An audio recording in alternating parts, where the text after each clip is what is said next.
Okay. Okay.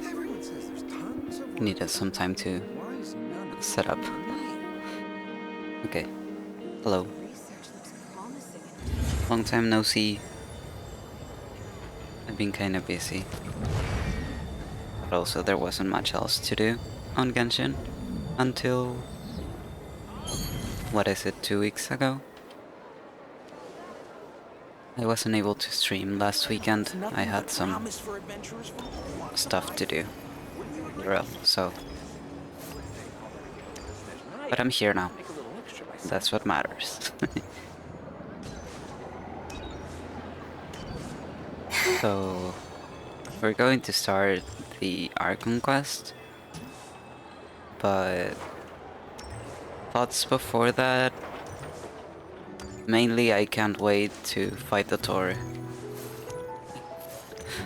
There are no other thoughts in my head. Just, let's fight the Tori. So yeah, let's just start.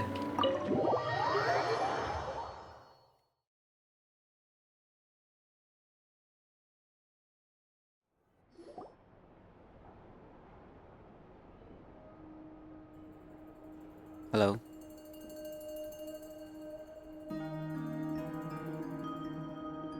If it was my cat, that thing would be dead already. Looks like the gang's all here! Bruh. Why is it still loading? All ready. How about you two? Green and good to go? Paimon's ready! I'm ready too. Can we all go over the agenda again? Haha. Feeling nervous? Don't blame you. We're all a little out of our depth with this one. Okay, so...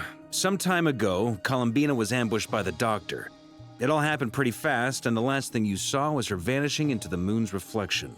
Correct. Yes, though at the time, all that the rest of us saw was the Doctor using some kind of power.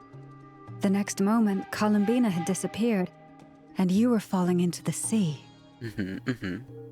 We have to get Columbina back.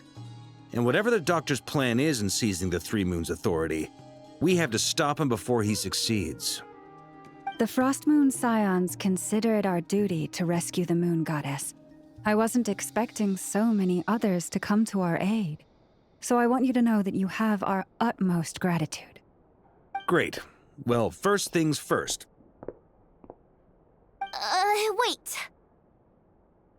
someone's here. We heard your footsteps. Although... You've been here for a while now. I take it you followed the Traveler, but I don't sense any ill intent in you. Come on. It's Scaramouche. That's not Scaramouche.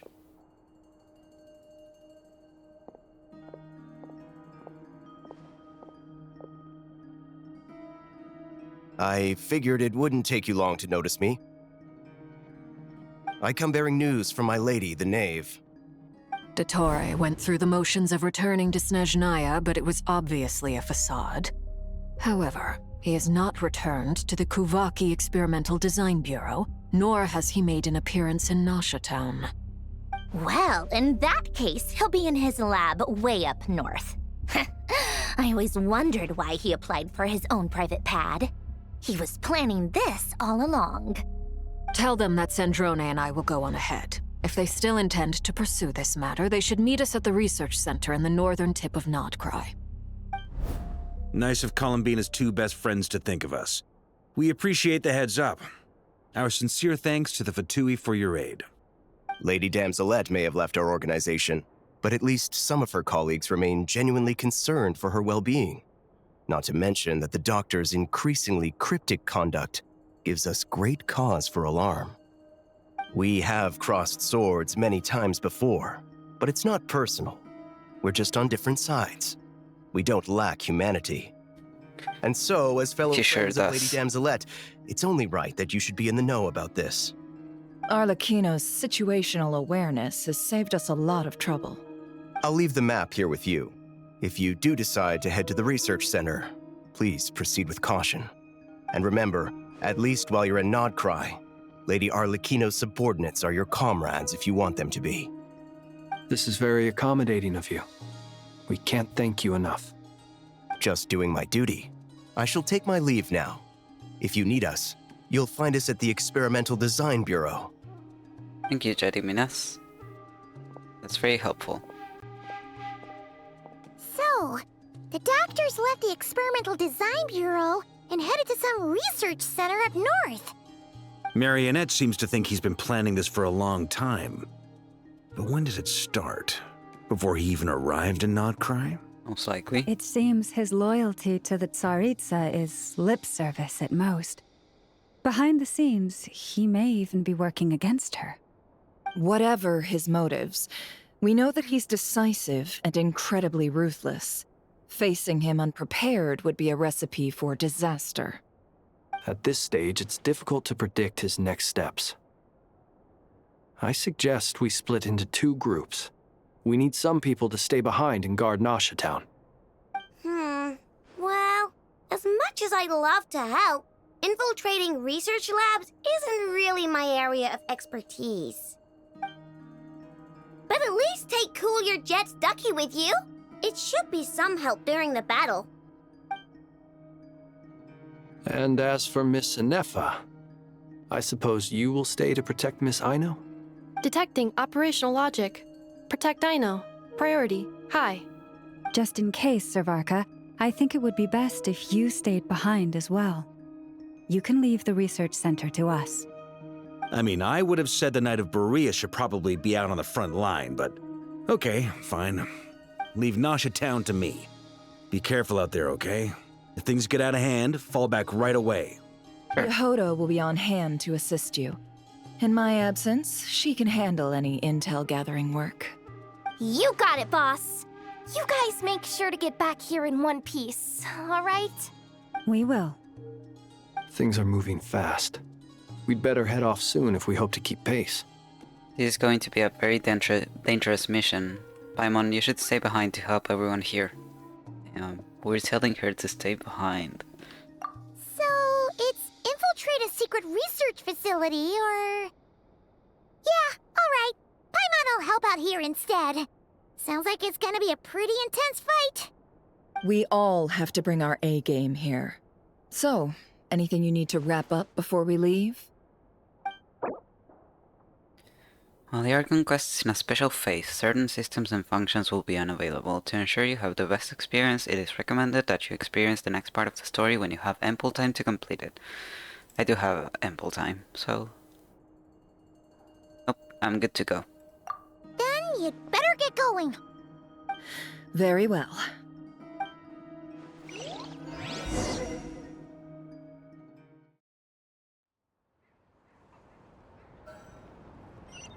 All these broken machines on the ground. Someone got here before us. Could it be Arlecchino? Yeah, that and looks like Sandrai? Arlecchino. Definitely. Wait, let me look. Where are we? Literally at the very top of the map.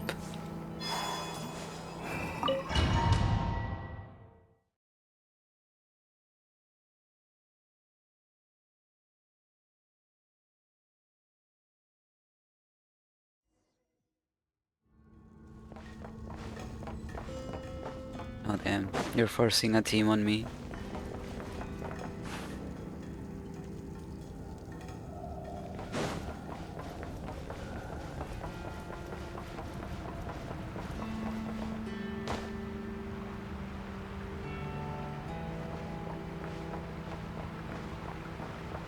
Damn, even hitting their own. Well, not their own, but kind of their own. Or Fatui, but these are probably the ones that work under the doctor.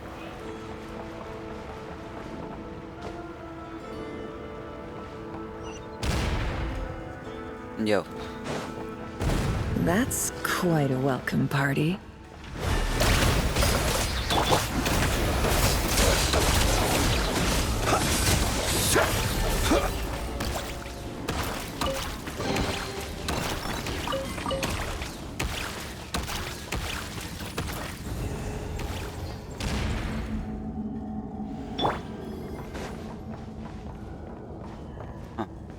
But I could get there. Go! Be silent. Close your eyes. Night falls. Observe.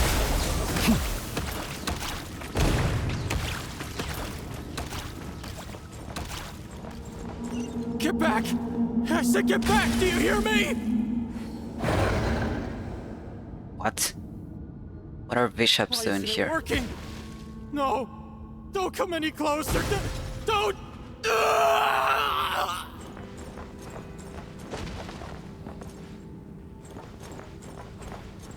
Bruh, let me move. That's crazy.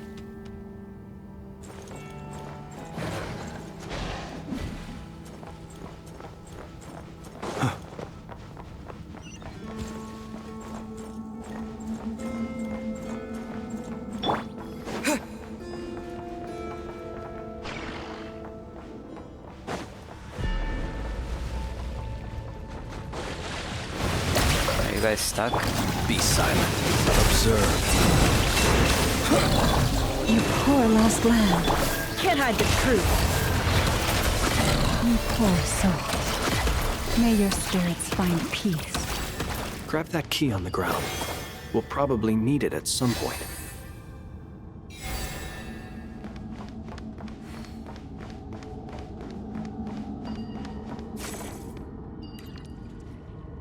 Some point, aka right now. Thanks, Linus.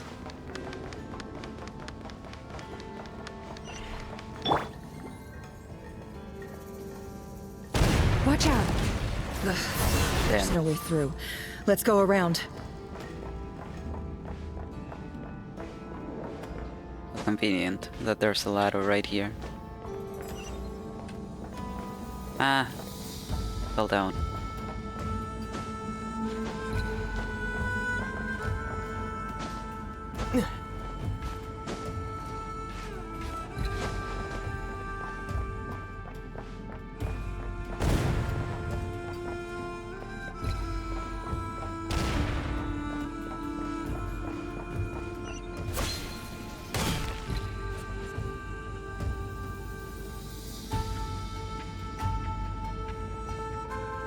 What the? Trespassers? Here? What's wrong with you people? What's wrong with you? For the doctor, and we understand he might be here. I see you're fleeing the facility. You looking to settle a score with the doctor? Good Yes. luck with that. I don't think you have many chances left. Perhaps. But you might have a chance to live if you start talking. 2 other Harbingers had the same idea as you. They're already inside. But what good is it gonna do?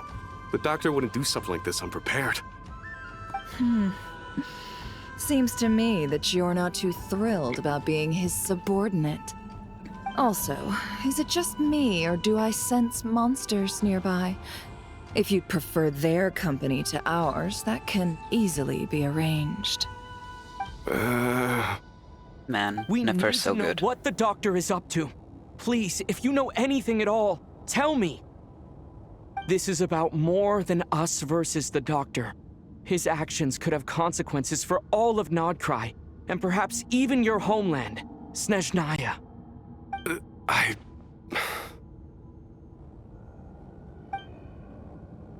Perhaps even the entire world, to be honest.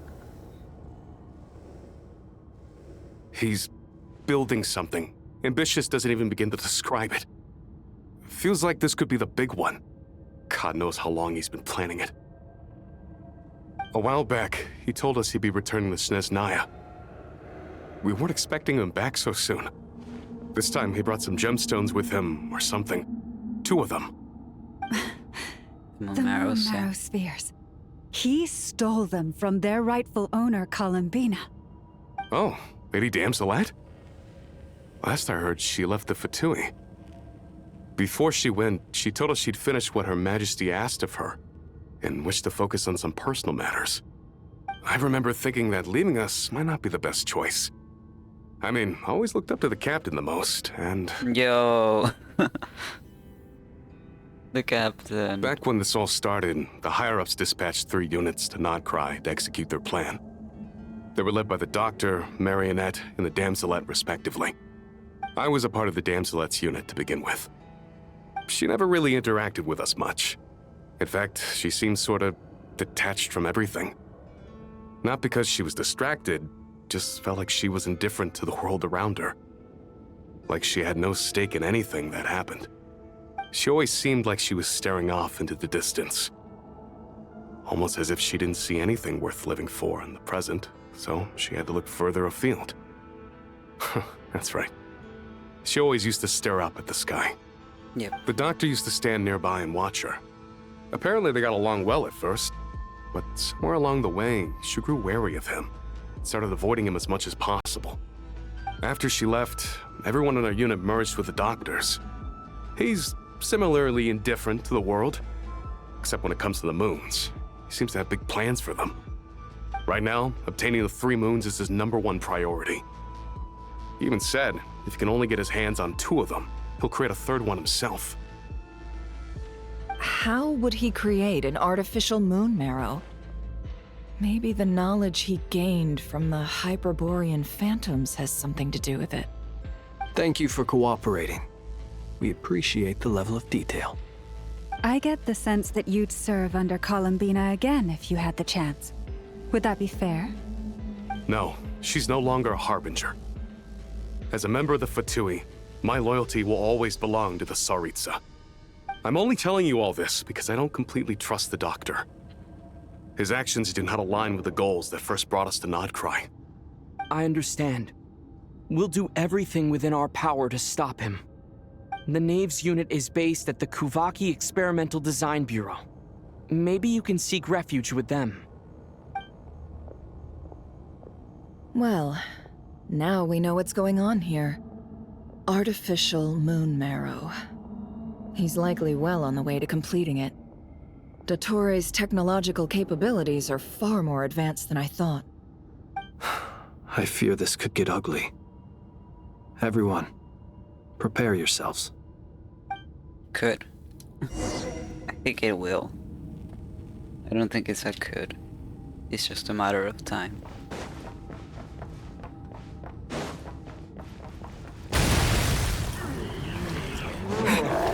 Water jet! Wipe out! Be silent. Night falls. Close your eyes to dust.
That was a longer drop than I thought.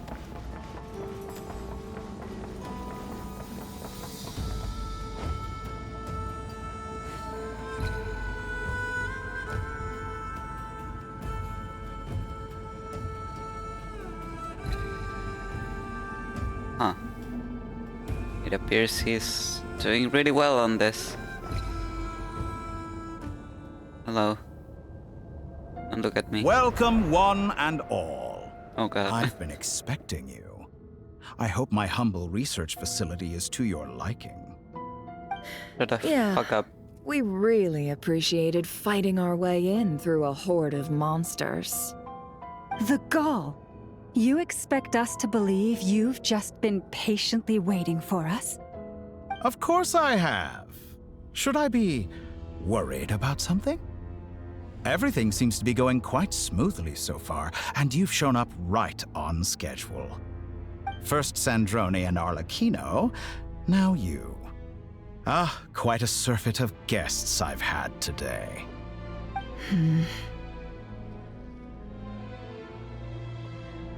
If you were looking for them, I should probably mention that Arlecchino disappeared as soon as she entered the facility. As for Sandrone, why, she stood right here only moments ago demanding answers from me at the top of her voice. Do you mean Hardly disappeared? out of character. She never was one for basic courtesy. But I have to admit, I was a little surprised to see her showing concern for someone besides herself.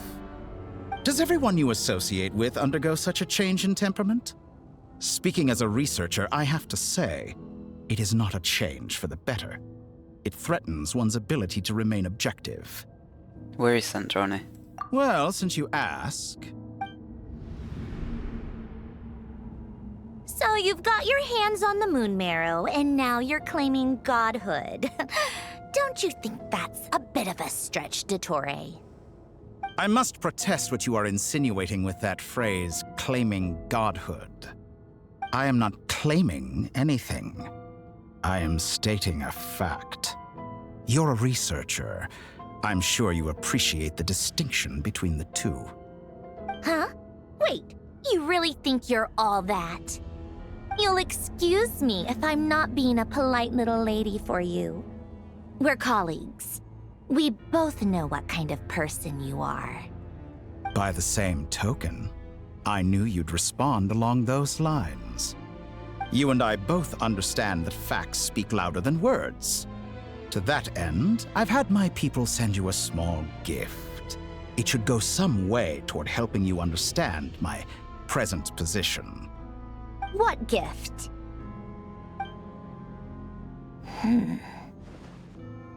Where have all your troops gone? Who knows? Perhaps they are already marching toward a new world, following in the footsteps of an unknown god. As vulgar and arrogant as you may be, dear Sandrone, I have no intention of taking out my displeasure on your subordinates. They will enjoy equal rights to my own. You sent your people to the Experimental Design Bureau? That's the Tsaritsa's property. Yes, and I am very mindful of Her Majesty's instructions. but you know full well that they do not conflict with my present goals. In which case, all I'm doing is conducting another one of my experiments. Is there a problem with that? Now then, you have a judgment call to make. Am I simply lying to stall you? Or is it possible that every word I am saying is the truth? In which case, your subordinates really are in danger. So now you've turned on fellow Fatui soldiers. You're completely insane. I have set a new rule for myself. Each person gets one chance. Naturally, that includes you, Sandrone. If you wish to leave, I won't stop you. We are colleagues, after all. Scumbag!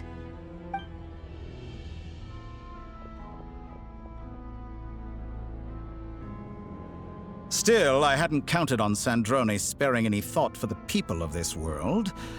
Shame. I always found her self-centeredness to be one of her few better qualities. How can she ever hope to achieve greatness when she's so obsessed with protecting her little design bureau? It's more than a little disingenuous to speak of achieving greatness while taking hostages. Or does honor no longer mean anything to you? No longer? Did it ever? I have the marrow of 2 moons in my possession and will soon complete the construction of a 3rd. I will be the god of a new world. And you speak to me of honor? How charmingly naive. Those are sacred relics. You do not deserve them. That's literally the main difference between him and the captain. The captain wouldn't do this because he has honor. He doesn't know the first thing about it. In my view, many in this world do not deserve to be alive. And yet, What the I fuck? mercifully permit them to go on living, do I not? You'll come to regret your actions. Will I now? Let's see if you can make me.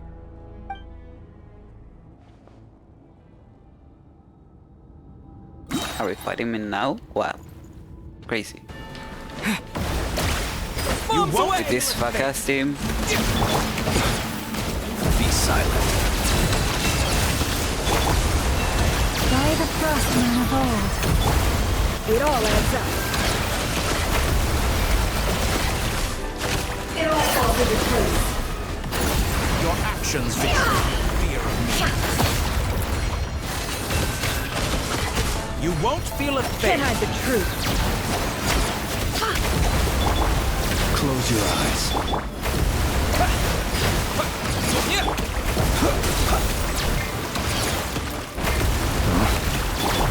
Leave this place. Is that the best you can do? Is this all it takes to die? Thanks for the assistance. Let's fucking go. They see you as an ally. What a farce. You're coming here to destroy my research, not me. I'd say your research is more valuable than you. Am I wrong?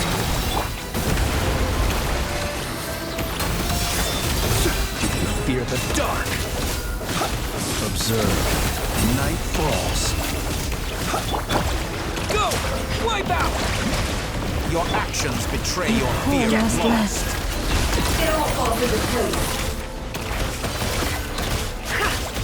Shatter like a reflection. Is that the best you can do? It all adds up. Let's see what you're made of.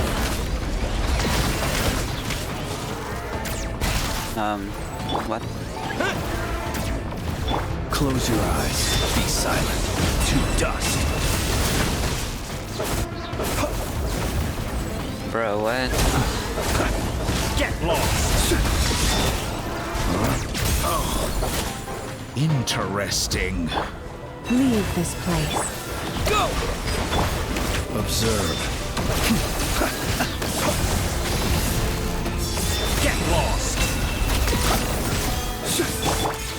Forest? No more lies. It all falls into place.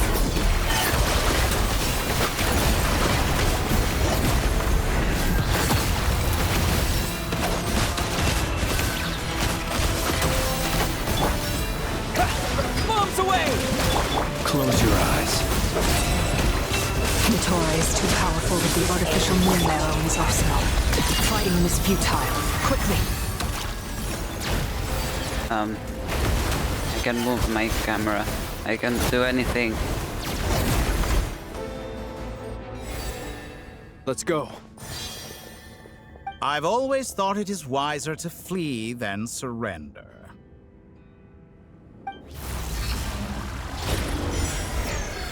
Watch out! What the? Oh god. Not me. Forget about me! You should... Where's the Traveler?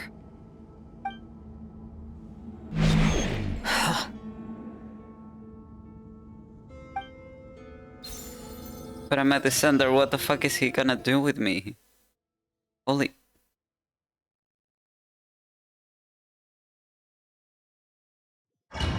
I'm scared. The Traveler cannot fight him alone.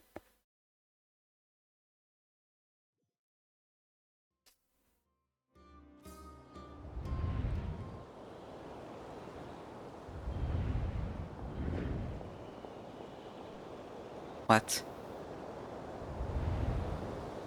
This can't be real. What just happened? Nasha Town? How did I get here? Strange. I remember being trapped by Dottore during the battle. And now all of a sudden, I'm here. Something weird is going on. I guess I'll start by exploring the area. Huh? Traveler? What brings you here at this hour? Huh? What time is it? What are you in the mood for today? A hot dog? Or something else? We've got some special discounts at the moment. Want to see the menu? Sorry, I'm not hungry right now. Ah. Well, feel free to take a seat for now. Let me know if you change your mind. Everyone seems to be acting normal. Am I just overthinking? Oh, darling, look who it is. One of our regular customers. Get the Traveler something to eat, would you, dear? Wait, why is he talking like that? Well, I'd love to, but can't serve a customer unless they order something. Anyway, I take it your business is wrapped up? Yes, thankfully. It was a long trip, and it's left me feeling pretty exhausted. But the upshot is, I won't have to leave again for a good while. We can have some quality time to ourselves. Wait, these two are a couple? I see some kids around too. I didn't know they had a family. Hey there! I haven't seen you in ages! Hello, You're Macy. so busy. I've been looking forward to playing with you again. What do you mean, have we met? Yes, we have. This is Macy.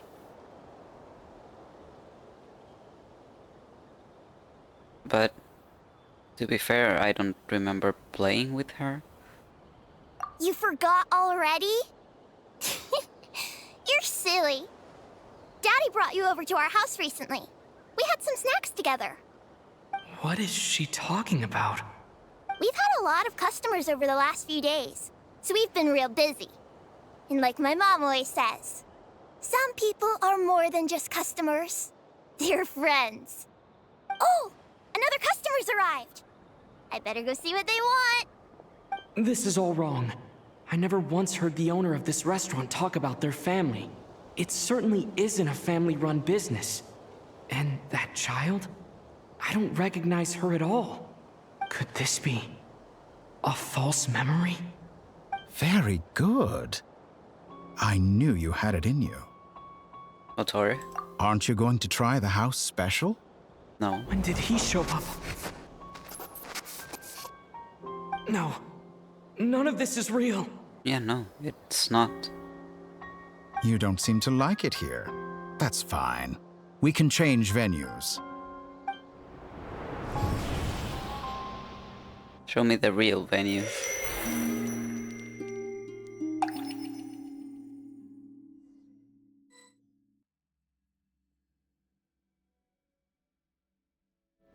Was that like a loading screen? That was nice. I like that.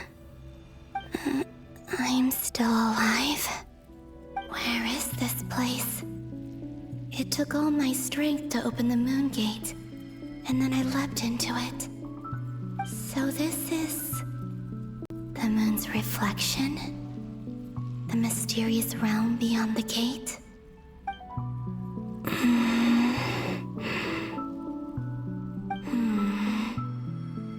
I can't sense anything. I guess I could try opening the gate once more.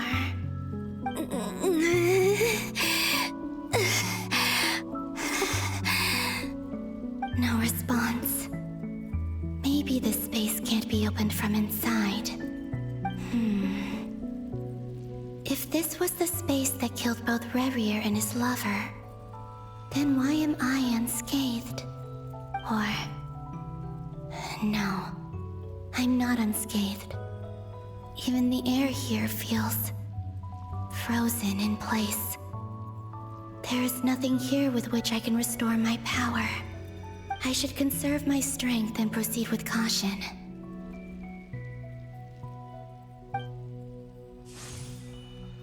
I don't believe Dotori's scheming will stop just because I escaped. If there is any chance that I can get back to the others, any chance at all, I must return.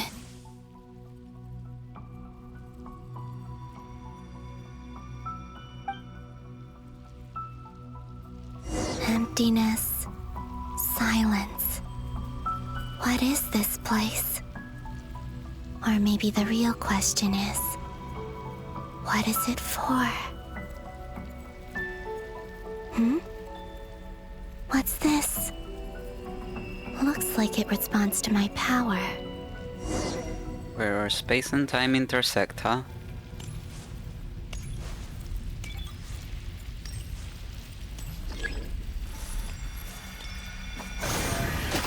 Golden. Like Kuvaki. Is it some sort of guide?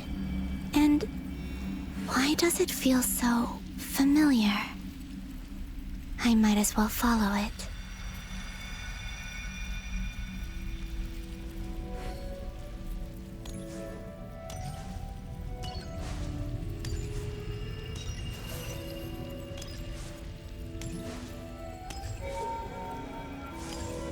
Where does this lead? Could it be the exit?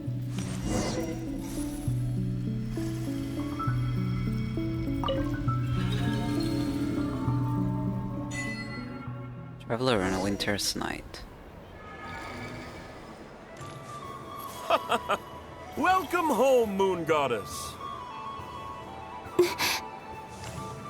Is this Nasha Town? But isn't Moon Prayer Night over already?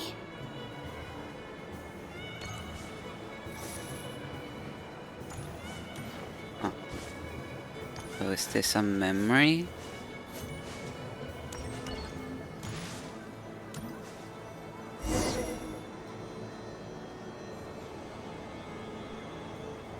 Goodbye for now, Columbina. I Yeah. hope you have a wonderful night. I will. Lama, everyone else, and me?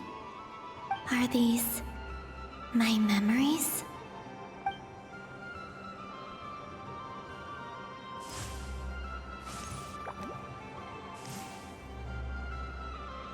Stream.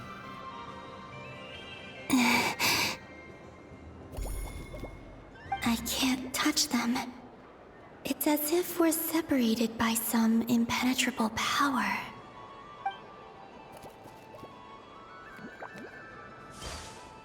Over here! Over here!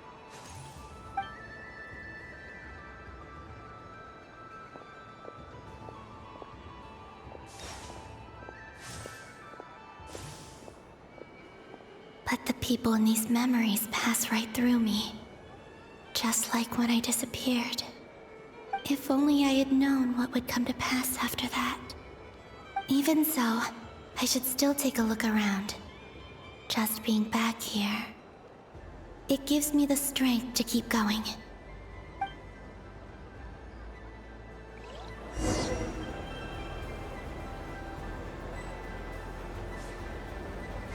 Welcome home, Moon Goddess. Oh, you're the genuine article. Alice was right. This moon prayer night was worth watching after all.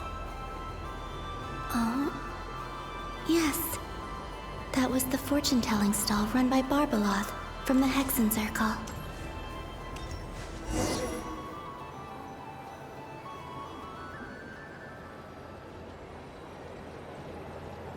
Please, draw the first lunar arcana.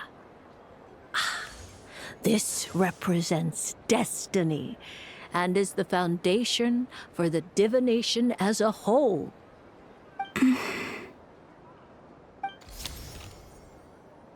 My destiny. I believe the card I drew was the moon. Now that I think about it, Barbaloth's divination was absolutely right. It's almost time to draw the last card. The one that represents the future. Oh, was it you? That was the card that popped out on its own. From here, I think.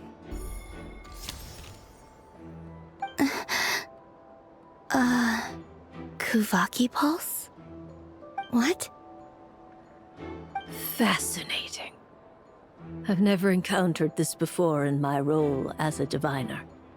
What's going on? Did that card leave the deck? Because of my influence? All I did was try to touch it, and then... Maybe this memory space is not untouchable after all. Are there weak points in the barrier? Or... is it possible that there's more to this space than my memories alone? This card is death. I need to get to the bottom of this. I'll try touching something else.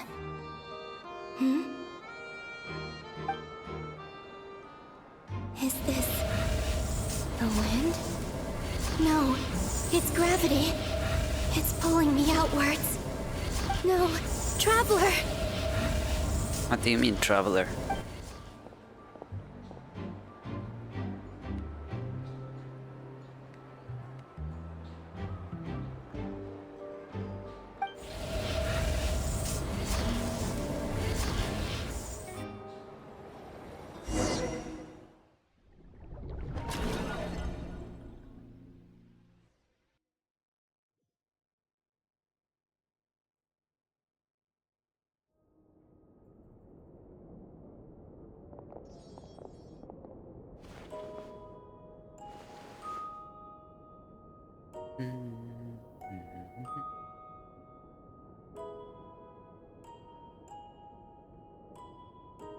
Oh god, I just thought about it. Paimon. She's gonna be so worried. Paimon, listen to me. From the bottom of our hearts, we are so sorry. We completely understand how you must feel. The Traveler is trapped, and we all feel responsible for it. Don't say that! Paimon's not a little kid! You didn't leave him behind on purpose! There was nothing you could do! But she's gonna be worried anyways. Of course. No, stop! He's all alone in there! What if something happens to him? What are we gonna do then? We've barely spent any time apart since we met. Is he gonna... die? No. We must find a way to rescue him. We were all involved in the operation where he was captured, and we do not abandon our comrades. That being said, it won't be easy. Through conversation with the others on our return, we've arrived at a basic idea of what we're up against. Dottore lab has clearly been in operation for a lot longer than we realized. We found many monster samples stored there. In all likelihood, they were materials he used to research his latest technology. We also know that through his contact with the phantoms of Hyperborea, he gained knowledge about the moons and certain Hyperborean technologies. Using this knowledge, he then fashioned an artificial moon marrow to serve as a replacement for the frost moon beyond the sky. Unlike Columbina, Dottore is not being rejected by Tevat. And even with 2 of the 3 moon marrows, his power far exceeds all of ours combined. Once his third moon marrow is complete, Dottore will have completely seized the authority of the three moons. Tevat's most primordial powers will then be in his grasp. Does that mean... I'm afraid so. No one could have predicted this level of insanity. Not even from Dottore. And unfortunately, his insanity is coupled with an intellect and ambition that not even his peers in the Fatui can match. This is dire. Sounds like the world is done for. The three moons' authority can influence the very fabric of time and space. I dare not imagine what a monster like him would do with that kind of power.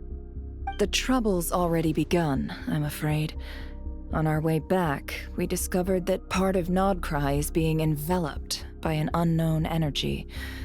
We cannot ascertain what is happening inside. I'm convinced this is Dottore's doing. Not that there's any way to prove it. The issue is, we have no idea what his intentions are.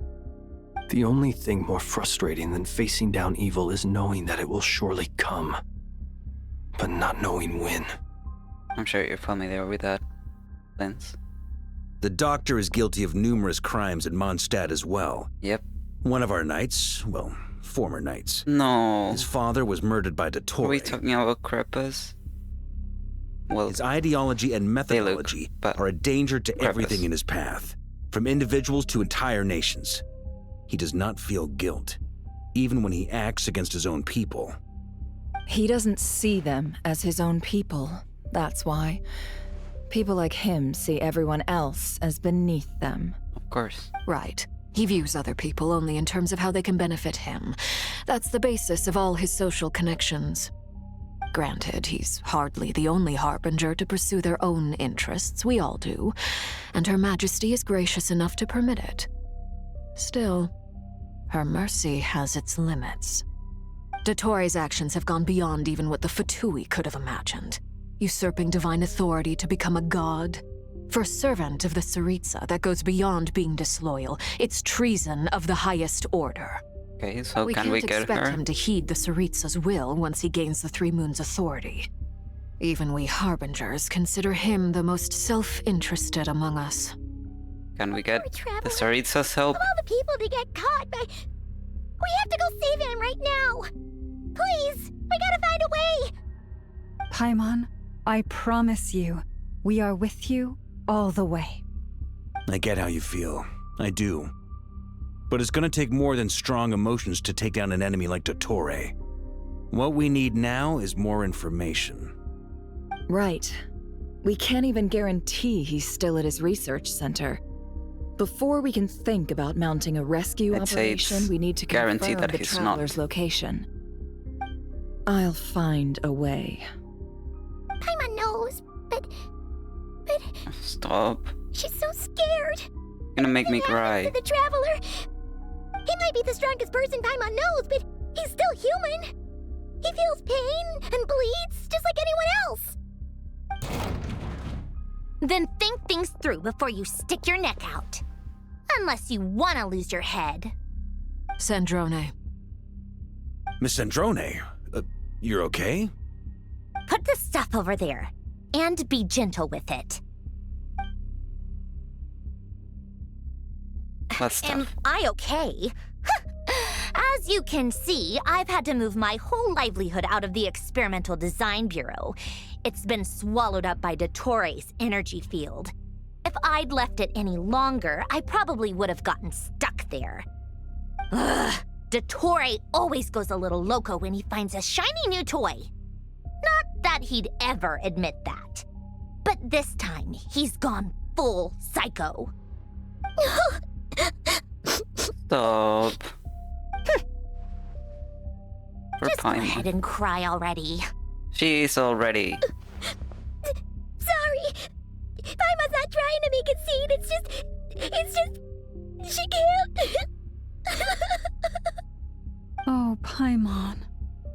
Let it all out. There's no shame in it. When you're overwhelmed by fear and despair, crying can help get it out of your system. You'll feel better for it. Okay then, while the baby of the group is having a moment, how about the grown-ups get to work? Give me your hand. You've made a discovery? Polonia, scan. Scans. You, hand, now. Oh, I thought you'd never ask, my lady. Oh my god. Stop rage baiting. Curses! You're next, then you.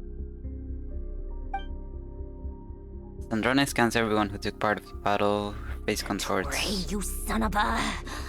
He's done something to us! Everyone who entered his research center has been implanted with some sort of curse. I don't feel anything unusual at the moment. Does that mean it hasn't activated yet? Is there a way to figure out its purpose and what might trigger it?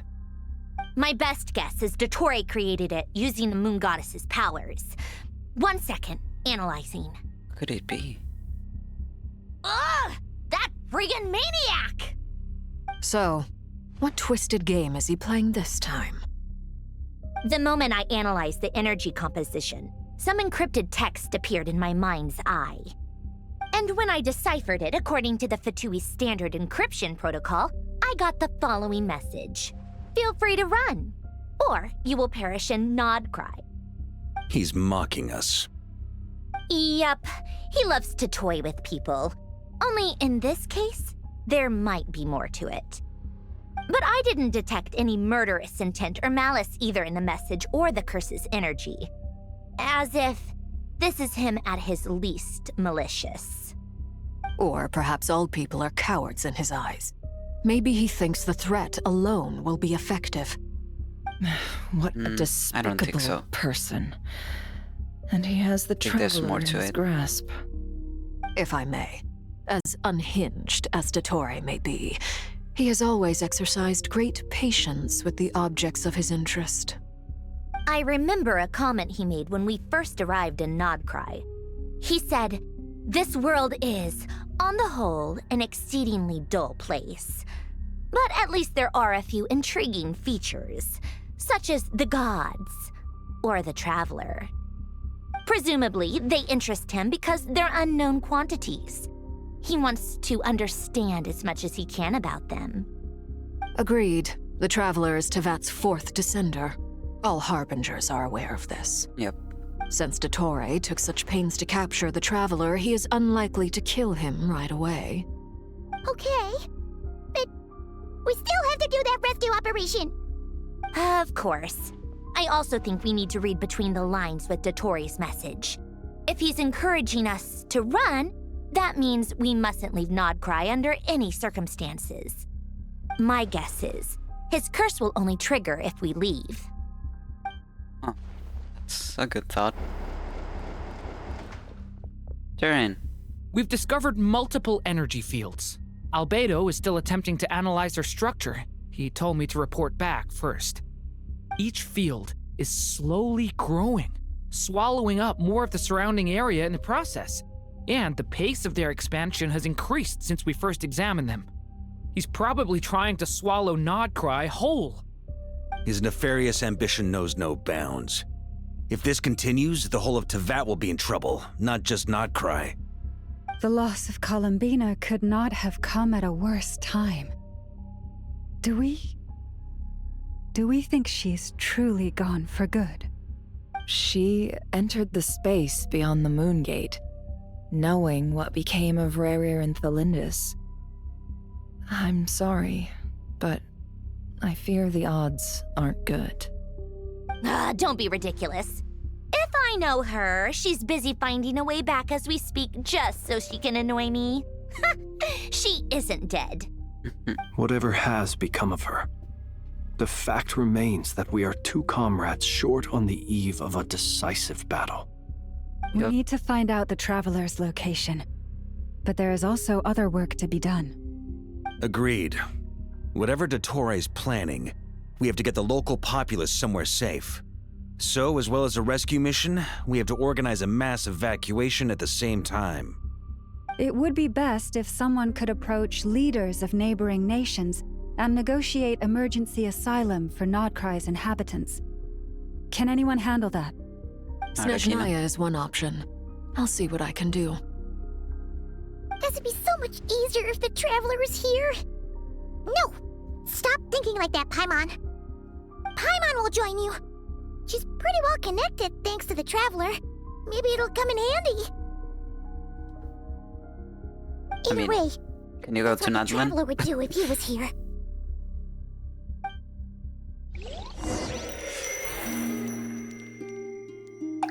So heartbreaking.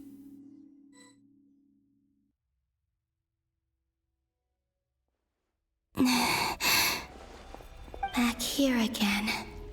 That gravitational force that pulled me back. Is this where it came from? When I saw that memory of Moon Prayer Night, I think I influenced reality. Was it just a coincidence? Or... if only I could have sent the others some kind of warning on Moon Prayer Night. Maybe we could have stopped Dottore. I feel... so heavy. Does entering that space consume a lot of energy? Well, even so, I have to keep moving forward. Back to emptiness and silence again. I should try and find my way back inside that memory.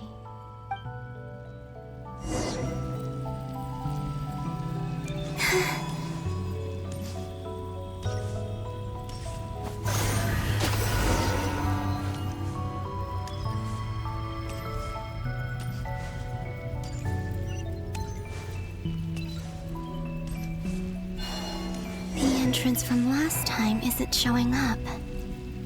What am I missing? Looks like I need to gather these scattered fragments.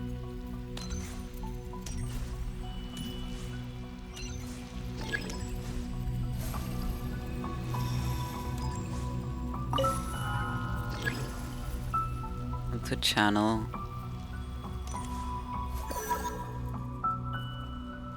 And then what?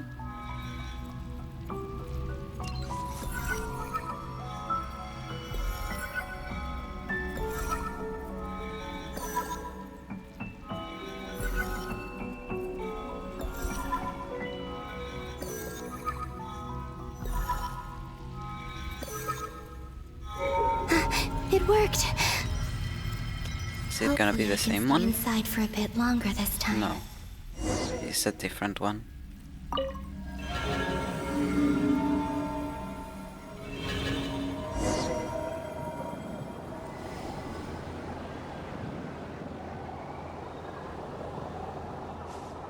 Ad Astra Abyssosque. Welcome to the Adventurers Guild. What? This doesn't look like Moon Prayer Night. Why did they change Catherine's voice? Extra, extra! Latest issue of the Nausea Express! I don't think I've ever been here. Maybe this space isn't comprised of my memories after all. There aren't any festive decorations around. Is this Nausea Town after Moon Prayer Night ended? Did Dottore's plan not affect the town? Or is no one aware of what happened because he used the Three Moons' authority? Let me see if I can influence anyone else.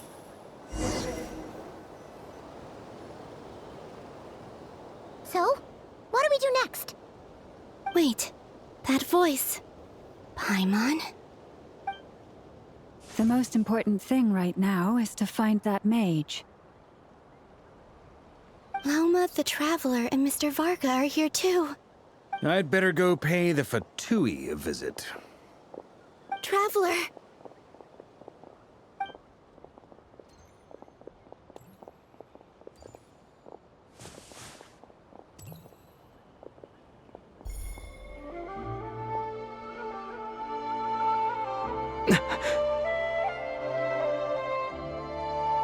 Oh. Columbina? I really thought he has sensed her. Contact. It's me, Columbina. Huh?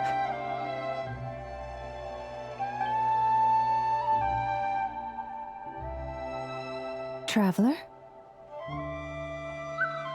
Let's go! This is no time to be spacing out! Huh? Wait a moment. This has happened before. This is what happened when I disappeared. I stood right over there, thinking that no one would ever find me again. It was only when he called my name that I decided to follow them. But did he turn around because he sensed my touch just now? Is it really possible that from in here, I can change the past? If I keep following them, maybe... Huh? It's that gravity again.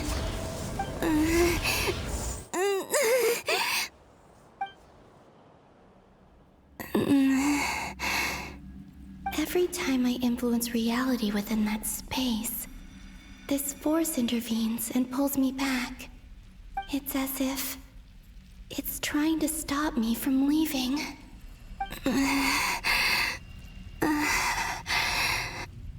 I'm getting weaker and weaker. I'll just have to try another approach next time. Come on, Columbina. Keep going. You have to tell everyone what happened.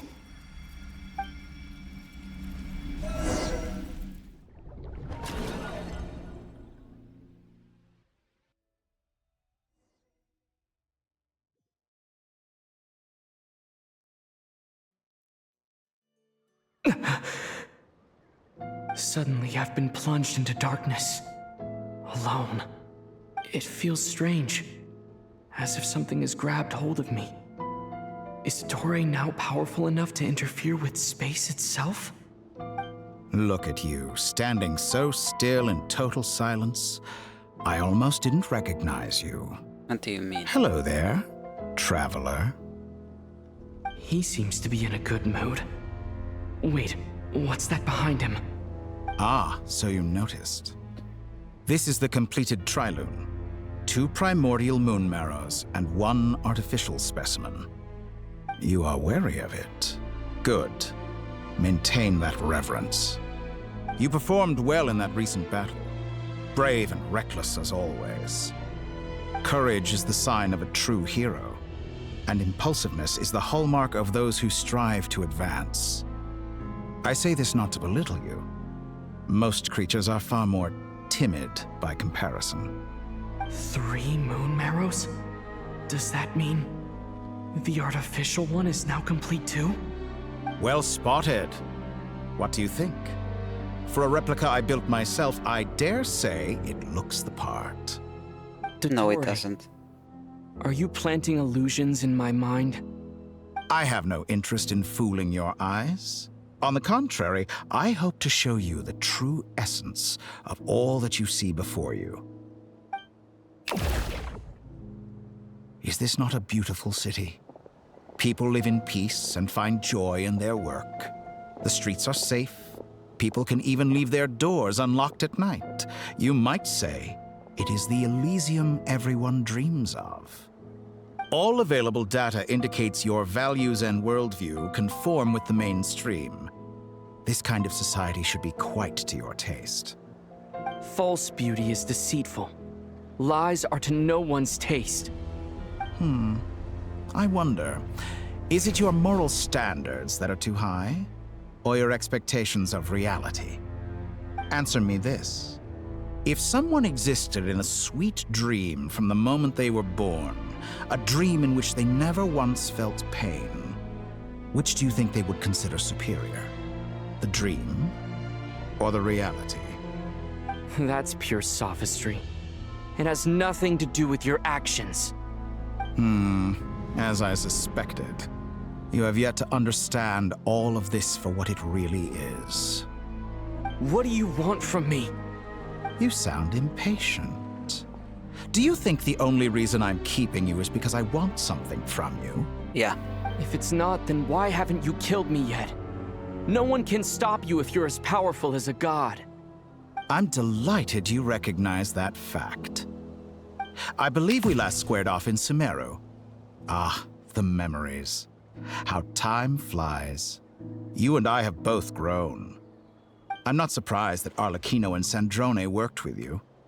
You've always a way of slowly but surely ingratiating yourself with all levels of society. People laud you as a hero, but I suspect there's more to it than that. Oh, but to be clear, I don't say that to flatter you. Do you always give your opponent an appraisal before you deal the final blow? Call it a long-time habit. I'm a researcher, and one of my duties is to give an objective assessment of my subjects. But you misunderstand. We are not opponents. Not at this moment. I just want to talk. Think back to Tartaglia, Arlecchino, Capitano, Columbina, and now even Sandrone.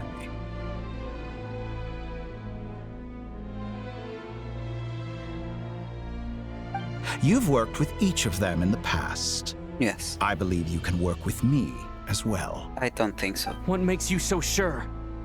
Well, why not? Should the good associate only with the good and the bad befriend only the bad? Correct. I like to think we could have a more mature relationship than that. No, thank you. I pass. Surely you don't think all your relationships are grounded in friendship or shared ideals?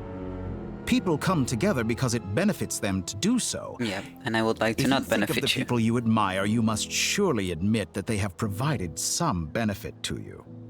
Morality, ambition, dreams. People have plenty of words to embellish the nature of their relationships. But once you break free from those ethical frameworks, you will see that the only thing connecting the two of you is mutual benefit. And that is what I'd like to talk to you about. We're finally getting into it. He's probably been planning to kidnap me for a long time now. But for what exactly? He has the authority of all three moons. I won't be able to gain the upper hand in a fight. Best if I pretend that I'm willing to negotiate for now. You say you're a god, but you also speak of mutual benefit. What could a god want that the three moons cannot provide? Excellent question. But before I answer, I would ask you the same thing. Gaining Columbina's allegiance was a rare and extraordinary feat. But the Moon Marrows are now in my hands, and I have the edge over her. For this artificial moon is not being rejected by Tevat. Her identity and lineage may have been a thing of glory in the old world, but they were also shackles that prevented her from ever integrating into Tevat. I, on the other hand, you may view me as a thief, but I have overcome that limitation. So what is it that the Three Moons cannot grant you? What stops you from negotiating with me to get what you want? I don't make deals with lying psychopaths. That's quite an accusation. Well Are said, you expecting traveler. me to get angry with you? Well, this is one aspect in which my personal growth has served me well.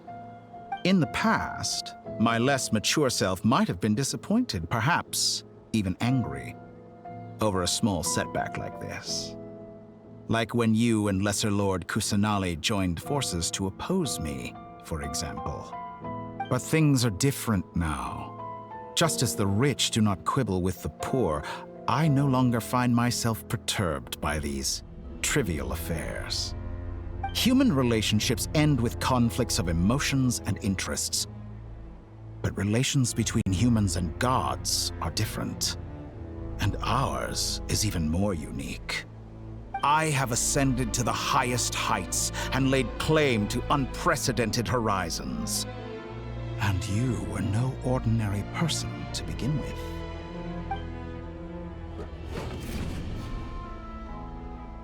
Allow me to show you the world, Descender.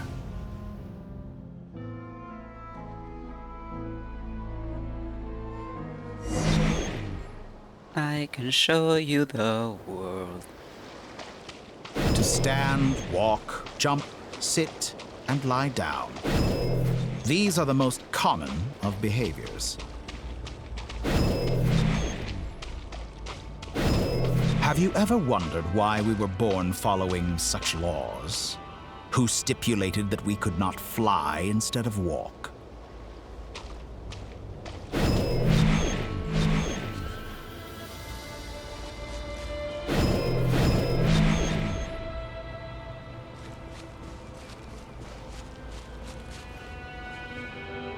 Where are we? Oh, I see. I see where we are.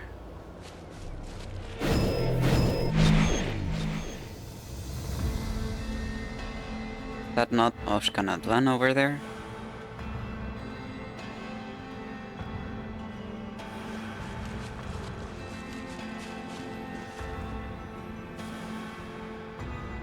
Someone of your talent and experience must surely know of the 4 great rulers who Yes. serve the heavenly principles. They govern life, death, time, and space. One wounded by a blade will die from blood loss or infection, and one who falls into a lake will drown in agony. The elderly wallow in solitude, and the solitary age faster. Eventually, new life is born, only to embark on the same path of suffering. These 4 divisions anchor the world and shackle those who live in it. But they themselves transcend its boundaries, squandering the power bestowed by the heavens. All who live yearn for equality, but unless the gods prostrate themselves and profess that they are mere servants of the living, equality can never exist. Who makes the rules we must live by? Who has the right to restrict us? The limits of the body can be rejected.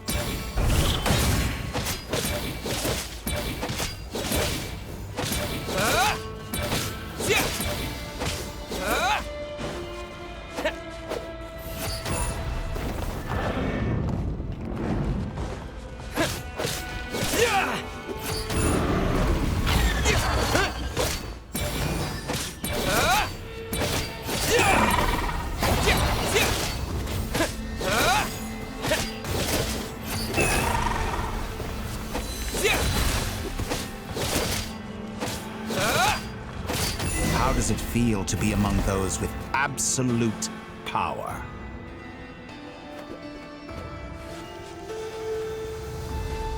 I do not conceive the extent to which your flesh hinders your mind and spirit.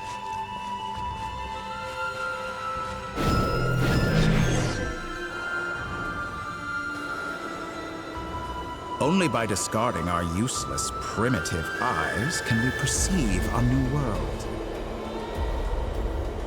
How narrow-minded we all were in the past. Why should the final answer of the world not be the power that predates those of life, death, time, and space? Trilune. The power of the Trilune. Through it, I have glimpsed new experimental possibilities. Nature suppressed, authority exiled, souls controlled.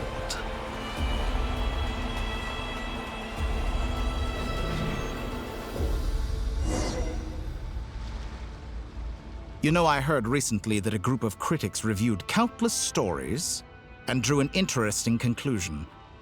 They found that it is more often than not the villains who strive tirelessly to push the boundaries of progress.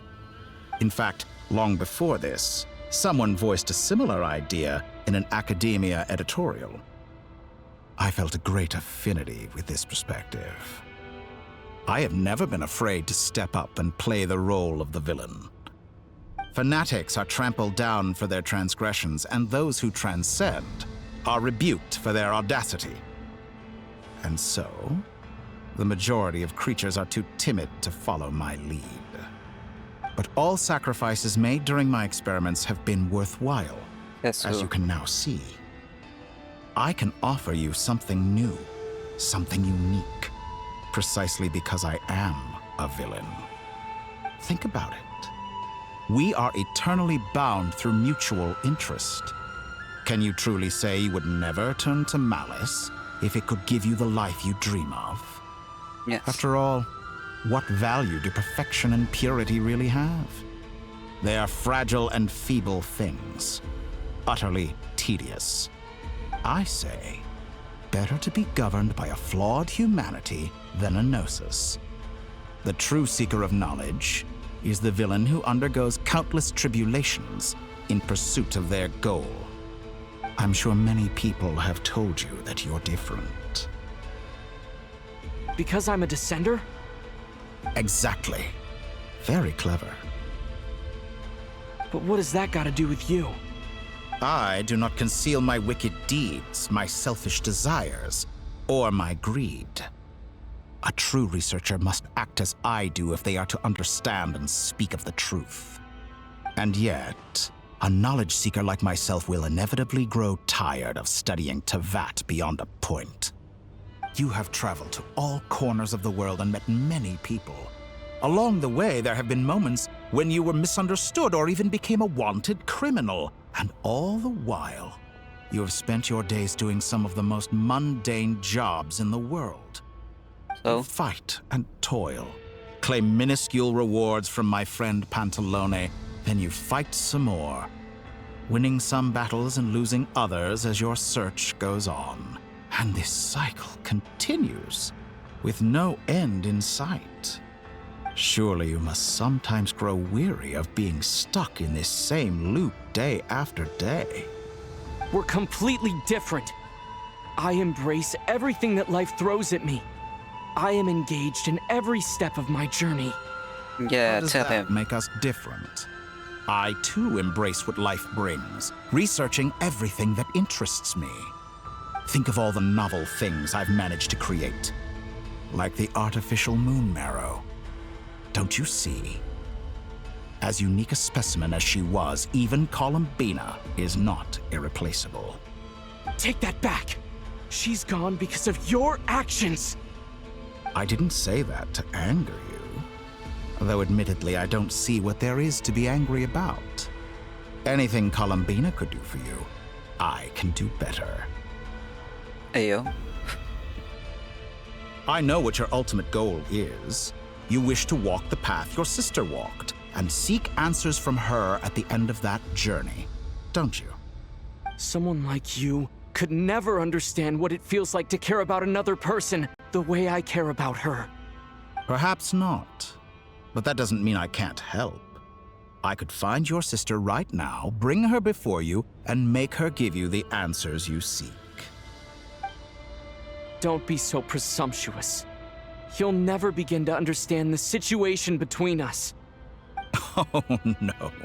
This is no presumption.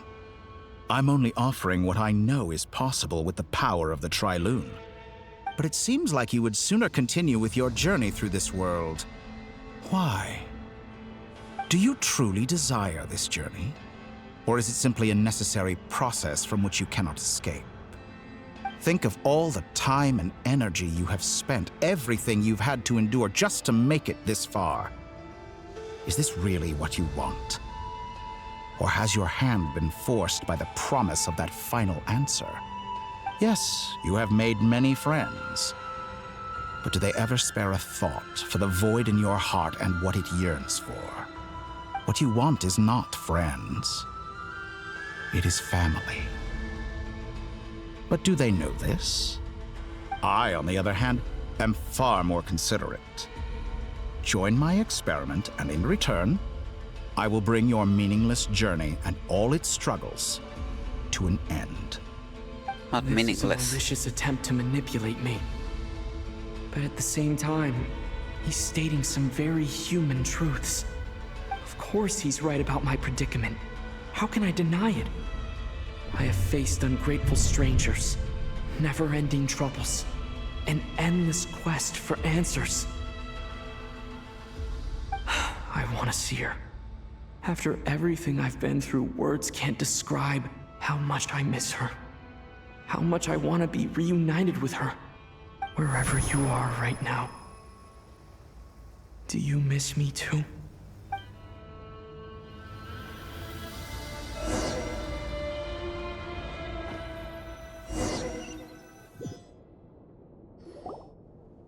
All right, everyone. Our next mission is clear. We need to contact all the major organizations, explain the situation to the public, and then begin the evacuation. The residents of nod-krai are quite dispersed. The two most populated areas are the Southern Isles and Pyramida.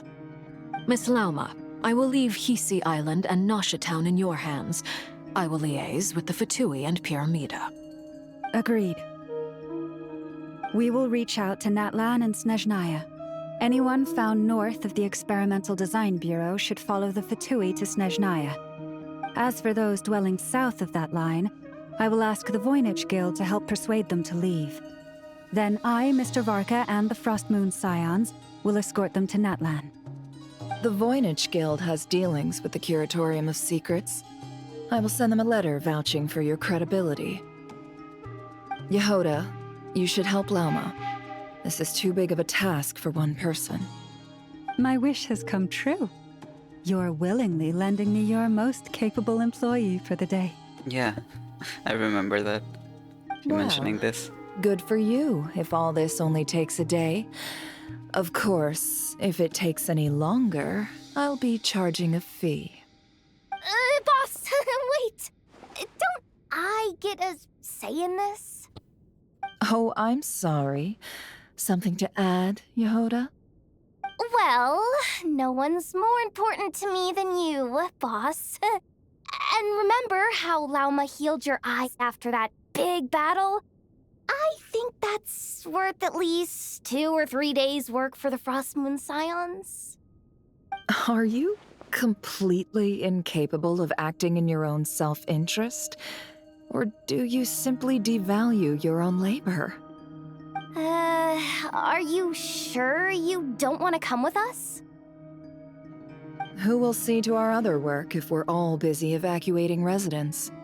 Sandrone insists that Columbina is still alive, and we have a traveler to rescue. There's much to be done. But boss, I'm just worried that... Well, Nefer, I'll link up with you once my tasks are complete. What makes you think I'd need you to do that? I'll need it. And considering the way you approach certain matters, I think you'll be better off with me present.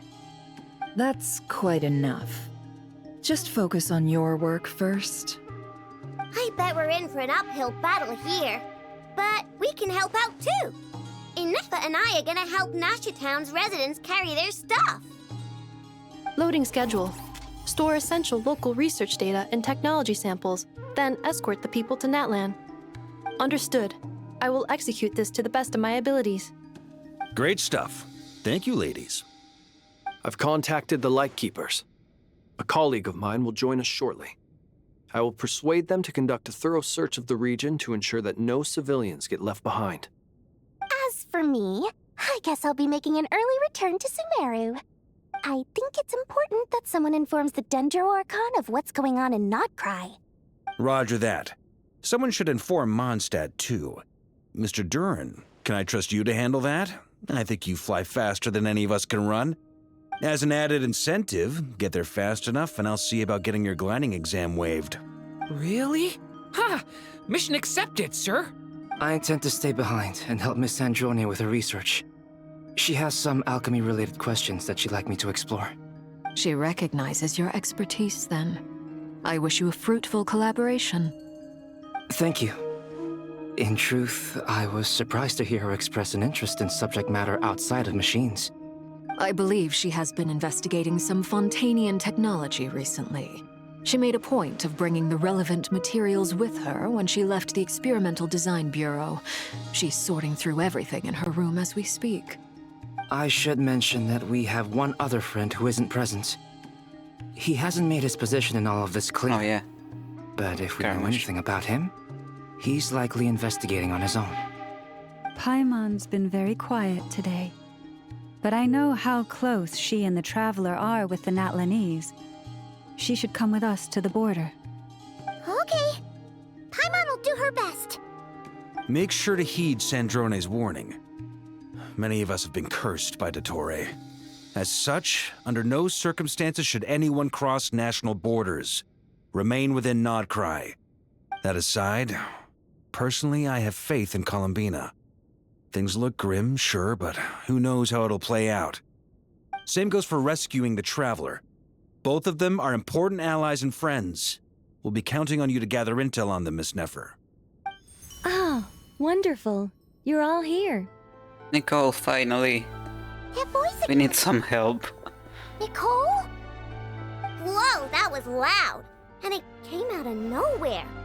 So mysterious. Sorry, this is the only way I can speak to you all right now. Please accept my apology. Anyway, time is short. I'll cut to the chase. We're still facing quite a catastrophe here at the world's borders. Alice has roped in every Hexen Circle member she can get a hold of. Except for me.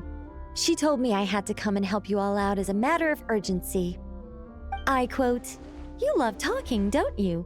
Well, now it's finally your time to shine. Take these. Make sure the whole party gets one each. You'll be in charge of making sure everyone stays connected." Huh? Is this a Dodo communication device? With wings. Scanning. Unknown device. Analyzing. Unknown device. Conclusion. Cute. Affirmative. It is cute and good. I believe that I quite like it. This is no ordinary Dodo communication device. It's my very own special modified version, specifically... Ah, sorry. I almost went off on another tangent there. Anyway, help yourselves. It will allow us to communicate over long distances within nod-krai. No more worrying about shuttling messages back and forth. What astounding technology. Am I right in assuming that it relies on your personal abilities to function, Miss Nicole? Yes, exactly. Right on cue, Albedo. Ah, I'd love to brag to you all about how it all works. But no, next time. Anyway, I'll be right with you all, serving as a communication hub. That's all from me. Head off as soon as you're ready. I'll be staying here to keep watch, and I'll be sending you my blessings. Thank you.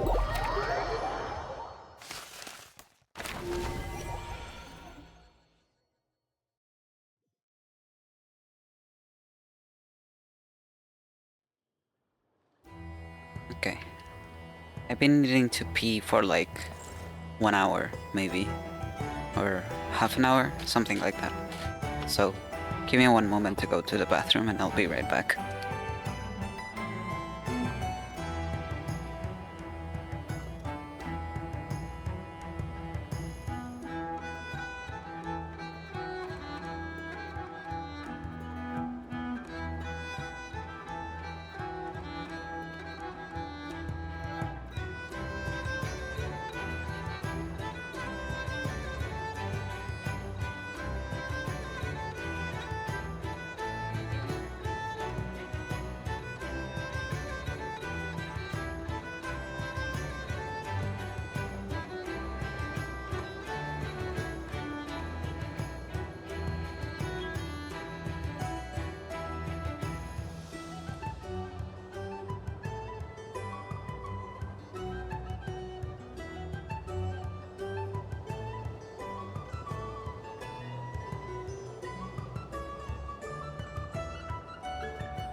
I'm back.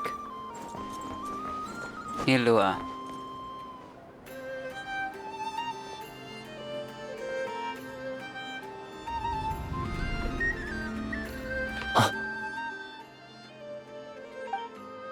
Ah, Sir Flint. Perfect timing. I just arrived myself. You are most considerate, Master Ilua. But in fact, I know you have been sitting here for quite some time. If you saw me, why didn't you say something? I was curious to see how long you could sit still for. Also, shouldn't you have managed to sense me approaching? That would be a first. You always seem to appear out of thin air without making a peep. Also, how many times do I have to tell you not to address me as master? I don't qualify. I beg to differ.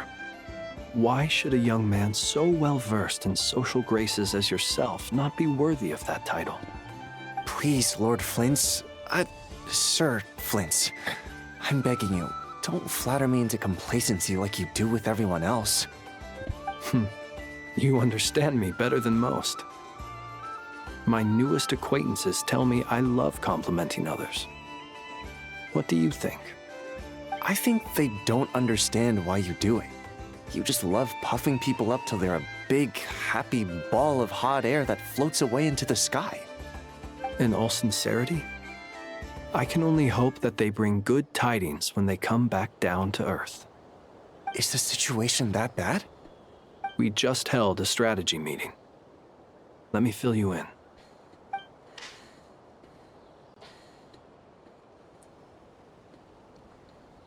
In short, we need everyone gone from Pyramida. We also need a team of Lightkeepers to scour the more remote regions of nod-krai for civilians to evacuate. I only hope we have enough personnel. We do. Old Man Nikita will definitely help, and we can recall anyone out on patrol to focus on this instead. Good. I'm sure you and the others will make short work of this. Now, don't forget. Once you've completed this task, make sure you and the rest of the team evacuate to either Snezhnaya or Natlan as well. Flint? If you've got something to say, Master Ilua, why not guess what I'm thinking right now? You mentioned that you have something else to deal with later. How difficult is it going to be? I doubt it will be easy. I know you're a Lightkeeper, and it's your duty to protect others in times of crisis. But I have a feeling that you'll be walking into grave danger. However bad things have gotten in the past, nod-krai has never faced a mass evacuation before. But from the sounds of it, you don't intend to come with us. I don't mean to pry, and it's probably none of my business. But whatever it is you're intending, you don't have to go through with it, you know. I've been afflicted with some sort of curse, and I'm told it may well trigger if I set foot outside of nod-krai. As such, I cannot leave. I have to act, if for no other reason than to fight this curse. What? No. Why? Why would anyone want to curse you? There are plenty of people out there willing to trample over others in pursuit of their own goals. I'm sorry, Ilua. Mr. Flint, I am furious. You're making light of what is an incredibly serious situation. Indeed I am.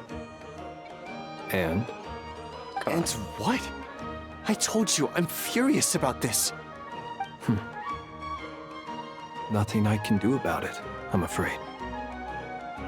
Things happen, and we just have to deal with them. If you find yourself feeling angry, perhaps start by drinking a big glass of water. Hey, you mean you're completely unmoved by my anger? I'm devastated. Then allow me to express my sincerest regret. Come by the lighthouse sometime. We'll catch ourselves a few fish, have a little barbecue, play some cards, and bask in the sun. Maybe I need to spell this out. Lean in a little, Flint. Oh my, this doesn't bode well. Word is that you were caught up in a real horror show recently. People were amazed that you returned safe and sound. They've been debating whether you're even human. I've returned safe and sound from plenty of crises. When you say people, do you mean other people? Or do you just mean you? Fine. I'll be frank. You're not human, are you? Heavens. Now that's a horrifying thought. You know what? Forget it. We'll revisit this once it's all over. A sound plan. Albeit a little ominous sounding. Just promise me you'll come back in one piece. All right? For you, Master Ilua. How could I refuse? Also, please pass my regards on to our colleagues. Tell them, thank you all for your assistance. Please put safety first as you proceed with the operation.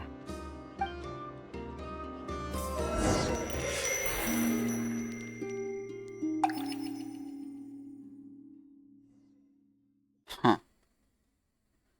Interesting that Ilua seems to be suspecting him now. Keep searching for a path toward reality.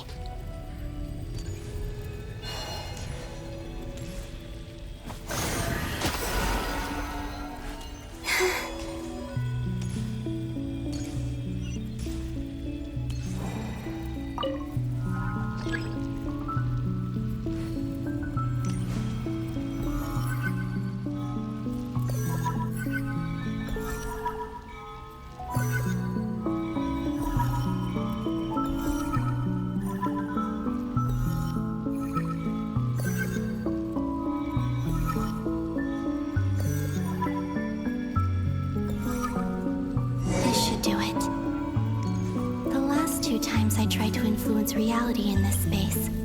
It consumed a lot of Kuvaki. I'll try and be more careful this time. I need to leave key clues behind using less power. I hope everyone still remembers what I said on Moon Prayer Night. What did you say? What was it?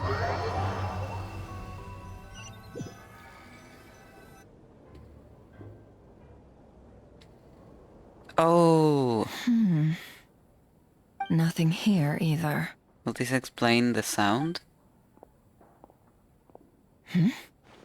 Flints? Ah, Miss Nefer. What are you doing here? Unless... I just spoke with Itlua about arrangements for the search and came for a walk nearby. As for you, why would... It appears we think along similar lines. And neither of us likes to accept things at face value.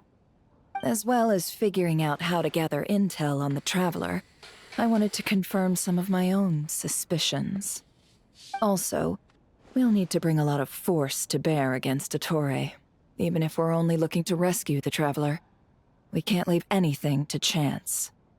You don't think Columbina perished either, do you? I'm merely considering the possibility that she survived, just as you are. How much can we really know about a deity like her anyway? Do you remember what she said on Moon Prayer Night? About using moonlight to send messages to us? Of course. I think that's why we're both here. Where have you checked so far? I've been focusing on the outdoors. Anywhere the moonlight shines. I checked most of Nasha Town, but didn't find anything. I checked the Curatorium of Secrets, and a few rooms where I thought I might find some leads. But no luck here either. The only places I haven't looked yet are the rooms in the flagship. But process of elimination isn't the only thing that brought me here. Oh, really? What's your other reason? After all that build-up, our mystery ally never showed up even once!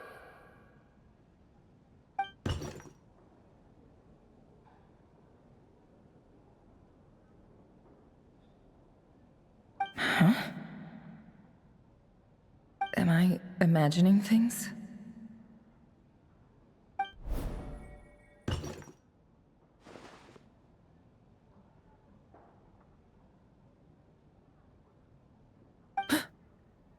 Come on, let's see what's going on.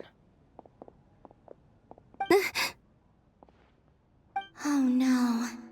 I knocked over a vase as soon as I came in. It must have been caused by a Kuvaki fluctuation when I entered the space. Although, it seems like I'm not about to be pulled away this time. It looks like as long as I'm careful with my actions, it doesn't count as influencing reality. Anyway, is this the flagship?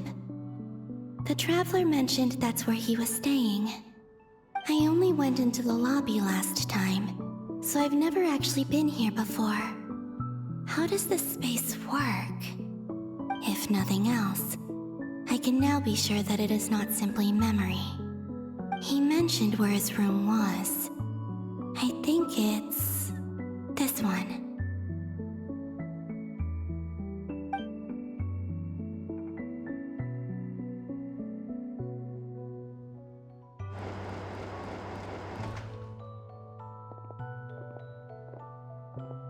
The door is closed. But if this is anything like when I disappeared, then maybe...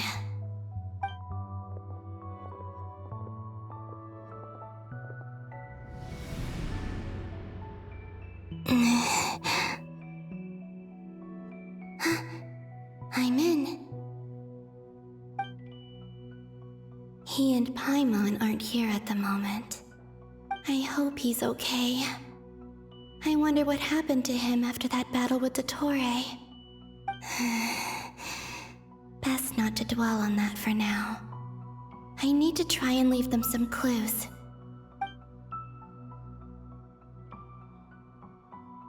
Please, Traveler. I really hope you find this.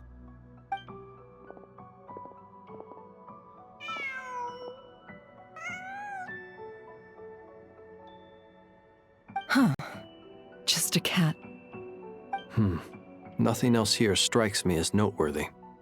Didn't you stay here for a couple of nights once? Before Rerir showed himself, yes.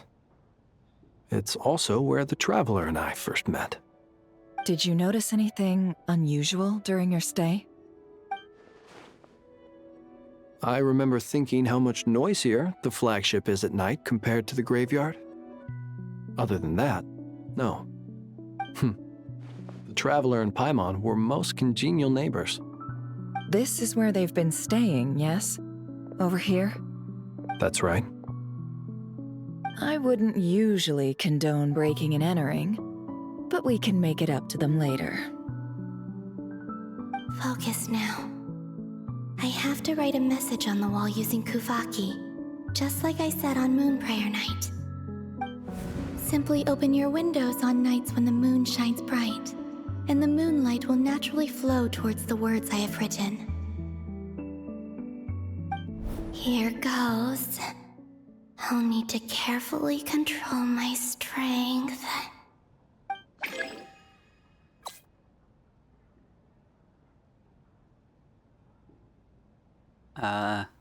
What do I do?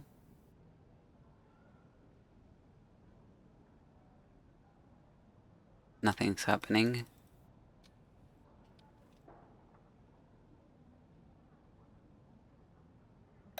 Oh, I have to click this. I thought I had to click anywhere.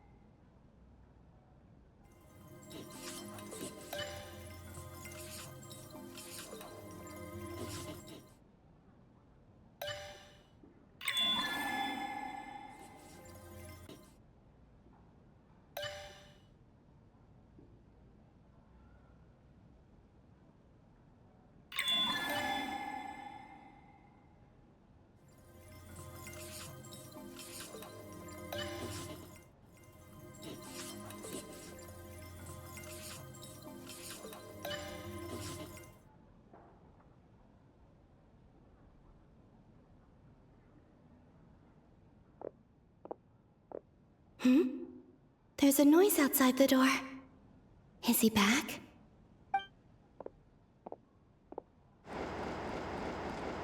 Please, you have to see these words.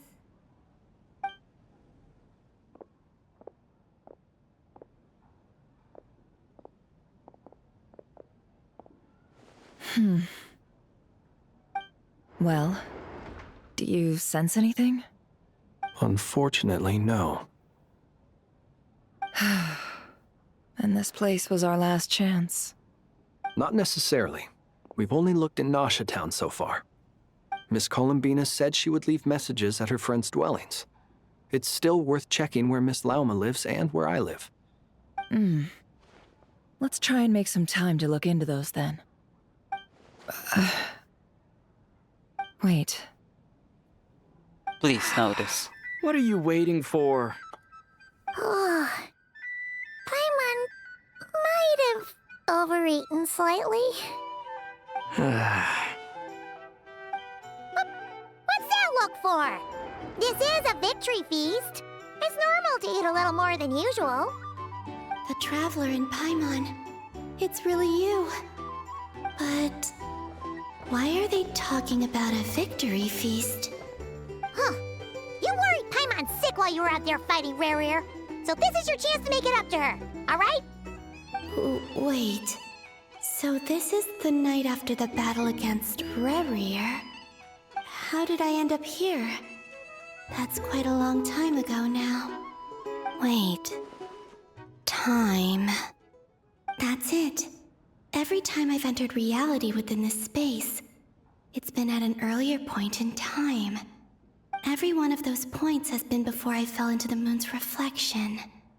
And everything I've done to affect reality really did happen in the past.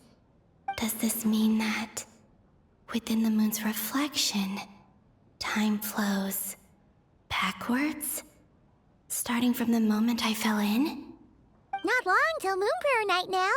It's gonna be even livelier than tonight. Although, it's gonna be sad saying goodbye to the damselette. She seems like a really nice person. Paimon. No, I can't. Even if I make contact, they probably won't understand what's going on. And in any case, I'll likely get pulled away again if I do. Instead, I have to find a way to get them to notice what I've written using the moonlight. Wait, even I hadn't thought of doing that before Moon Prayer Night. They'd never conceive of that possibility. Is there truly no other way? Don't lose heart. We'll find a way somehow. Huh? Oh, you say that, but the Frost Moon is beyond the fall sky. If we wanted to go visit her, how would we make it through to the other side? We might not have all the answers now, but I'm sure we'll find a way one day. Huh. Guess someone's gotta be the optimist. The present. The future. That's right. There are still things I can do. What's your plan? Flint's, when you were staying next door, did you ever open the window? No. The rooms here are dark and damp, and there's such a buildup of dust on the windows that the moonlight can't even get in. I didn't think it was worth the trouble. The moonlight? Ah, I think I see where you're going. One moment. I'll see if the owner is available. Don't bother. Time is of the essence.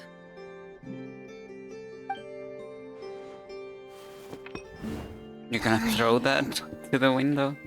Even if no one sees what I've written at this moment, maybe someone will remember what I said after Moon Prayer Night.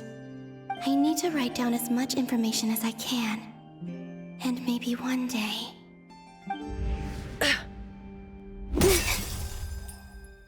Huh? Nice. What's up with you? You can't even hold your cup steady. Are you getting tired? A little. Well, you should probably hit the hay then. You've had a really tough couple of days for you.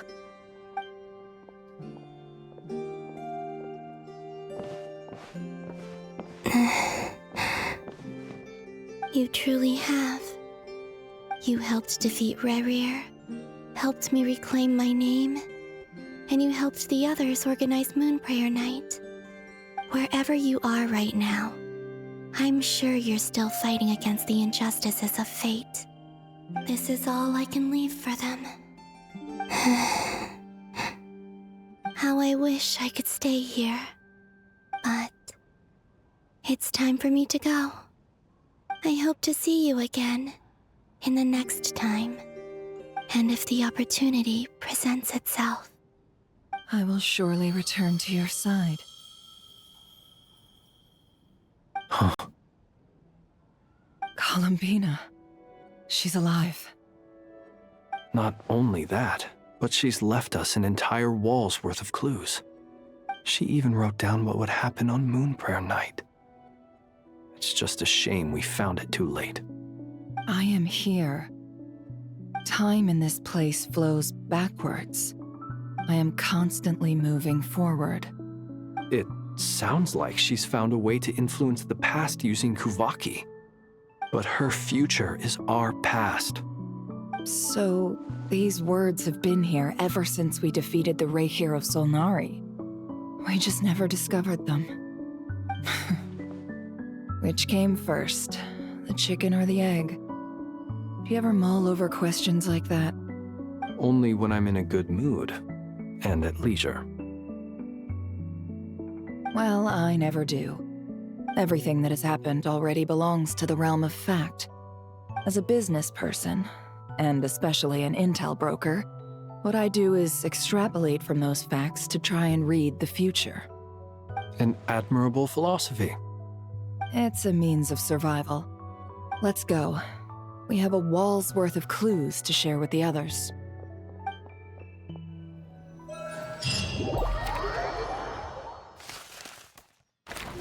Let's go. We found it.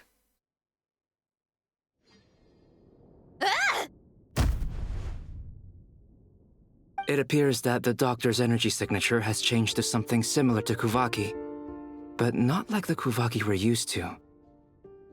Nod-krai's Kuvaki devices will only have a limited effect on it. I can see why you've chosen to place your hopes in alchemy instead. Also, I must say these books are rather profound. My subordinates just shipped them in from Fontaine. Some of them are from the Narcissenkreuz Ordo. Some are incident reports from Petrichor, and then there's a few test reports for these junk machines. Additionally, after some further scanning, I've discovered something extremely annoying. What's that? Teyvat's skies contain multiple moons. A long time ago, when I did my first scan, I detected 3, just as the legends say. But when I checked again just now, I detected 4 moons. So there's one extra? Yeah. Originally, I thought that if I could still find 3 moons, that would at least mean Columbina's still alive. But then it occurred to me that apart from the frost moon, Teyvat's moons are just husks. And husks surely shouldn't show up in the scan, since they're not alive. It's weird, isn't it? If we can't even distinguish between a dead and a living moon, how are we supposed to know whether a moon goddess is still alive? Or does this mean that the moon marrows are equivalent to the moons themselves? It's certainly possible. In which case, the 4th moon you detected may be Dottore artificial creation. So he wasn't bluffing. He really built his own moon marrow. Ugh! I'm so mad right now! It's easy to get overwhelmed when you have too much on your plate. Maybe you need to relax. Perhaps try going for a walk. Or simply take a few deep breaths. Not him telling her to calm Nothing can down. me down at a time like this. I need more time, and I need progress.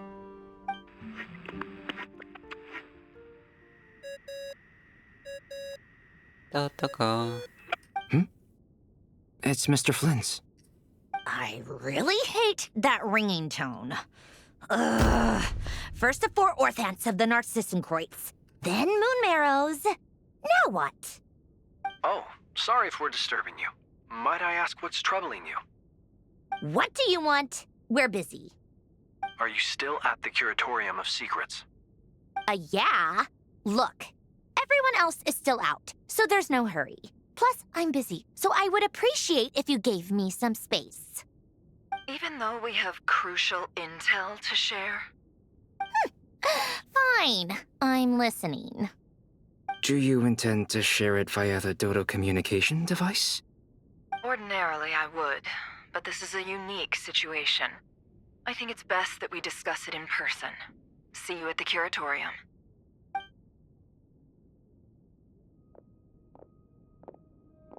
All right, then. So, what's the situation? The rest of the team is still out working on their missions and evacuations, but we've decided to fill you in on the most crucial information first. Sandrone, you were right. Columbina is most likely still alive.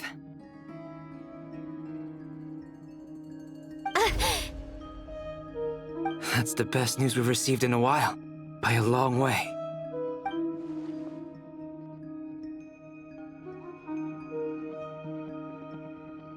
Random locations. Appearing in reverse order? Are you serious? So not dying isn't enough for the moon goddess, huh? She has to show off too. Anyway, does this mean we can deduce her condition from the moon marrows? Miss Androne, there's nothing wrong with simply admitting that you're happy to hear the good news. I'm not. And she's the least of our problems. We're facing a huge crisis. If she can't control the flow of time in there, she's just gonna keep moving backwards. Different points in time won't intersect, and she'll never find a way out. Let's say life begins with a drop of water. When did time begin? The moment this planet came into being? No, that's not right. Her final destination would be the moment at which the space she is in was created. But it doesn't seem like we can influence that space from the outside world. So how can we help her? Also, if she's alive, Rerir and Thalindus might be too. But as far as we know, neither of them have come back out. That space may not have an exit at all. I'm afraid I must concur with Miss Nefer in this. Can't exactly argue with that. Let's leave it there for now. I've taken notes on everything you said. Will it help with your research? I doubt it's gonna help with breaking Dottoro's energy fields. But who knows when it might come in handy. Better to have it all written down than try to remember everything when I need it. All right, I need to get back to my research. Mr. Albedo has made a lot of suggestions that will require my undivided attention. Sure, I'll stay here. I have things to work on.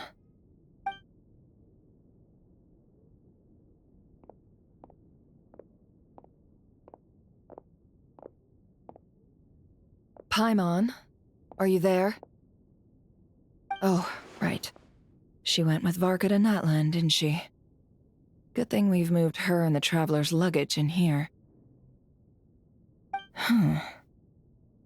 Speaking of the Traveler, where could they be? There's a note from Paimon. Paimon here. Not in at the moment, but if anyone needs to borrow her stuff or the Travelers, go ahead and help yourself. Paimon won't be mad. Also, Traveler, if you get back before Paimon, make sure to get some rest. Paimon misses you a lot, but put your health first, all right? How sweet. Well, since you offered, Paimon, don't mind if I do. This is the Traveler and Paimon's luggage. All the items they use day to day are here. It's well organized. I wonder which of them is responsible for that. What do we have here? Probably the Traveler, if I had to guess. Aww. Among the daily necessities, there's a photo. The camera captured a special moment that can only occur between people who are close to one another. You can really sense how the photographer feels about their subject. I wonder why this picture was placed outside. Is it because Paimon recently looked at it?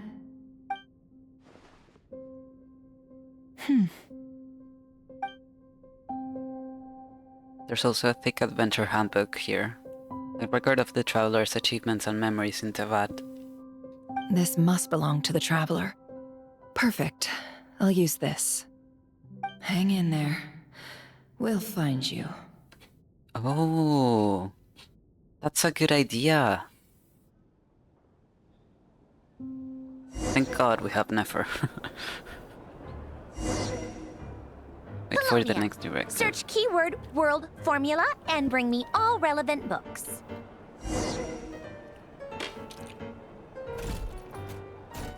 Yo.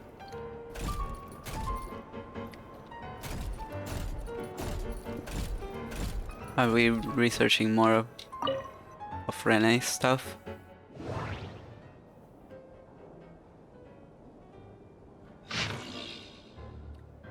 Ancient log, Alan K10. My assigned assistant doesn't seem very reliable. Likely that the power sources of those war machines can be used at the moment. Of course, far too dangerous. I'll get them to seek out other such mysterious machines. No progress worth reporting today. Went out with Anne under my adoptive father's watchful eye to seek inspiration at sites where battles took place, running into Renee and Jacob. Or well, Jacob, I suppose. The assistant doesn't seem reliable. Caused some accidents, just another obstacle to overcome. This kind of machine seems to take arbitrary external forms. Quite interesting. Research will focus on power source. Research prime energy machines. Assistant took the day off. Asked Anne for help. Recommended Renee and Jacob to the director of the institute. Research prime energy machines. Assistant took the day off. Asked Anne for help. Suggested she join the institute, but she wasn't interested. Research prime energy machines. My assistant still isn't back. I'll go pay a visit. Found Renee and Jacob's adoptive father with my own adoptive father's help.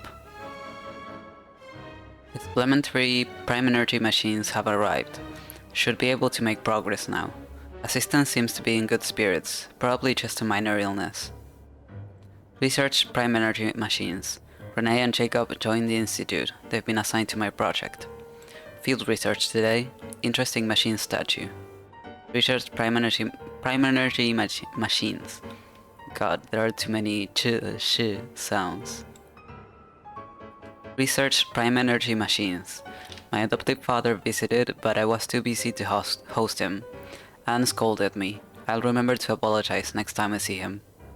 Research prime energy machines. Assistant took the day off. On the threshold of a major breakthrough. Assistant took the day off. Too busy to visit. Anne scolded me. I'll go tomorrow. On the threshold of a major breakthrough. Forgot about the visit. I'm sorry. Will invite everyone to go with me. Took the day off. Assistant took the day off. Went to visit. An idea. A virtual neural network based on a vast quantity of thinking units instead of logic trees. Cameras? Research prime energy machines. Assistant took the day off. Research prime energy machines. Assistant took the day off. Research prime energy machines. Renee and Jacob went to begin conducting their own research today. Assistant took the day off. A breakthrough. Patent application process is too annoying. Forget it. Assistant's condition seems alright. Still a little worried. Considering the gap in medical technology, advised assistant to go to Sumeru. Took the day off. Researching machine kinematics next. Must make a material list. Visit. They said bigger lab has been prepared for the kinematics experiments, but I've decided not to move for now. Visit.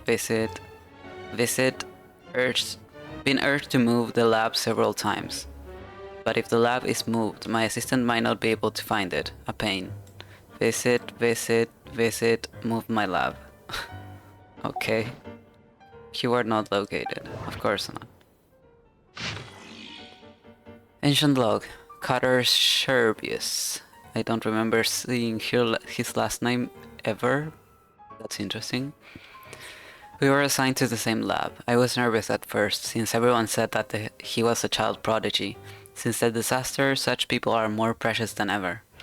I had thought that an institute star recommended by higher-ups might be more full of himself, but he's much better than I expected. He's just not the most sociable sort. No obvious symptoms. I made a huge mistake and knocked over an ancient geometry machine that took a lot of effort to bring back from the desert ruins. The machine came to life and made a huge mess of things. Though he's a lot younger than me, he's really smart. I can't believe that's how he managed to tame the machine. Maybe taming isn't the right word. Maybe the other engineers will look down on me for using it, but it really did feel like taming. I know modern clockwork machines well enough, so I can see that huge technological gulf between the two. Even disregarding construction, we will make little meaningful progress if we do not resolve the power issue. But I still have to be careful. I've never seen Alan angry, and I don't want to find out what he looks like when he gets angry. A few minor symptoms. Took the day off. Oh, is Carter the assistant? I can hardly believe it. Alan came to visit me and even brought his sister. She's a lovely little lady and unafraid of strangers. A fine day indeed.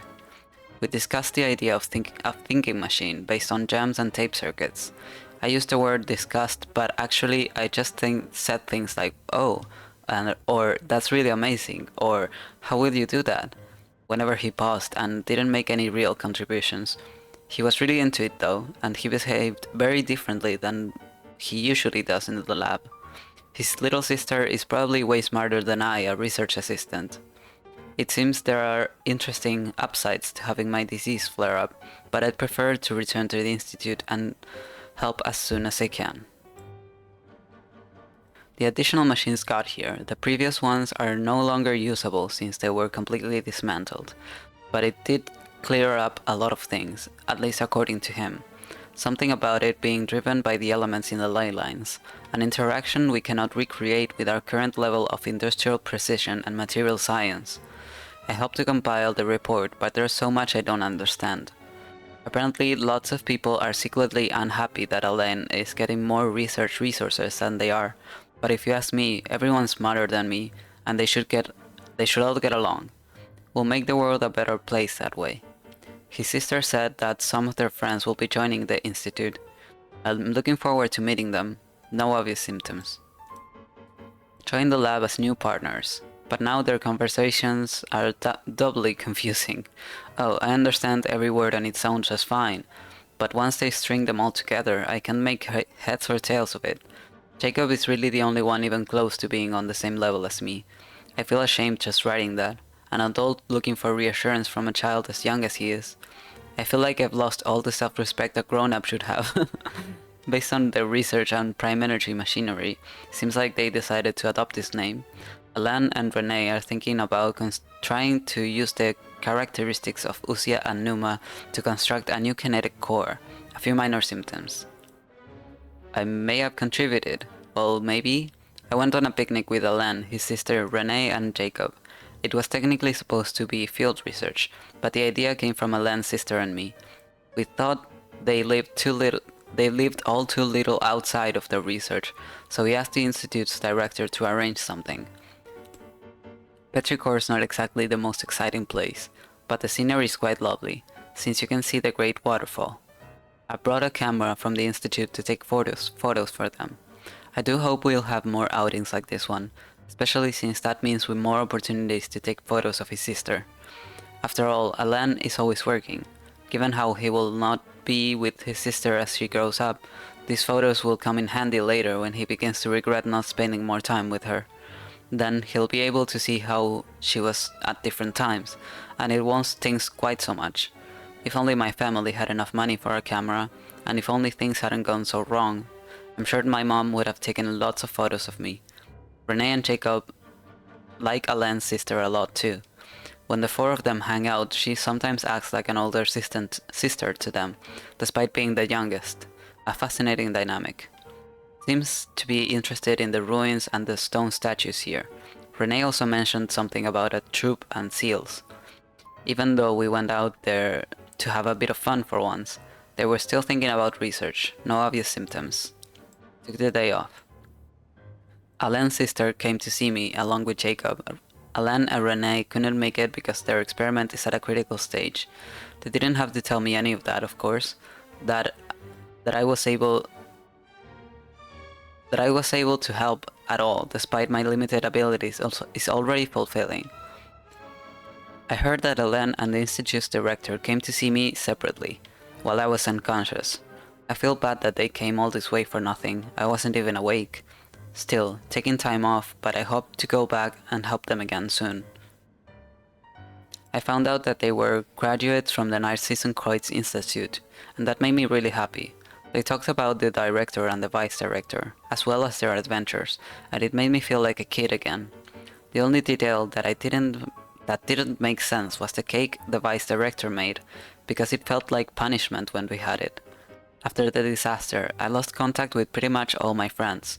I'm so happy that they were able to find each other again. I wonder how my friends are doing. They're probably trying to rebuild the nod-krai Institute. I've got to go check it out next time. Talked about the thinking machine again. I had an idea about making a thinking camera, so that it would take photos of those precious to him while he's busy. I thought it was kind of pointless, but that it had security and surveillance applications. They did it. The light bulb came on. I was lucky to have recovered in time to witness this historical moment. It's quite a pity, but I hope Renee and Jacob will make breakthroughs of their own in their own research topics. I also hope they get better assistance than me. No obvious symptoms.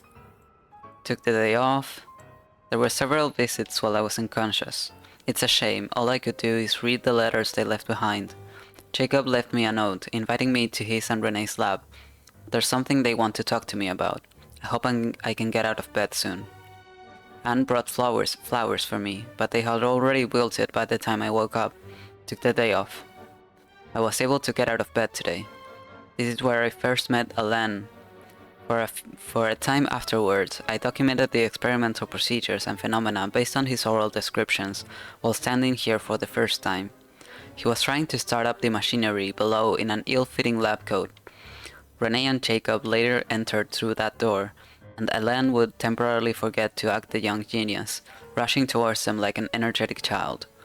Here I bore witness to the first successful controlled annihilation reaction. Damn. The brilliant light cast a deep, dark shadow, and I believe history was made in that moment. Will someone like me, so excited I knocked over the ink bottle, play a role in an event that will go down in history? Behind the locked door, on the other side, is Renee and Jacob's lab. It seems access was limited due to the dangerous nature of their research.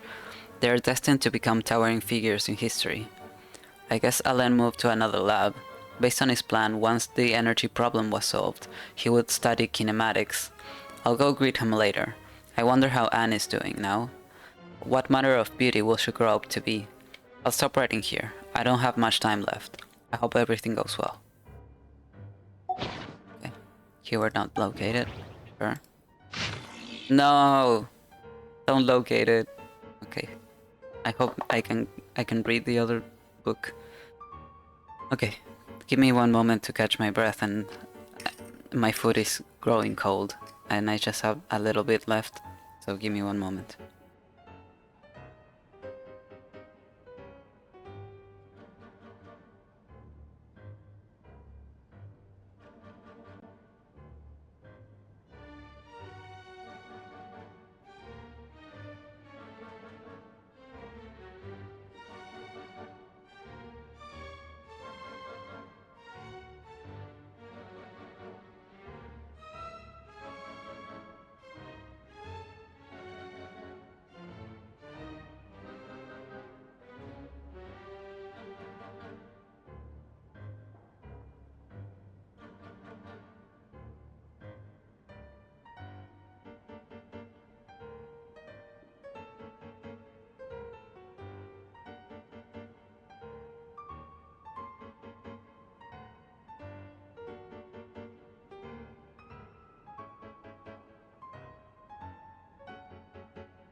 Okay. Odomniki Sermon Dictation concerning the Apocalypse. In light of the formal and rigorous proof outlined above, I believe that the correct term for this situation is Fortuna. It is an ancient Romurian technology, a wisdom unparalleled. I never imagined that Romurian ideas would be so similar to the computation graph that I have named the world formula. This is strong evidence. Human civilization is bound to lose its potential amid ongoing exploration and evolution. Humanity's decline is, in truth, unfolding at this very moment. To put it bluntly, ladies and gentlemen, the apocalypse draws near. This is not the hallucinatory babbling of some wandering monk from Sumeru. Rather, it is a logical deduction grounded in reason and natural philosophy. Please, take a look at this diagram. Beneath the most hidden of all hidden, the number of cycles, that is, the number of higher particles, can now only be 4. No new world cycle can be generated through reconciliation. In other words, the end of this current samsara is the end of infinite light. The sparks of civilization are all but extinguished, unless we begin to consider introducing variables beyond the existing system. After all, the world itself is an external manifestation of a dream, and therefore... we love you, Renee. Keyword, word formula located. No! Please, let me read it. Thank God. Okay, ancient notes. Phew, that was scary. Though it's a shame, we'll have to miss it. I was looking forward to Coppelius's new work. Ever since he was a child, he's always been incredibly talented. Out of consideration for everyone's safety, it has been decided that the Institute shall close. Driven by the energy and vigor of youth, the young ones are clamoring to go out and do battle. I hope someday they will understand the importance of prioritizing post-disaster reconstruction over marching off to die. I fear that it shan't be long before we must depart. We've chosen a good piece of land near the Fountain of Lucine as the post-relocation site. They even say they want to use the land to build an opera house. They'd sooner set faces aflame with shame and laughter. To think that anyone could be so comical. We're going to pay our respects at Basil's grave. I hope it turns out like Emmanuel said. However, it's the Institute's responsibility to support gifted and talented youth. Met with the newly appointed Eudex. He has a peculiar temperament. Seems much more reliable than Leon and those other clowns. If all goes well, it has the potential to completely revolutionize our understanding of Clockwork Mecha. The proposed methodology and plan are reliable, worth paying more attention. The results of early phases have been satisfactory. It will increase our investment. Carter's leave request has been increasing in frequency. Better have someone keep an eye on him. He may be having financial difficulties. Not like it's possible for it to be a family matter. After some consideration, I've decided to enroll them and temporarily assign them to the same lab. However, I'm concerned about the impact of their joining after a land on the mental state of others. Must keep careful watch. Still unconscious during the visit, so couldn't speak. Decided to take a blood sample and see if they're secure, or a way to mitigate it. Although the proposed research plan is expected to face challenges in obtaining recognition, I believe it holds significant practical value, so it justifies approval. Toxins remain in the soil and water have not yet been fully neutralized. The water is producing deformed oceanids. In a way, this could be a reflection of previous events. I only just learned that these are Carl's adopted children. It's a shame that the Narcissenkreuz Institute no longer exists. This could be the biggest breakthrough in a century. It will change all of society. The report mentioned abnormal movements. I'll have to find a chance to talk to Emmanuel about it. Okay. Thank you.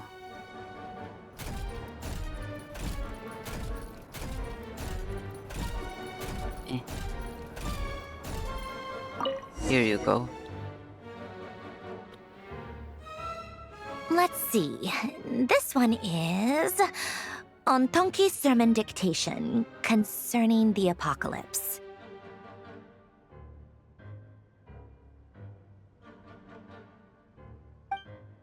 I believe that the correct term for this is Fortuna. This was an ancient Romorian technology, a wisdom unparalleled. I never imagined that Romorian ideas would be so similar to the diagram I have named, the World Formula.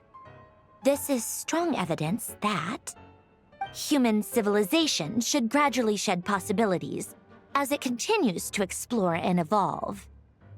The end of humankind may well be upon us right now. The sparks of civilization shall run out, unless we consider introducing variables from outside the system. Variables? Surely that can only mean one thing. Senders. Descenders? Yes. Let's go. Dottore likely captured the Traveler because of his descender status. But the Three Moons' authority comes from the world itself. Why would Dottore need anything beyond that? Where does this variable factor in? The world formula calculates the fate of an entire world. Introducing a variable would therefore give us...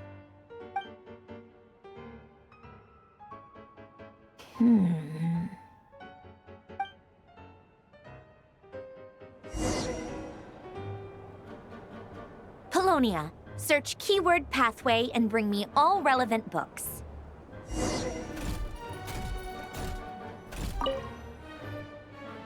Let's go, more reading.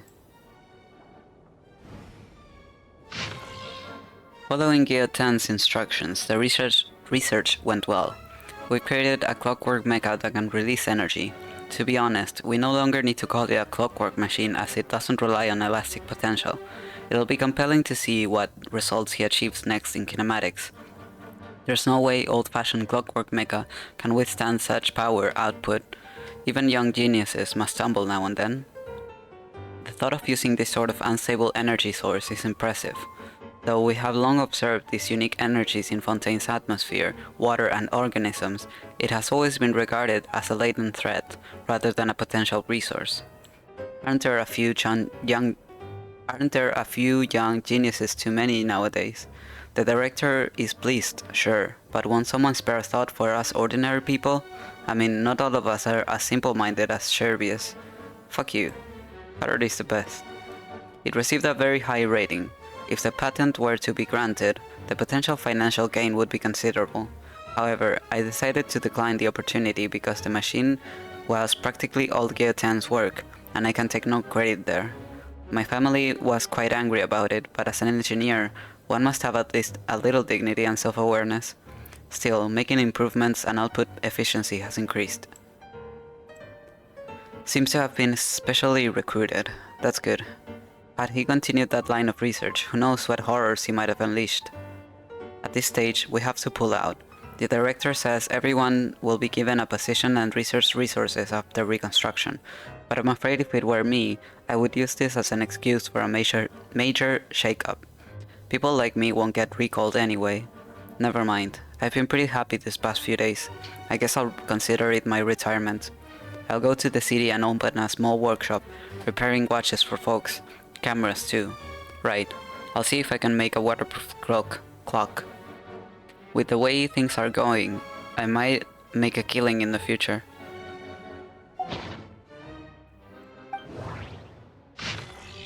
Anyway, when it comes down to it... Oh, Jacob Ingold. Let's go. When it comes down to it, our research directors are different, so I applied for a new research lab with the director, but there's nothing for it anyway. Alain is incredibly intelligent, but he only trusts himself, and doesn't trust our observations or accomplishments unless he reaches the same conclusions through his own calculations. Well, it's okay, since Alain is making the world a better place in his own way. I trust him, because this is the world that Anne lives in. Even though the Institute is full of people, I don't have many friends beside Carter. It feels like everyone kinda dislikes us. Renee managed to acquire something powerful to research. Apparently these appeared after the disaster and are very dangerous for most people, but I feel okay. Maybe my constitution really has gotten a lot better. helped Renee out. When I visited him, I found out that he also attended Narcissus Coit's Institute. We didn't tell him about the vice director abandoning us, or it would have made him sad. If only we could have helped him just like I was helped. After discussing it with Renee, he finally agreed to give it a try. He said since it's dangerous, everything needs to be made clear to Carter, and he must make the judgment himself as it concerns his own life. But if it's successful, then he'll survive just like I did. Yeah. That happened. Yeah. I want to go over there. Oh. Oh. Fuck. Are you okay?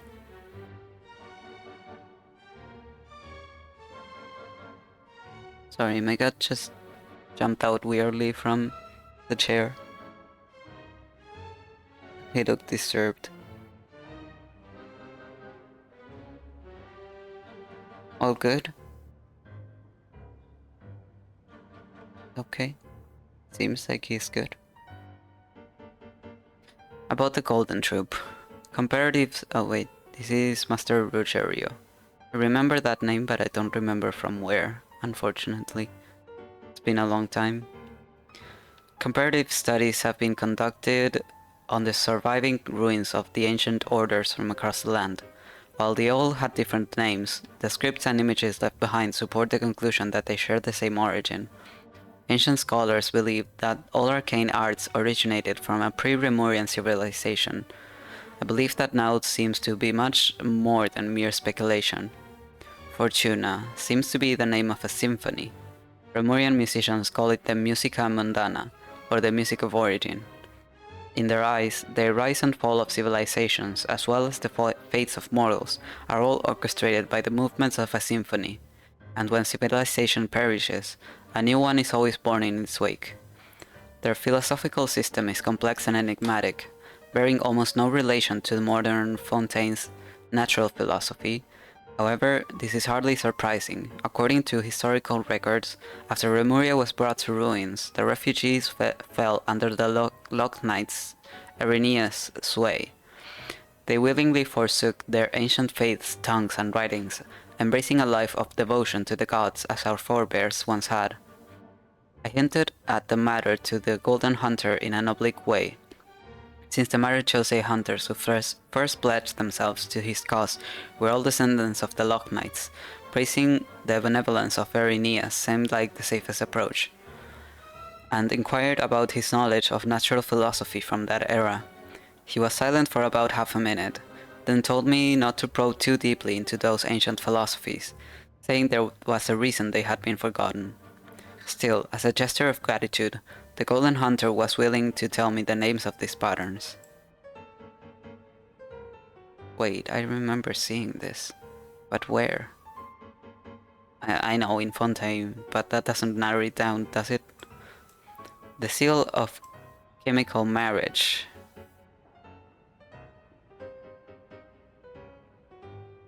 Are you kidding? After all these years, we're getting into chemical marriage? According to him, this symbol is even older than the Remurian civilization itself, and was one of the gifts bestowed upon King Remus by the Golden Bee. What exactly those were remains unclear. Gifts bestowed upon King Remus by the Golden Bee. The rise and fall of empires and civilization, the ascension of mortals and the emanation of light. What is this?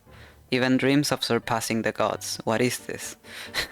All of these can be represented by this formula. I cannot understand it all. He declined to elaborate, and so I can only record these matters here, as they were told to me, in the hope that those who come after might one day decipher their meaning. The rise and fall of empires and civilizations, the ascension of mortals and the emanation of light, even dreams of surpassing the gods. All of these can be represented by this formula.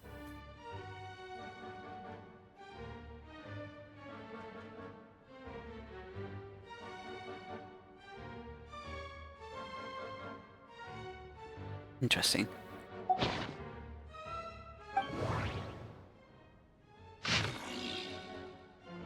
Ancient log. It seems the ordinary Dari machines can no longer satisfy him. As a result, the director used national resources to obtain something truly horrifying. Rumor has it that someone was nearly killed. I hope this will help him achieve his research objectives. They even got him some rare Dari mechanical parts being studied by Sumeru researchers as part of the package. Things went out of control for the third time. Gyotan may be willing to risk his own life, but that doesn't mean the rest of us feel the same. I came up with an emergency damage control strategy, and I hope we won't need to use it before he finishes his kinematic research. However, given his personality, it seems unlikely that he'll ever truly complete that research. Seems his experiments into machines were intended to create a mechanical dog as proof of his accomplishments in kinematics and material science. It's actually a good idea and could be showcased in the city, and the creature is much more personable and likable compared to the automated turret next door. At least he lived long enough to be poached by the Marichose hunters. It wasn't easy for us to survive this long either, but what will we do with this blasted crazy killing machine that can repair itself? Whatever, that's a problem for future generations. So that's when he met Seymour. You were not located, of course. Okay, I don't remember how she read this word again. Otnmeki?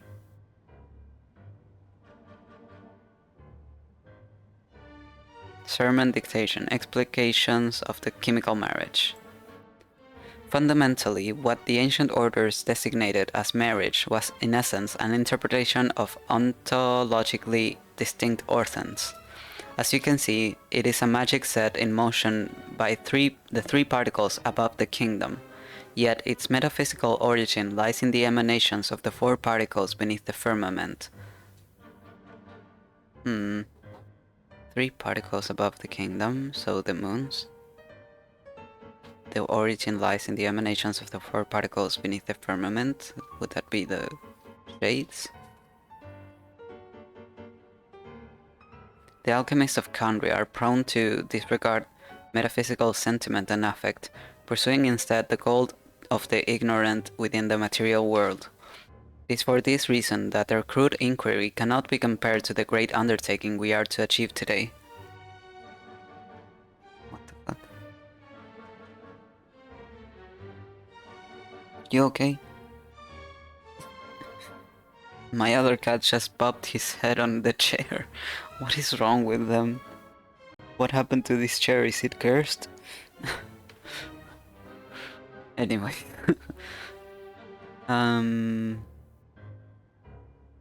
It is for that reason that their crude inquiry cannot be compared to the great undertaking that we are to achieve today, one that is founded upon ancient Remorian style theory. 3 pertains to appearance, while 4 pertains to the intrinsic. 7 obtained through their overlap constitute the number of paths for vertical transcendence. We designate this process of overlap as marriage, for the union of the two through a mediating medium is akin to the matrimonial covenant of those bound in mutual love. Observe and compute the pathway displayed in the guidance diagram. Deconstructing and reversing its effects could generate potential ideals. Nevertheless, there is one thing everyone must keep in mind. Solve the first half of the equation, leave the second unattacked. But you have all in the clear light, and some, though not all, in the dark. This is not because they possess any sanctity that renders them untouchable, but because they offer no benefit whatsoever to the world formula. Only mediocre minds foolish beyond certain measure would actively seek to trespass upon such prohibitions, because in the eyes of the ignorant, taboo and precious are semantically identical. They fail to recognize that in most cases, taboo, like convention, lacks merit for deeper inquiry.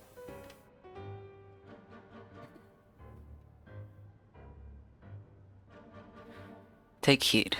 What we speak of is the act of overlaying your dream upon the dream of the gods. Of overlaying your law, your will, and the starry sky upon ineffable sacrifices and despair. We do not speak of following emanations to achieve ascension to the ranks of gods. This is a base dream doomed to perish within an eggshell. What I am I aim to teach you all is the principle of transcendence, the infinite expanse, and the innumerable stars within it. You too must act in this matter, unbound by any constraint. To choose division for the sake of convergence is the necessary path of marriage. At its core, magic is the science and art of effecting change according to the consciousness. The marriage is the instrument through which the art is realized.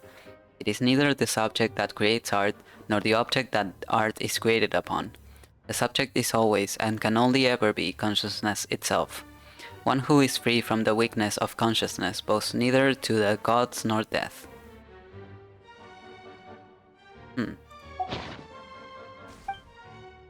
What have you got to say here, Sandrone? Some of that went over my head. I'm not that smart. Otomki Sermon Dictation. Otomki. Explications on the chemical marriage. These titles are pretty esoteric. Yeah, agree. Observe and compute the pathway displayed in the guidance diagram.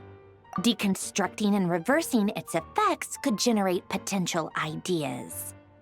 So, it's one of Renee's draft lectures. Deconstructing the pathway. I suppose that could lead to a breakthrough.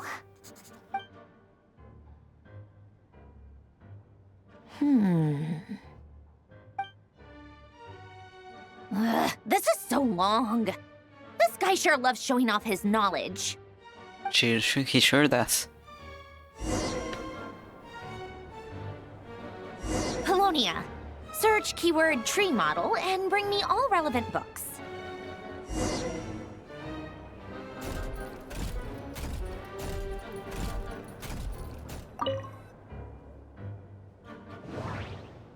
Okay, my voice is getting a bit tired, you know? Let's start with this. Oh. Okay. Let's continue with this. The biography of Geotan, Deluxe Edition. Interesting that she owns this. Chapter 567. Chapter 7. Geotan in his later years. No one can know the root cause of every incident in the world. Humans are neither wise enough to predict the future nor able to stop the unfortunate accidents from occurring. It's a shame. There's nothing more to say. Alain Geotan, in response to a question about his early years, from Nellie Cochran, chief editor of the Steambird. After retiring from the Fontaine Research Institute, Geotan declined all invitations from the Palais Mermonia and civic organizations from the Court of Fontaine. Instead, he withdrew into the Burial Region countryside, living in near total isolation from society. Notwithstanding, even prior to this, the reclusive old man had never formed any deep connections with others.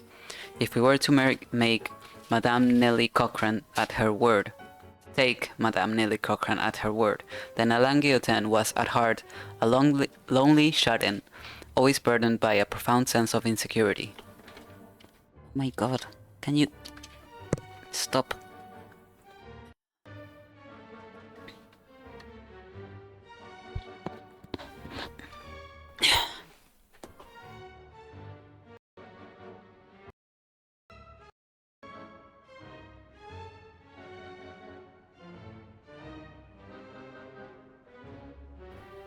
Okay.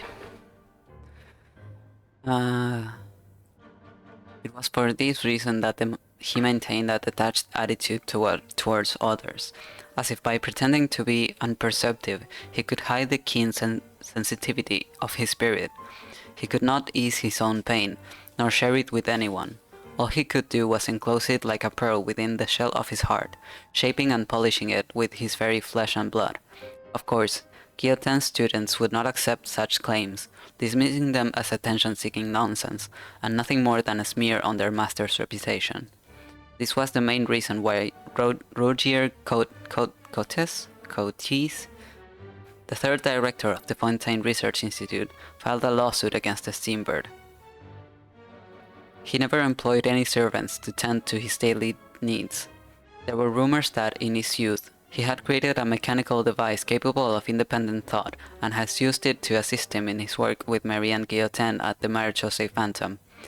As a result, he had no need for servants. He only needed to create more of the same device. However, such claims were clearly at odds with the facts. The personal effects that Guillotin left behind after his death include nothing of this nature, and so-called mechanical devices capable of independent thought are entirely inconsistent with the ideas he expressed in his manuscripts, as he wrote in hierarchical calculating machines and intelligence. The real question isn't whether machines can think, but whether humans can. Fontaine, Natural Philosophy and Engineering Science Press, 3rd edition, section 13, page 5. We have every reason to believe that whatever contraptions Guillotin crafted in his workshop in his later years were deliberately destroyed long ago. After all, it's hardly uncommon for an engineer to discard their designs. Popular fiction has offered many flights of fancy about these contraptions, yet all such tales contradict the surviving evidence. Nevertheless, we must recognize that as a cultural symbol, Alain Guillotin's posthumous work has been instrumental in stirring the imaginations of the young. Okay. Let's go with this one. Great Detective Herlock, The Alchemist and the Clockwork Saint. Chapter 6. So the story ends like this. Herlock sat down and lit his pipe, but the rest of us, whether it was Agent Gina, Miss Jacoba, or the Commissioner Miss A. Chie, looked at one another in confusion. You must still remember that the locations of the 4 previous cases were equidistant. There was a symmetrical pattern between the time, space, and even the first letters of the 4 victims' names, Herlock said. This is also why Gina's deduction was completely off the mark. The murderer knew that she, possessing basic knowledge of the mystic arts, would assume that the followers of the Lila Cruces order would treat the patient as a necessary ritual sacrifice, so the culprit let her believe that her assumption was entirely correct. But when Duke Saint Germanus departed, he clearly said that everything was beyond redemption, and the next case would also. Ancient Gina protested, somewhat reluctantly. He's only a genius when it comes to mechanics, and everything else is just an ordinary person. Herlock paused, then continued. He's always been the type to like things he can fully understand, just like you, Gina. Ah, I get it, Miss Jacoba shouted suddenly. My dear Herlock, now everything's crystal clear. The 4th victim's death wasn't a carefully planned murder, it was pure coincidence. He only wanted to kill those 3 unfortunate gentlemen to avenge his comrades from the Lila Cruces order, but the traps he set weren't limited to just those 3 locations. He was worried that the plan might fail, since the 3 victims were all well-protected figures after all, so he added a few extra traps. Yet he never expected that, with Gina's interference, the plan would go far more smoothly than intended. Miss Jacoba, please don't speak as if I were the accomplice. Agent Gina's face turned as red as a sunsetia as she protested indignantly. How adorable. Indeed, Herlock said calmly. It was unclear whether he meant that Miss Jacoba's deductions were correct, or that Agent Gina was indeed an accomplice. Most of the experimental devices proposed by the Lila Cruces Ordo are built based on simple, basic tree model logical structures. They do not recognize their own masters, following only the commands they were initially given, so they end up killing said masters. This is why I keep saying, don't put too much trust in Clockwork Mecha. Unlike humans, machines have no heart. I remained silent as usual, but Miss Jacoba glanced at me with what seemed like a hint of puzzlement. What's wrong? Why are you standing there in silence? Is there something on your mind? No, I just didn't expect the truth to be so simple. Of course, my understanding of Clockwork Mecha cannot compare to that of Duke Saint Germanus, but I've done a bit of research. Suggests that those mechanisms were merely activated by Mr. Marcello's mishandling seemed a bit too contrived, but to imply that there was another mastermind behind it all felt like stretching it into the territory of conspiracy theories. After all, no one besides us could have pulled off the operation I envisioned, so I decided to abandon further speculation, choosing instead to enjoy the reactions of the adorable Miss the adorable Agent Gina. This is why you don't understand deduction. Agent Gina seemed to have regained her confidence, not to mention her mild sense of superiority over me. Excitedly, she raised a finger. Isn't there a saying that goes something like, when you have eliminated the impossible, whatever remains, however unlikely, must be the truth? Yes, it is. Stop right there. That's Fanto something mass, Rob something story. We don't have the publishing rights from their publisher. Herlock took another drag of his pipe. He seemed to be lost in thought once more. Regardless, this case came to an abrupt close. A person who did not manage to witness the end, a person who did not manage to achieve his ideals, a person who indulged in fairy tales, who dreamt of following the hero he admired, yet never saw his dream fulfilled. Someone who had everything, someone who lost everything, someone who woke up, someone who would never wake again. Unstinting in sacrifice, unflinching in farewell, undaunted by pain. Yet in the end, the sacrifices remained only sacrifices, the partings remained only partings. Clocks tick through tranquil years, fish swim in crystalline springs. No matter how grand a dream is, it will fade away like this, forlorn, wordless, silent. And after that... ... Yep. Oi. Oh my god. Let's go with these ones first. Oh god. Oh fuck. Let me have a sip of water, please.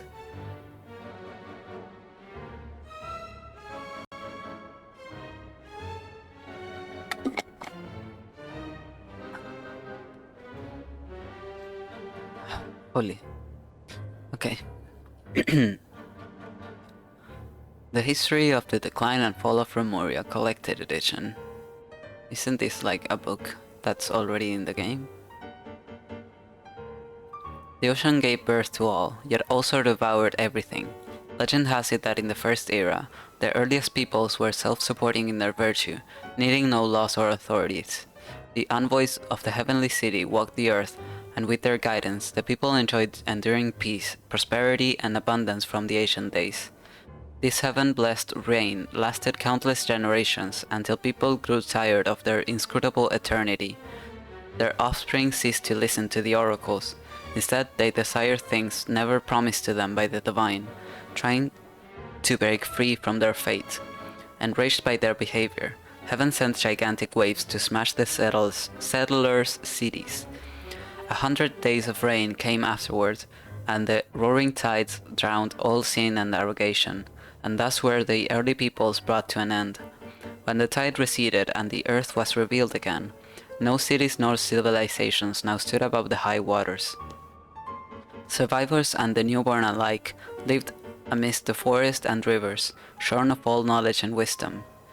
Human lives were no different from those of wild animals on the earth nor in the sea, driven on by the laws of nature, muddling through time with neither beginning nor end. Untold years passed. The throne of Gurabad was established and overturned in the far south, and the noble kindred of the east once reached the rim of the high waters, all while our ancestors remained bound by ignorance and superstition. Civilization and order were finally restored to the land named Fontaine, the day the great King Remus descended upon Meropis in his golden fortuna. He taught people how to farm and raise crops in the land, and built temples and cities with giant rocks to house the people. Most importantly, it was he who spread the beauty of music and art, which differentiated humans from other living beings, causing them to see themselves as masters of all things. With his immortal fleet, Remus conquered all the islands on the high waters. Even the great dragon beneath the abyssal depths submitted to his power. Those were the best days since the end of the earliest peoples, and eternal prosperity seemed so near at hand. The God King and his people indulged in the sweet dreams of carefree lives and fantasies of never-ending progress. However, the seers prophesied discord. The greatest empire will face the most utter destruction, and this is Fortuna. Thus did the God King derive the primordial plan from the 7-day rotation and the flowing winds of the sea and land, and composed a harmonious symphony of prosperity. He believed that so long as all the cities echoed with this greatest of songs, they would escape the judgment of fate and at last reach the land of eternal bliss. But thusly do the ancient writers concur. Oceans will rise, empires will fall, and the only constant is change. Greatness and glory unto Remuria and its immortal ruler, Remus, king of all under heaven and universal Hammost. Today, the glamour and luxury of the bygone eternal city is beyond the imagination of even the most knowledgeable scholars. As you sailed past the ocean pillars, along the royal fairway to the giant port playing host to Fortuna the imperial ship, you would have first seen a lofty tower. The Tower of Remuria was not built to receive heavenly oracles, but to guide ships traveling between islands in the high waters. It is said that the tower stood at the border of reality and dreams. Even if sailors were to be lured into slumber by sirens, they could follow the sound of the bell to break through the mist and find their way to Remuria. Continuing along the royal fairway leading to Makimos, there was the brave Remurian where the brave Remurian warriors lived. The grand temples and the arenas were built with giant carved rocks to commemorate the city's glory and victory. The solid and towering walls are decorated with glaze and gold. Bronze and marble statues array the land, and gold, spices, and specialties from the world over piled up in the markets. Traveling through Makimos, you would arrive at Capitolium, the center of Remuria, overflowing with delightful aromas and beautiful melodies. It was a paradise for artists, where only the most outstanding intellectuals and musicians were allowed. Even among them, however, only a small fraction enjoyed the privilege of serving the God King. Here all the theaters and palaces were established in shapes most harmonious, and their beams and domes adorned with the most sumptuous and intricate carvings, and centered on a golden palace of towering copper pillars. The king, resting peacefully at the heart of the palace, listened closely to every melody and every note coming from every corner of the empire. Upon hearing any discord, the God King would correct it immediately with a pluck of his strings, bringing perfection to the symphony of his empire. To keep all the people upon the high water from destroying the symphony of universal harmony, King Remus promoted 4 humans of great capability to high post. He shared his power and authority with them, making them his partners in governance, the harmonious for all cities, to eliminate all discordant sounds. To spread the harmonious symphony throughout the world, he built far-reaching fairways, which conveyed the melodies as never-ending ripples from Capitolium to every corner that sat above high waters. Yet fate's decree was not for even such as gods to defy, and to even attempt to escape destined judgment was a mortal sin. Amongst the God King's sins, the most terrible was the attempt to pass power that should have been reserved for the godly domain to humans. Thus, this power and status led to corruption and decadence, leading to violence and revolts. Such is fate's cunning that it uses the very powers that rebel against it to its own ends. When the day of destiny arrived, Remuria, the grand immortal city, faced an inevitable end.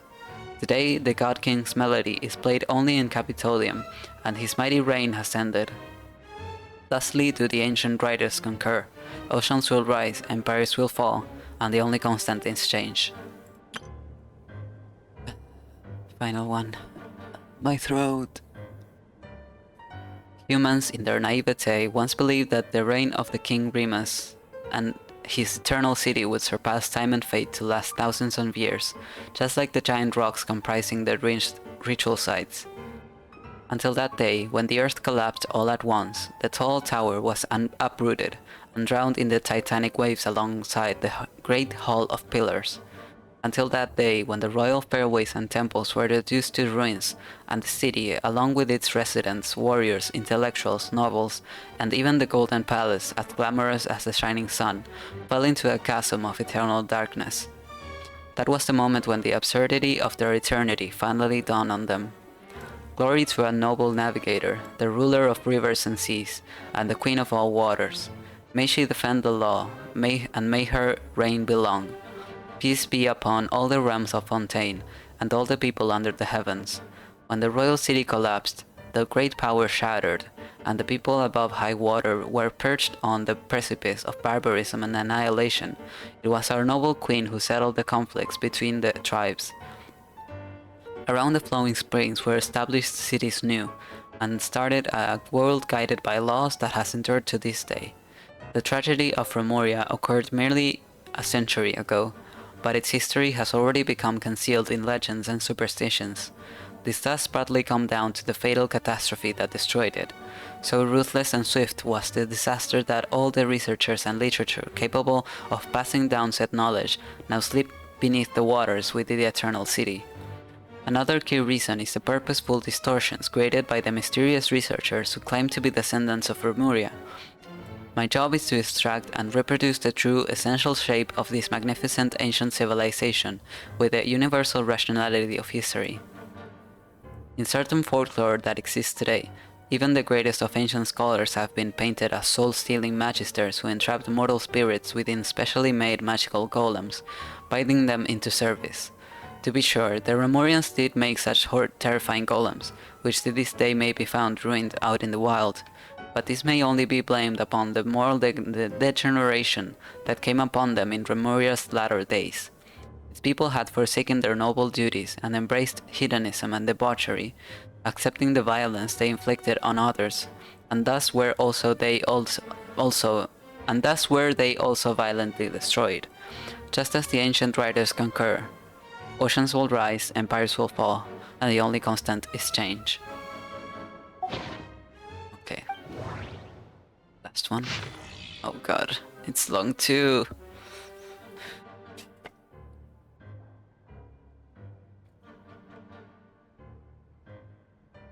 Wait, this is Time Tracker. Did I read Time Tracker or did I not yet?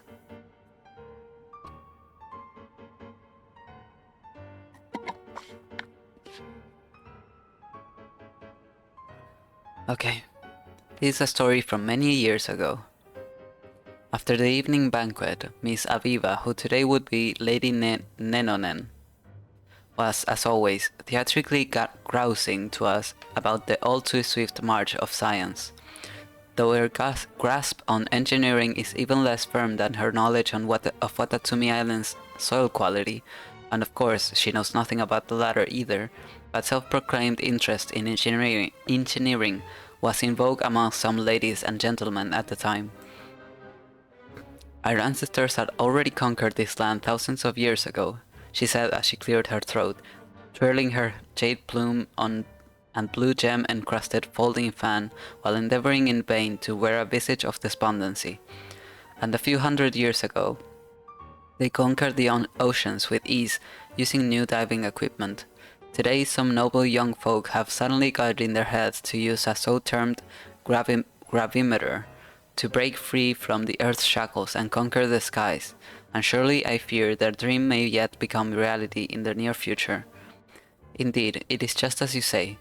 Humans, what a mighty and energetic species, with such great wisdom. No matter the circumstances, humans ever seek to change their living conditions with unimaginable passion, the Simber editor immediately opined. In truth, when it comes to mechanical engineering and theory, humanity is already on par with the Creator. They have conquered most of the natural world, and by their will they can shape this world anew. That's not what I meant to say, Miss Aviva said with an affected sigh. Those distant and dark unknown continents, those ruins hidden deep beneath the seas, all that romantic exploration and trailblazing, such great achievements, that which has put the glorious achievements of our sciences and reasoning on full display, have all but become lost to our civilization.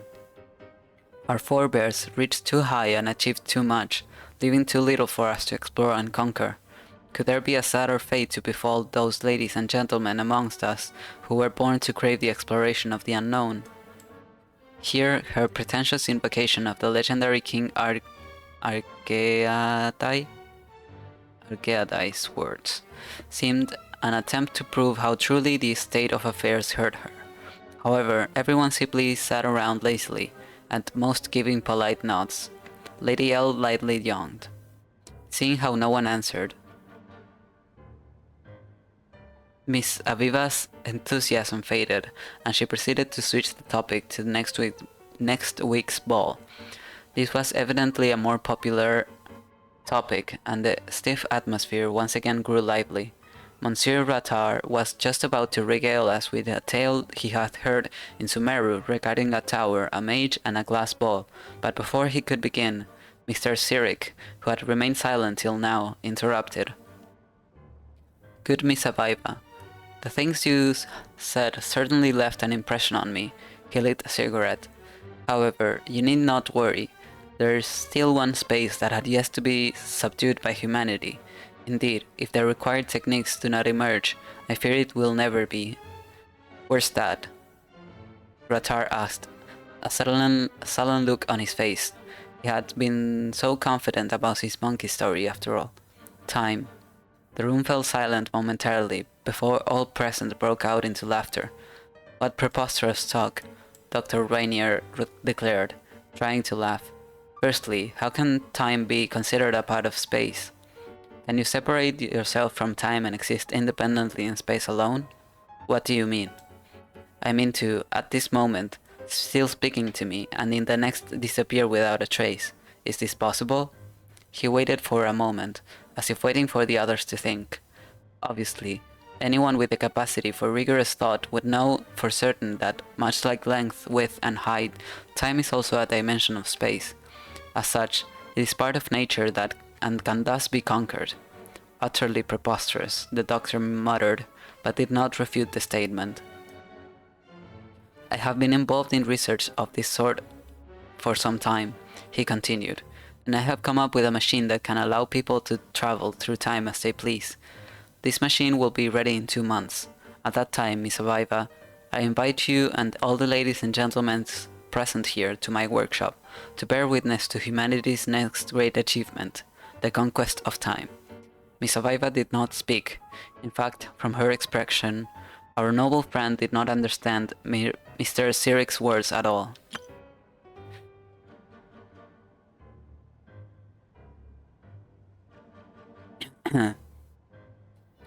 I can do it.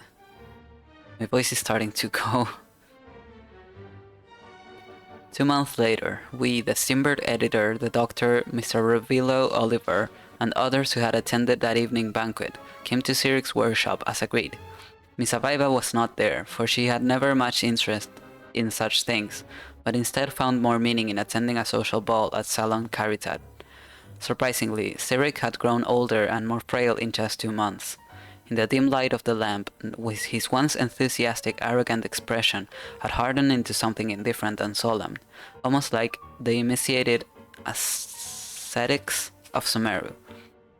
He welcomed us to take our seats, speaking in a calm tone. Well then, how is your plan to conquer time progressing? The Steambird editor asked directly.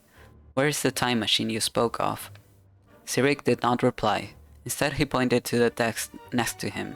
Our gazes followed, and in the middle of that table was a gold-plated whale-shaped model airship about the size of a small clock. Even a non-professional eye could readily discern that the model was of exquisite craftsmanship. Beneath its clear crystal shell, an indistinguishable and formless color flowed ever so slowly, glowing faintly in the lampshade's shadow. So, the doctor said, it took you 2 months to make this little toy that would amaze even Lepod's artisans? It certainly looks like nothing special, Sirik said, an inscrutable emotion shining in his eyes that could almost be called pity. But this is simply a projection the object has left in this moment, just as one can only see a thin line when viewing paper from the side. Blithering nonsense. For some reason, Sirik did not refute that statement, merely asking us in a calm tone to hear him out concerning his time and travel experiences. We agreed, and so he began to tell his story I shall now relate below, without interruption from beginning to end.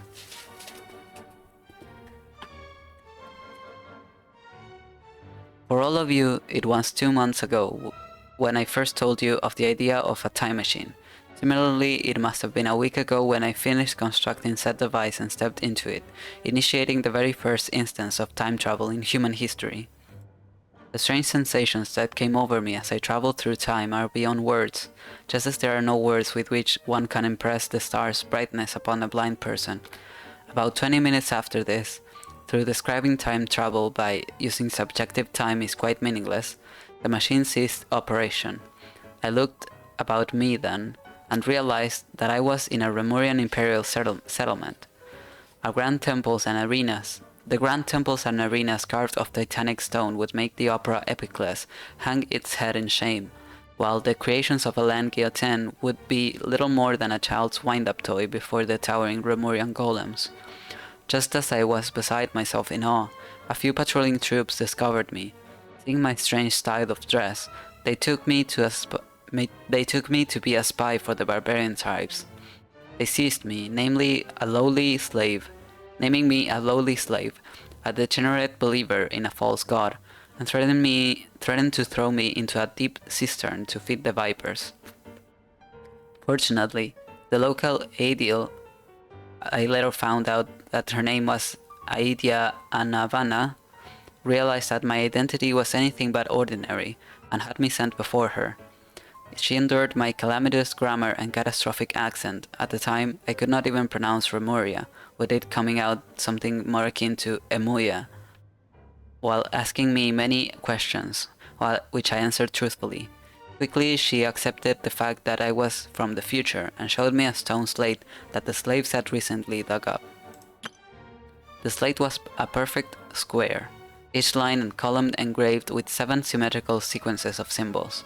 These were not in Remurian script, but rather the characters we use today. Regardless of the manner in which the text was read, or the order or direction, the information within the text did not change. It was an elaborate riddle involving dogs, pastures, giant finches, the summer rains, the song of the roses, a rich-bull and tiger stripes, and the ordered patterns of rocks. Despite my long-time love of wordplay games, this endless cycle of riddles made me terribly dizzy. For some reason, I knew that I must solve it, no matter the price. I spent half a year doing so alongside Idea, and as it turned out, the key to deciphering it lay with the name of a slave now 30 years dead, while the answer was a date, set several hundred years after the Empire's fall. I bade Idea farewell and stepped back into the time machine, forwarding myself to that date in the hopes of finding the secret behind the stone slate. There I met several Marechaussee hunters, and they showed me another stone slate, which again had 49 mirrored characters on it that formed another riddle. Again, the answer was a date, one set in a future still further off. Following these stone slates' directions, I crisscrossed the fabric of past and future, shuttling back and forth 13 times. Each stone slate's riddle was trickier than the last. One of them could only be cracked using a bad romance novel that would only be published 300 years hence, and the 5th word of the 37th page of that book would form a conjugate with the full name of the 375th Maison Gardenage officer from 375 years ago. Another riddle's cipher was based on a white flower that will only bloom several millennia in the future. I know not its name, and its pistil structure is very strange indeed. It might be a mallow of some sort, but I cannot be sure. That flower is nourished by skylark calls, and so one of the clues to its cipher was the number of ribs on a skylark during Romurian times. I suppose that is generally speaking just how the riddles worked. The final stone slate came from the underground storeroom of the Basil and Elton Memorial Museum, had not but one number on it, 0. I do not know what I was thinking at that moment. After all, setting my destination to 0 is an action utterly devoid of meaning, but I punched the number into my machine all the same, and pulled the control lever. After who knows how long, the machine stopped. I sensed that I was floating atop a sea with no waves or ice, or even the wind did not exist at that moment. The sky that loomed overhead was not blue, but a dark red adorned with countless stars, a pale and distant, like salt frost lining the shore. I stared at this very first of oceans, transfixed, and several minutes passed before I realized that there was something shadowy hidden beneath the placid surface. It was the palymermonia, which should not be there. At that moment I could hear someone call me by name, Neven Sirik. The voice called. I turned and it was like looking into a mirror. A man identical to myself looking me dead in the eye, just as I did to him. Neven Sirik, he continued, you wish to conquer time. No one can do that.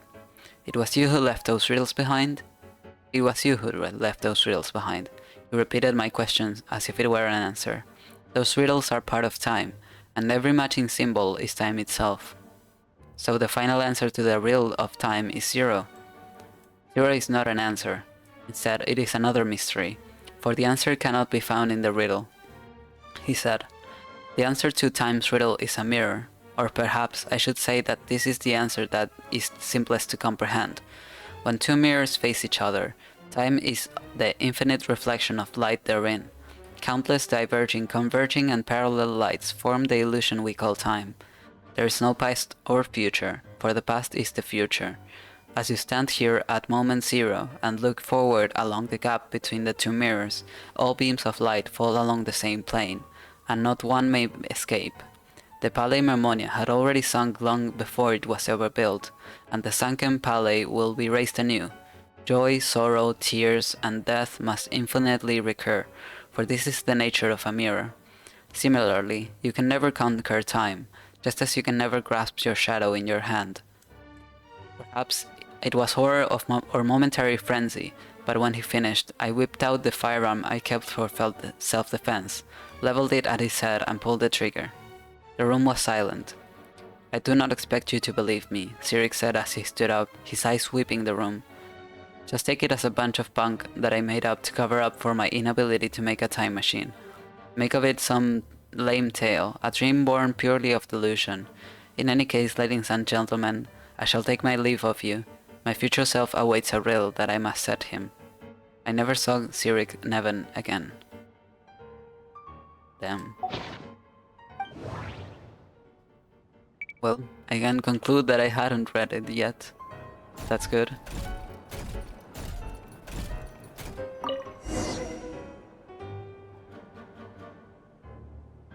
Most of the experimental devices proposed by the Lilia Crucis Ordo are built based on the simple and basic logical structure of a tree model. Lilia Crucis. Guess they were trying to cover up the name of the Nautitzenkreuz Ordo? When Duke St. Germanus departed, he said, it seems that there's no going back. Alas, he is only a genius when it comes to machines. In all other things, he is but ordinary. Excuse me? I'm sorry. That's just ridiculous. What kind of book is this? Great Detective Herlock, the Alchemist and the Clockwork Saint? Isn't this a novel? Come on. Still, the author swears that they knew Renee well. Whatever. I guess it's not beyond the realms of possibility that Renee would say nonsense like that on occasion. Memory, wishes, souls, and persona. Frankly, this sounds more like occultism, but if Albedo vouches for it, I suppose there must be some alchemical basis to these techniques. The way Alain Guillotin saw it, the world was comprised of machines. The universe needed machines, and thus his technologies were created. That's why I was born. René, his full name was René de Petrichor, if I recall correctly. Sounds like he and the town must be intricately connected. That place was also the source of most of our information regarding Remurian civilization. Seems like some of his projects were based on their technology. The cutting of souls and storing them in vessels. These seemingly unrelated techniques underpinned René's research. Assuming that the 4 orthants correspond to alchemical categories. The chemical marriage model? Alain would have scoffed at that. He never would have let those theories or parameters anywhere near his mathematical formulas.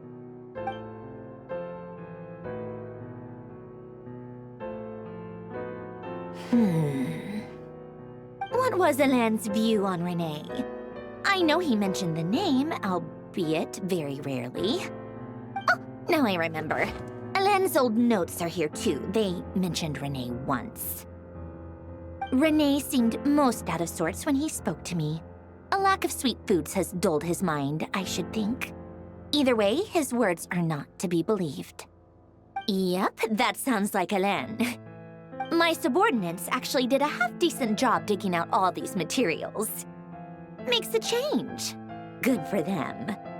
Some of Alain's old files are completely consistent with these records. He must have gotten them from the Tower of Gestalt. I never knew he got his hands on Renee's records that early. He may have kept them, but he never even attempted to use them. Didn't believe a word they said. Come to think of it, Renee's world formula was filled with calculations of constants. That shows he believed that the fate of the world to be predetermined. As for Alain... it's been too long. I forget what he said. What would he have said? A guy like him, fervent believer in machines, but not headstrong enough. The world can be changed. It is worth persevering. Yes, that's how he used to think at least.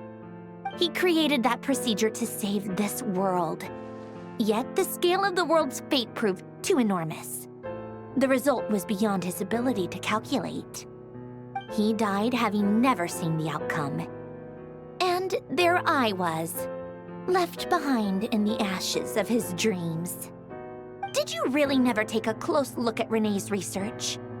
Or did you read it but deem his philosophy incompatible with your model? The very thought of trying to incorporate his ideas probably made you feel sick to the stomach.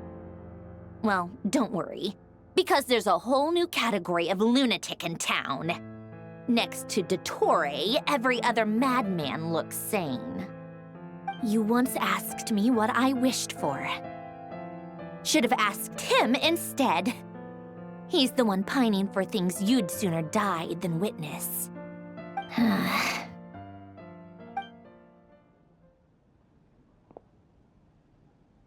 Even the tiniest variable can make big waves in the present. Now then, allow me to put these incompatible fragments together in your stead. First, establish and verify the existence of the Great Circle.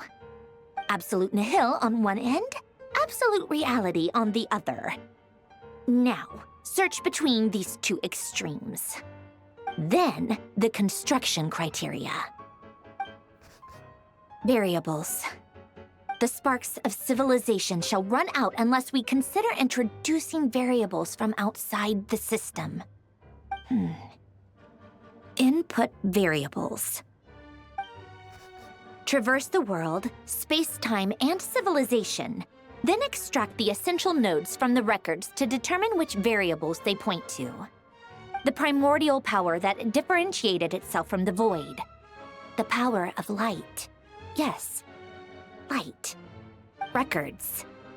Hyperborea. This is horrendously complicated. After all that, I'm still missing a few variables.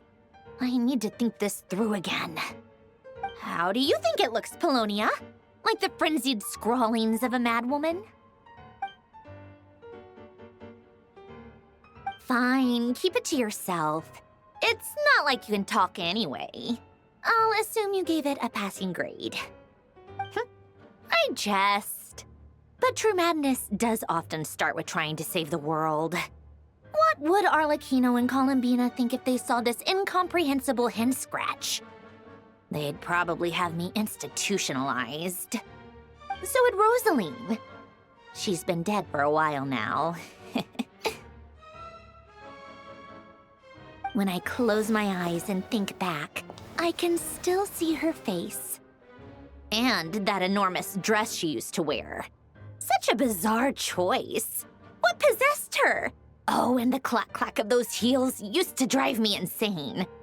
No one's asking me, obviously, but I hope you all know that I never wanted to save the world. I'm not crazy. I don't have delusional ambitions, and that's a clinical fact. The world needs a solution, but I don't need the world's validation. It's the world begging me for answers, not the other way around.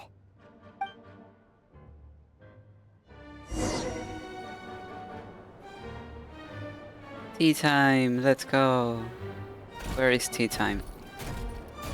I want tea.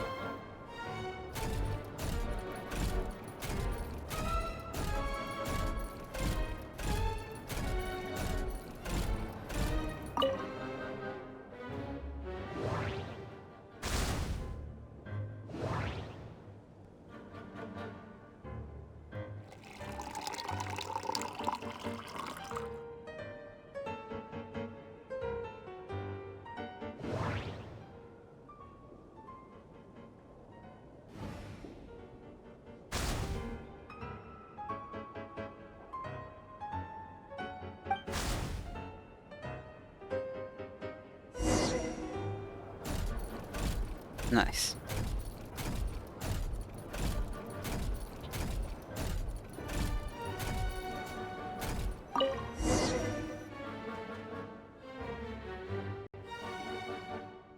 Oh, cookies to go with the tea.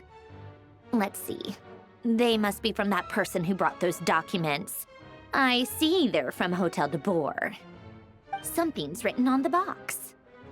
We are proud to present this homage to the Fortress of Meropede's fun-filled meal collection system. Fortune cookies. Have a lucky start to your day. Sounds like a dumb gimmick to me. Be early to bed and early to rise. Get plenty of sun and drink plenty of water. Then things will surely go well for you. What? Are you kidding me? Somehow I doubt that an early night and a glass of water is magically gonna save a world on the brink of existential peril. Unfortunate.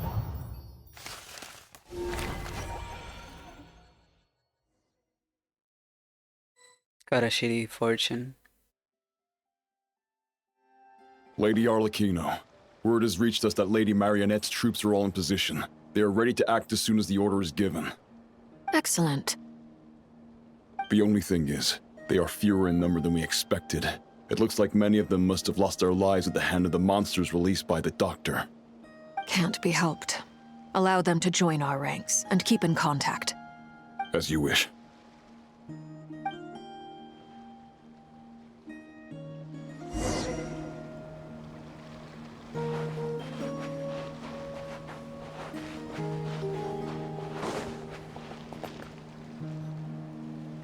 It's been a while, Arlecchino. You look well. Hey, yo. Did Dottore really have to build his lab right on the sole path between Snezhnaya and Nod-krai? Had to go on a huge detour to stay out of its line of sight. Sounds like an arduous journey. I assume you've brought word from Her Majesty?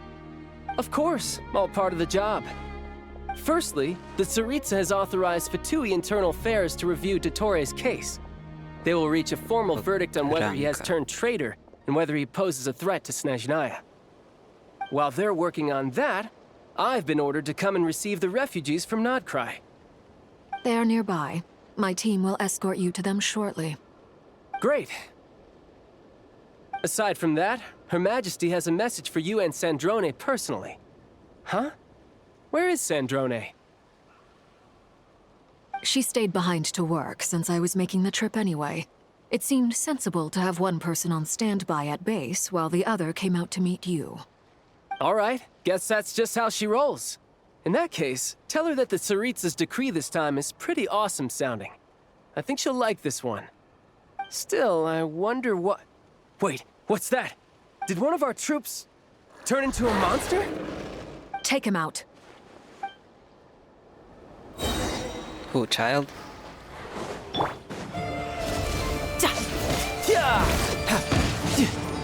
Brace yourself! This is gonna hurt! Laid bare.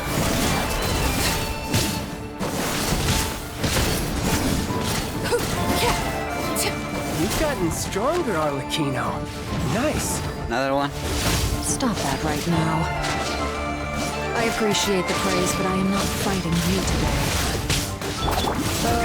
I knew it.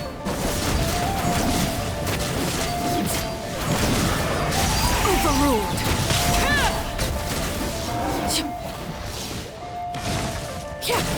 Everlasting as the moon!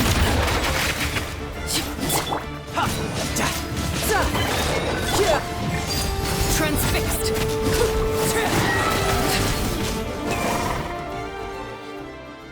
I can't believe it. He was a living, breathing human one moment, and the next? Another fine piece of work by our dear colleague, I'm afraid. What in the world has been going on in nod-krai? A lot. But long story short, Dottore stole 2 moon marrows that should have belonged to Columbina, then built a 3rd moon marrow of his own to concentrate the Tri-Lunar Authority in his hands. What? What do you mean he built a moon marrow? People build roads and houses, not moon marrows. What's his next DIY project? He's gonna build a god? He already did that. You could stand to be less surprised. We are harbingers. The work we are engaged in makes the creation of gods seem mundane by comparison. I tell everyone who asks that you once crossed swords with Rex Lapis while serving as a key supporter for Rosaline's plan. But right now, you're acting like a common adventurer. Thanks for speaking up for me. Those 2 really took me for a ride back then. Then again, surely no common adventurer would manage to get tangled up with them the way I did. That's gotta count in my favor, right? It almost sounds like you wish to repeat the experience. I might have to lower my opinion of you. No. I'll stop talking. Please, go on. Oh, you should. Dottore is currently still experimenting with his newfound power in ways that continue to corrode the outside world. As for the human mutation, I believe this is simply a consequence of his experiments, and not a strategic move. That radiant beast was once a subordinate of Sandrone's. I suspect he was only allowed to live so that he could become an experimental subject. Also, those of us who fought Dottore have been afflicted with a curse. As such, I cannot leave nod-krai. This is so much worse than I thought. No wonder Her Majesty's decree is so extreme. While these exceptional circumstances persist, the Harbingers are hereby authorized to use unilateral executive powers. Should Dottore pose a threat, Arlecchino and Sandrone are permitted to eliminate him. Yo, Thanks to Her let's Majesty. go. I will pass these good tidings on to Sandrone. Her Majesty has also declared that she will refrain from launching an attack on the now evacuated nod-krai due to the presence of unretrieved research material. A wise decision. By the way, how's my old partner doing? I'm assuming they're with you? Partner? You mean the Traveler? I'm afraid I have bad news. He was captured after our failed assault in Dottore's lab. His whereabouts are currently unknown. What? Why? Since when does Dottore have a bone to pick with him? That is indeed the question. I'm not sure he does. He must have some other goal in mind. This won't do. I have to rescue him. You can't. We have no idea where the Traveler is. What am I supposed to do then? Stand here twiddling my thumbs? Sandrone is working on it. The best thing you can do right now is complete your mission. Fine. I guess I'll leave this to you then. One last thing. Tell the Rooster to get the message out to the gods and citizens of every nation in Teyvat. Beware. An uncontrollable pollution is spreading forth from nod-krai. The source of that pollution is a madman drunk on the success of his experiments. The Fatui and our allies will endeavor to contain the threat. However, if nod-krai falls, things are likely to escalate. Considering Dottore is one of our own, all Fatui stationed in nod-krai consider it our duty to stay and fight him to the bitter end. Whatever the cost. Hey, don't be too pessimistic. If it comes to it, I'm sure Her Majesty won't stand by and do nothing. I hope you're right.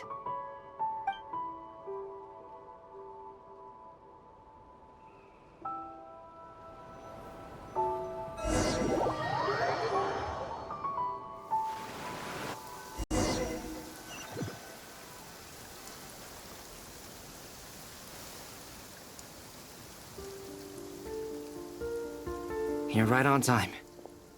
Thanks. Hey, do you think I'll get that gliding exam exemption? Yes. I made sure I was on my best behavior in Mondstadt. I landed well outside the city and walked in through the gates. I'll help you apply, don't worry. For now, let's see what we have here. What are the doctor's energy fields even made from? The usual attract and repel principles that govern Kuvaki don't seem to apply to them. They are very mysterious, but ultimately, they appear to be comprised of energies from the 3 realms. Thanks to research by Master and the Hexen Circle, we know that Tevat's 7 elements are derived from the more primordial power of the Light Realm, which is antagonistic with the power of the Void Realm.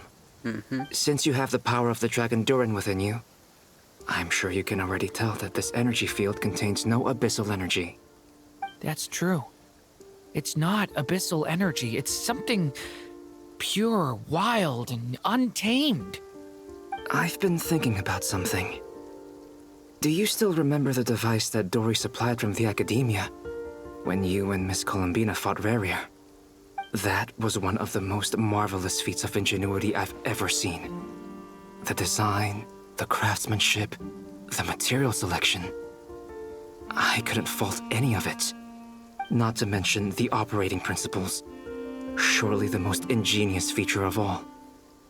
Dory didn't go into detail on how it functions, but I have a working theory. The clue was that Miss Columbina was somehow able to use the pyro energy that you provided, despite the fact that, as a moon goddess, she should only be able to use Light Realm energy in principle. Now, all elemental energy is, of course, derived from Light Realm energy to begin with. Hence, I suspect that the device works by restoring elemental energy to its original state. This presumes a theoretical model of the 7 elements akin to that of light refracted through a prism. Perhaps it is no mere analogy. Maybe there is indeed a prism in this model. I almost wonder if the idea for the device was conceived based on direct observations of said prism. It would explain how such an ironclad design concept was achieved. It is at once a masterwork of engineering and a groundbreaking application of the Academia's latest elemental theories. I suspect only Lesser Lord Kusanali herself could have devised such an ambitious technology. You would be correct. Back to the energy field before us. If this is pure Light Realm energy, its relation to elemental energy is one of integration versus division. Or you could say that the former contains the latter. Could this mean that elemental energy can dilute the power of the Light Realm? Should we give it a try? We should.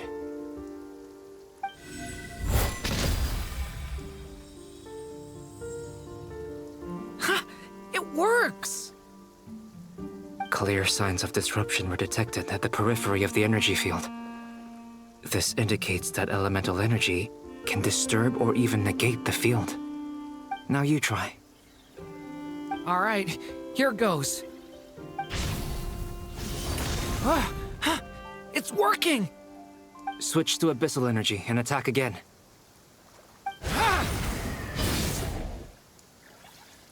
No surprises there. Abyssal power drains the energy field to a significantly greater extent. I now feel confident in asserting that the energy field is indeed pure Light Realm energy, and that elemental energy can dilute it. But the energy field is huge. How much elemental energy will it take to neutralize it? We don't have to neutralize it completely. We can try other approaches. That's all for theory. Would you like to continue watching? So you knew I was here? Huh? When did you get here? A while ago. The But Albedo bestie. sounded like he was working on his thesis defense back there. Back in Sumeru. You can end a person's whole career by interrupting them mid-speech. Very thoughtful of you. I'm truly touched. Could I ask you to lend me a hand? With what? A little test. Try using Anima to unleash a concentrated assault with circular blades, with the goal of breaking through at a singular point.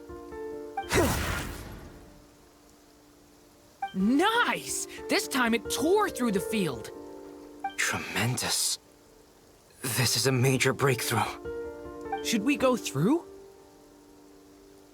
We probably shouldn't risk having mutually antagonistic energies in such close proximity. Durin, you stay here and watch the entrance. Hat Guy and I will go in to investigate. Sounds sensible to me. Keep your eyes peeled, Durin. Don't worry, I got this. You two be careful in there. Just give me the signal if you need help, and I'll dive right in. What do you mean, signal? It's based on a new alchemical concoction I developed last month. When 2 bottles of it are smashed on the ground together, they emit a blinding burst of light. If it comes to that, remember to shield your eyes with your hat. Glad I asked. Thanks for the heads up.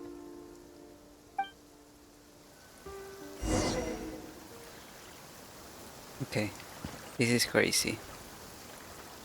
But first, give me one moment so I can get some coffee and something to snack on, so I can have something warm for my throat. I'm still recovering. Be right back.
Okay, I'm back.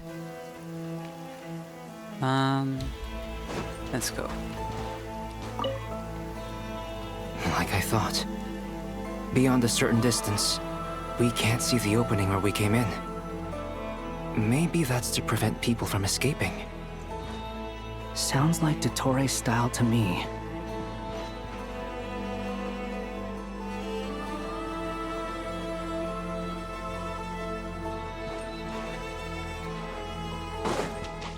Not much has changed. Things are basically the same here as they were before the energy field appeared.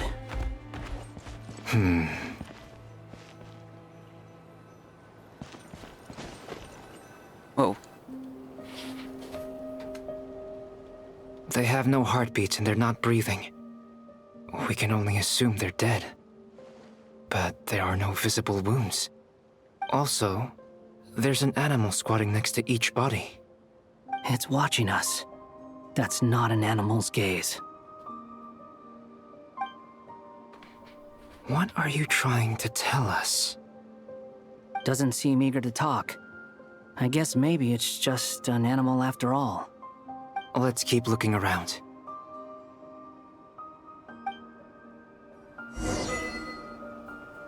Heretics Utopia, Sure. What's here?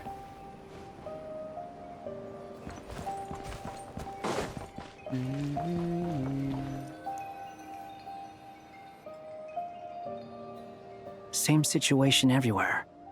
Not a living soul in sight. Just countless bodies with animals standing watch over them. Well, I think we can safely rule out the possibility that they're all pets. Is skirting around the topic your way of showing consideration for other people's feelings? Just being cautious. I don't doubt that you can handle the truth.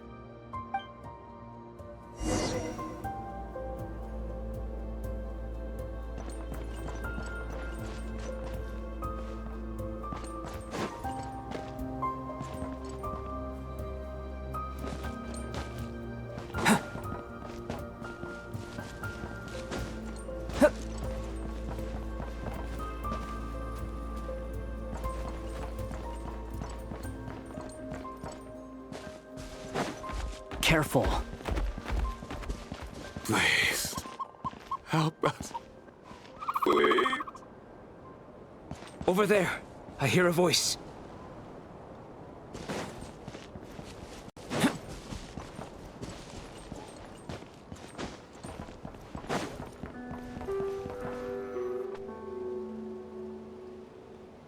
Please. Help us. Please. What happened here? I don't know. Suddenly, everyone collapsed. Then my line of sight got lower. I still have some of my senses left. I gotta get out of here.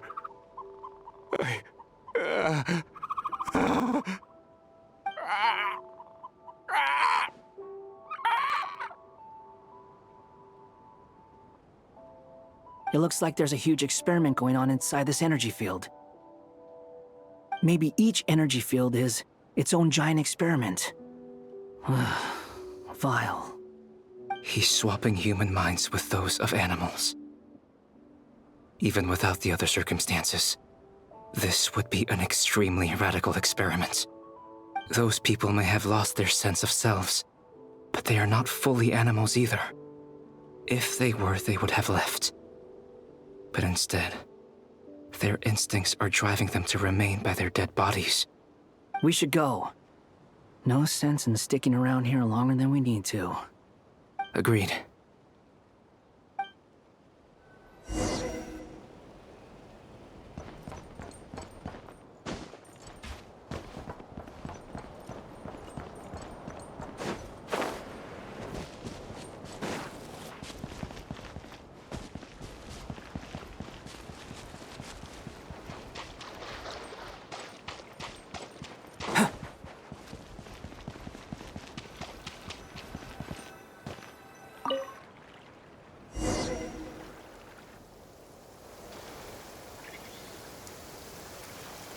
You're back! Everything okay? We saw some things that take a strong stomach. Otherwise, we're fine. That was fucking We should disturbing. share our findings with the others.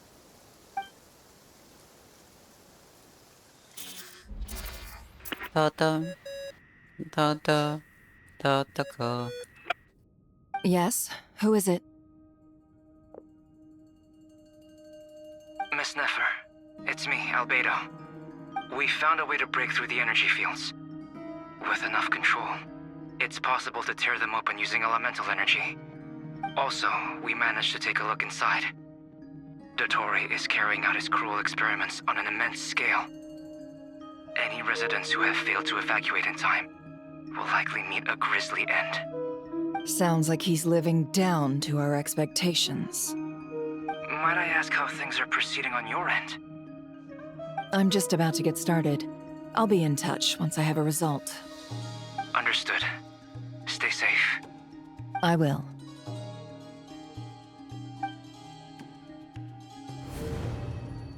Well, Nefer, I'll link up with you once my tasks are complete. What makes you think I'd need you to do that? I'll need it. And considering the way you approach certain matters, I think you'll be better off with me present.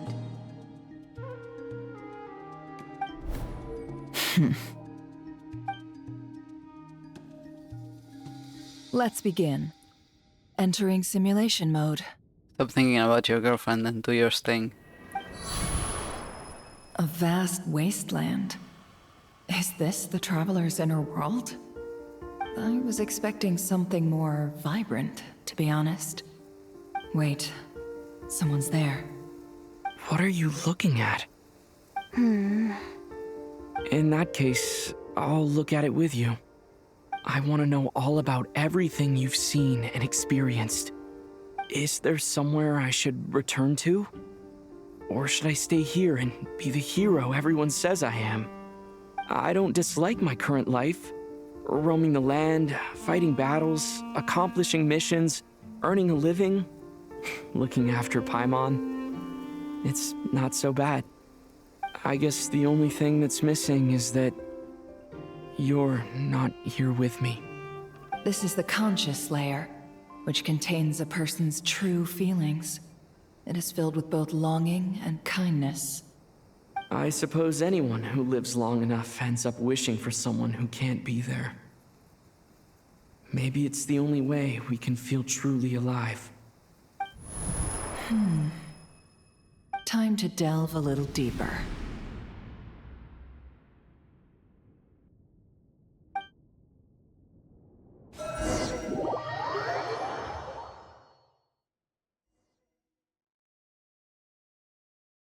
Nasha Town is hardly the optimal choice for a place to live, but it has character and a reasonable population density.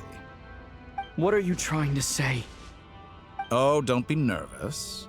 I was just thinking where might make a good starting point for your journey. Perhaps I should send you further afield. Conria, perhaps. Conria ceased to exist long ago. Once again, you fail to understand the possibilities that the Tri-Lune creates. Anything that has existed in the past, I can now recreate. You simply do not wish to see that happen. That might be because you miss your sibling and fear getting answers that you are not ready to learn. But this is not for me to judge. If we are to collaborate, we need to maintain an amicable relationship. In a moment, you will be able to... Oh no. What are you...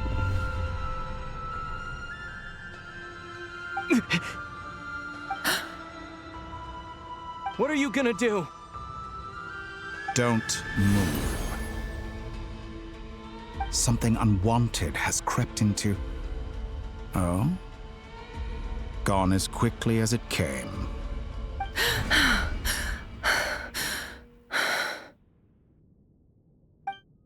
Okay, Did we're you fucked. save me? If I hadn't cut the connection, Dottore might have caught you from the other side and destroyed you. This was a good idea. but once is plenty. You were exceptionally brave. Excellent work. Thanks, but now's not the time for that.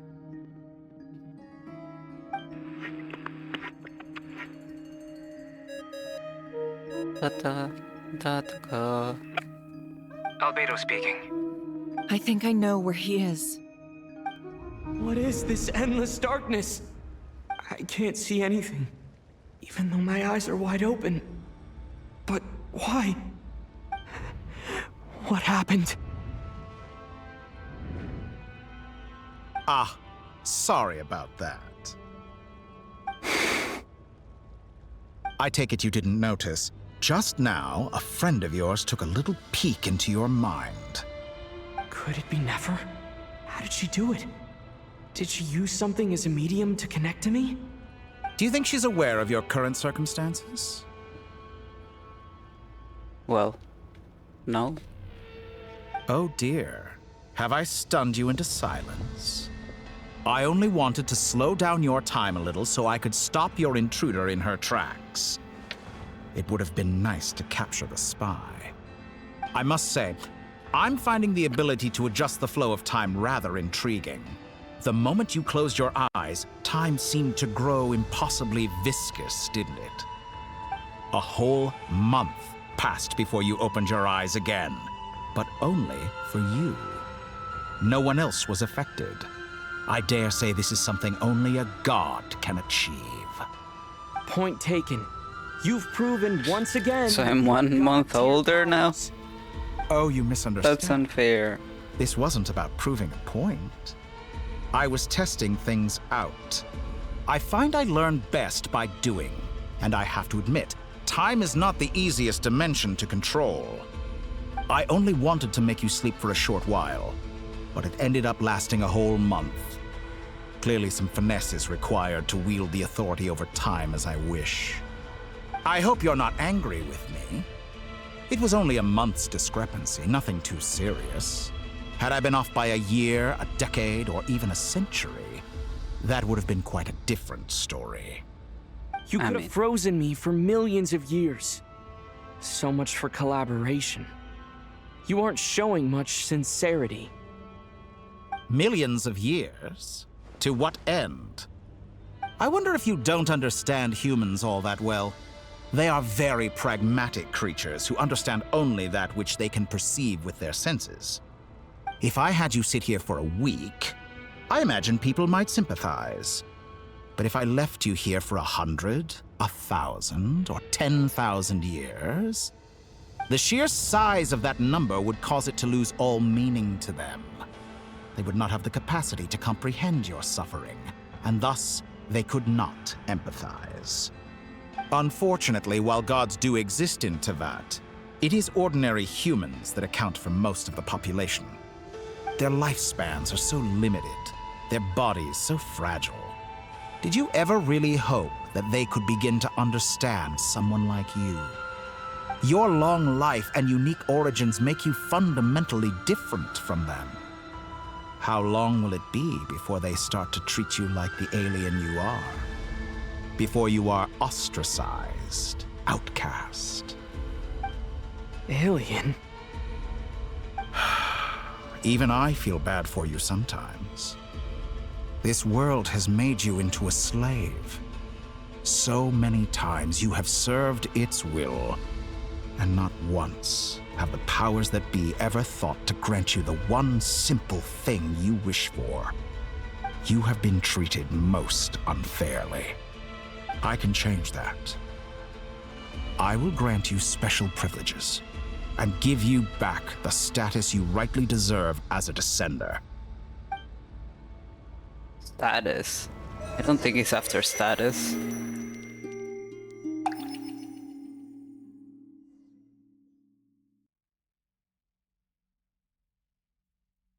I've entered the past 3 times at this point, but I still have so many questions. For instance, beyond each point being further back in time than the last, what determines the specific locations at which I can make entry? So far, the common thread linking all 3 scenarios is that the Traveler has been present. But it's more than that. I know I sensed something familiar around him. What was it? I'll keep this question in mind as I carry on.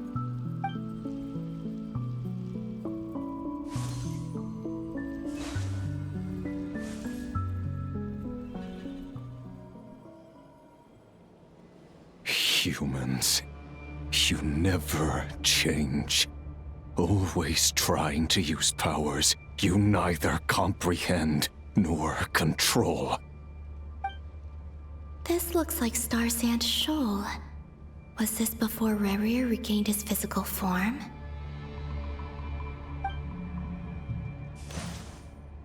You've messed with the cannon again, huh? Sorry, but this round's not gonna go your way. The cannon. That's right. I was at Silvermoon Hall and I sensed an abnormal Kuvaki fluctuation coming from Nasha Town. And right after that, came an ominous power emanating from Star Sand Shoal. My body was once torn into countless pieces and hurled into the swirling chaos of time itself. But even so, my life and will were not extinguished. I wonder if I could try to prevent his resurrection. But how would I do it? What can I do, here and now? Traveler! Behind you! Look at that light!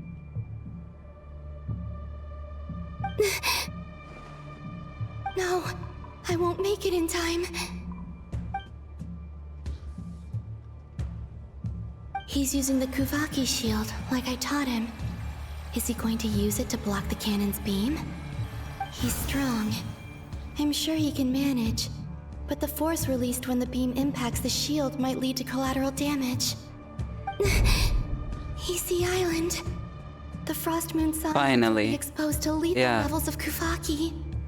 A question, if I may. Kind Miss Columbina. Finally, we know. Cannon's Kuvaki beam was deflected earlier. I saw several bolts of energy streak toward Hisi Island, only to be blocked. Did you also have a hand in that? Maybe that really was me after all. Well, future me. But I don't know if I have enough power left. Sigi sato pasa sais, niti ipotovtos. There's no time. Osestikos paratin tirantur risuiku, topir to aithion feraton.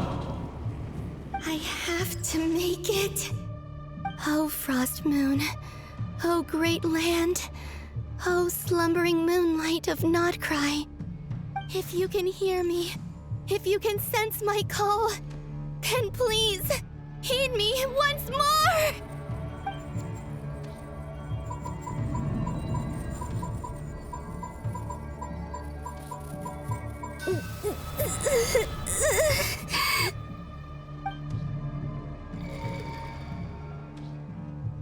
Did it work?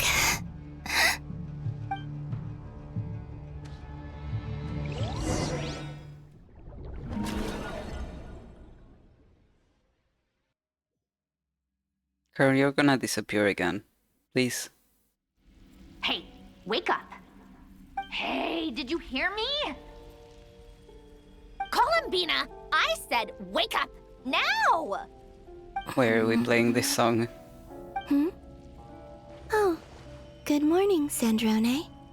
It's 3 in the afternoon, actually. And could you kindly not use my quarters as your personal nap room next time?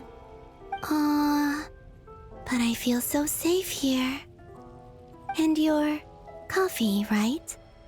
It's so bitter, but it smells lovely. It's like you were raised by wolves in a forest or something. What did you drink growing up? Grass tea?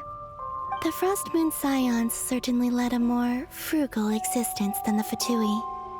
Then I'll bet you've never eaten one of these before. It smells delicious. That That's because it's a Fontanian recipe. I had a little free time today, so I made a batch. Rosaline will be here shortly, but if you really can't wait, I guess you can go ahead and... Hey, at least let me finish before you start eating! Did the Frost Moon Scions not teach you basic table manners? Or did the rules not apply to you because you're the high and mighty moon goddess? These are so tasty. Of course they are. I made them. I was worried they might contain traces of machine oil. What?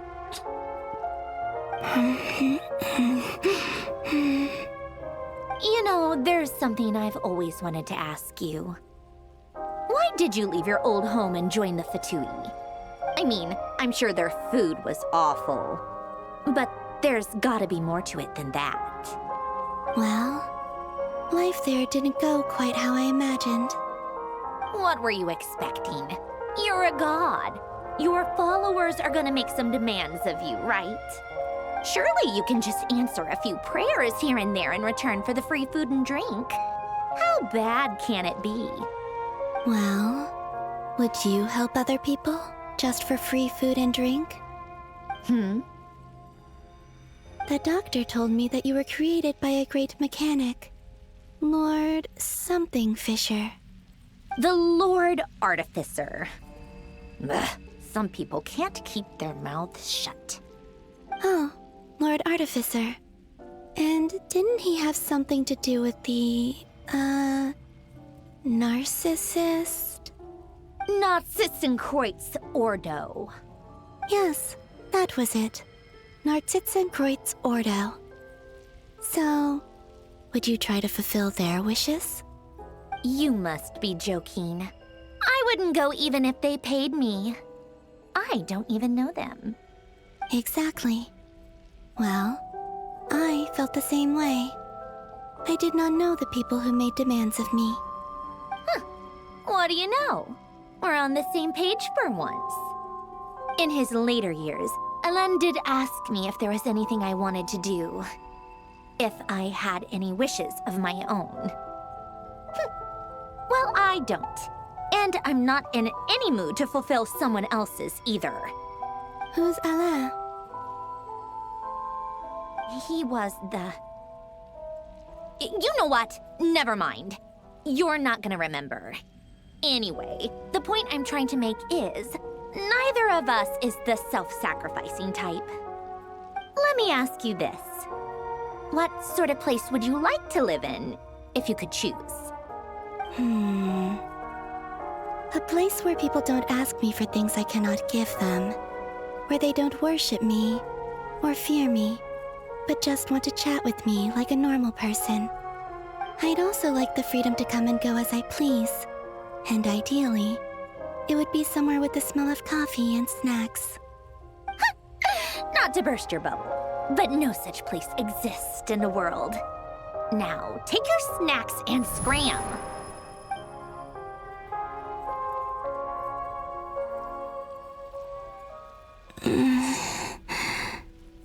Did I pass out? Of course. I'm back here again. I dreamed of events from my past. Sandrone. Traveler. I miss you all so much. Back there. I guess I managed to harness all the Kuvaki energy on Hisi Island. But how did I do it? Time is flowing backwards here, and I can use that familiar power to enter the world of the past. That mystery ally everyone talked about. It was me all along. I can sense that there isn't much more power remaining up ahead. What lies at the end of all of this? Will time keep flowing into the past? And will I ever find my way back?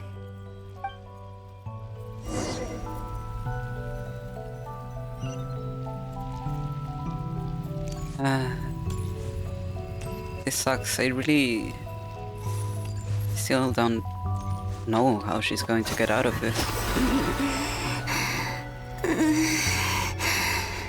It's getting harder and harder to use my power.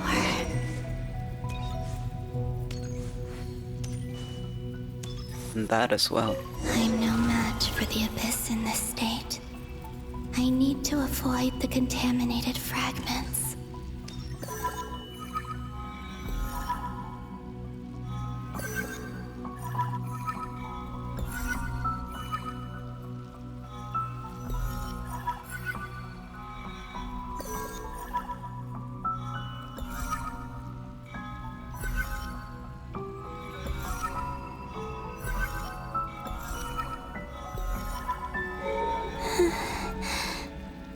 Time to go. I wonder where I'll find myself this time.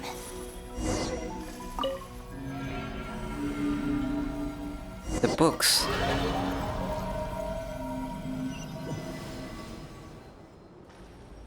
The Final Night Cemetery. This is where Flint's is based. Or not! How are we supposed to read through this many files? Difficult, yes, but it is also our most efficient option. Seems like they're searching for information. Oh, I remember. Flint's and Varga talked about some files on the Wild Hunt. Was this my doing too? To expose the true intentions of this Rereer, we need to dive into nod-krai's history.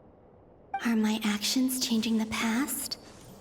Or are they simply completing a process?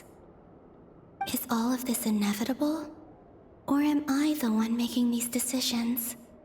If I choose not to help them now, will it change how things turn out?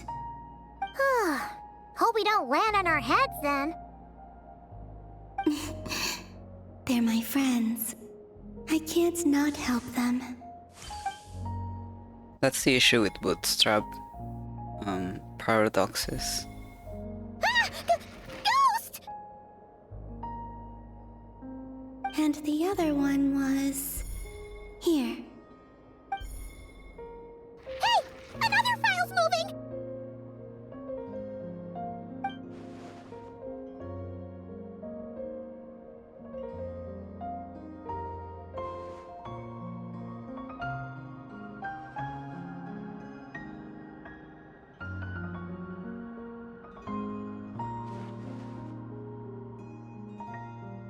That should do it.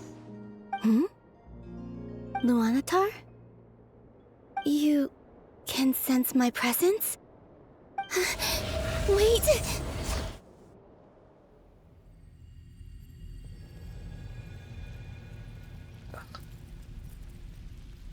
Ways back here. Luanatar. So she's that familiar presence I've been sensing all along. She's always been by the Traveler's side. That explains why the Traveler has been there each time I've entered the past. But why Luanatar? Is it because she has a connection to me as the Moon Goddess's familiar? If so, why not any other Kuhenki? That's...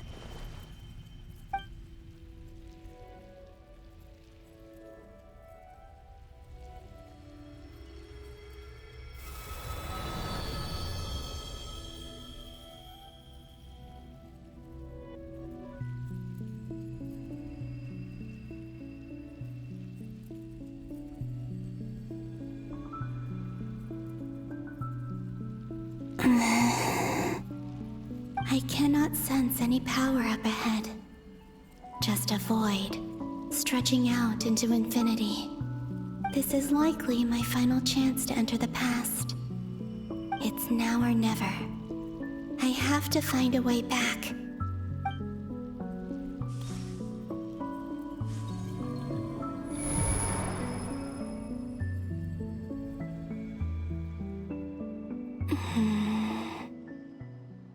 Easy Island? How far back in time is this? Where's Luanatar? I can't sense her presence this time. This is when we were there and we found Luanatar. Seeing Enefa and Aino reunited like that sure was heartwarming. Traveler, Paimon. No, stay calm. I don't have much power left to change things. I don't even have that much time left here. Think, Columbina. How do I find a way back? A way back... to where? Do I go back to Moonprayer Night? Or to the future that followed? And if I return in my current state, what will become of me then? Dottoro's actions that day proved that he'd been planning that for a long time. He had already seized the power of 2 moon marrows before capturing me. Even if I managed to get back, how can I fight against him when he wields the Tri-Lune authority? I can't. If I go back like this, I'll be playing right into his hands. I have to find some way of rivaling the power he has usurped. Wait. Time flowing backwards. The Tri-Lune authority. Does that mean... I think I know what the final destination of this lunar reflection might be. I know what I must do. Speaking of homes, we must already be close to where the Frost Moon Scions live. The vibe here feels different, just like the scenery.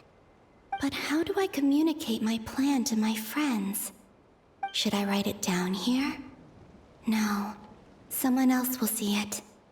I need something with a close connection to me. Something I can use as a medium to tell them what's happened to me in here.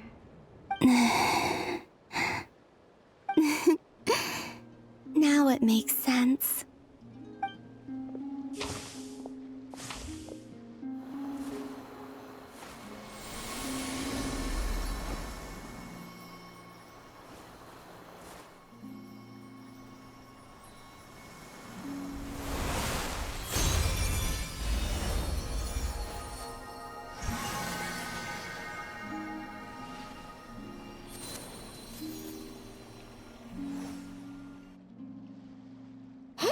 What was that? I feel like some sort of breeze blew by, and then the petals suddenly turned into... Huh? It was I who brought Luanatar into being. I gave up a piece of my own soul to create her. That's why I could sense a familiar power from the moment I entered this space. It also explains why she's been present in every past location that I've entered. Because we have a deep connection. Hey there! What's your name? And the reason why there are no more gates to the past after this point is that Luanatar hadn't been born then. No wonder I sensed the trace of a blessing when we first met. But I still didn't recognize the soul hidden within you. Back then, I was just a little lost dove. I had yet to become Columbina Hyposelenia. Go on now. We've got stuff to do. Best you find someone else to hang out with. Hey, you scared it off.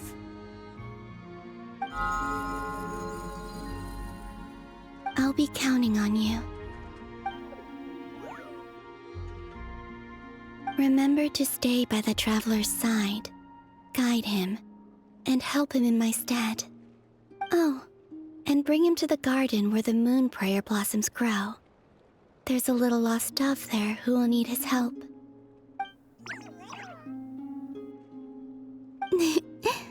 Go on.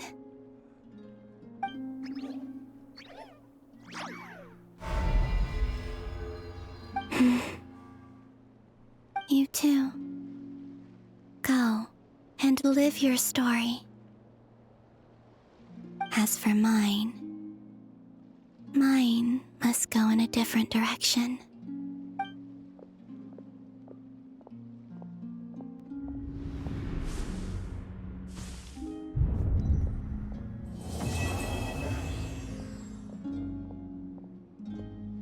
Huh.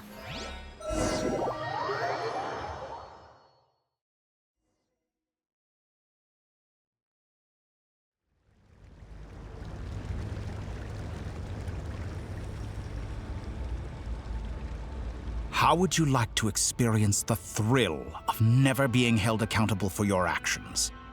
You could crush people like ants without consequence, or tear off their heads or limbs as you please.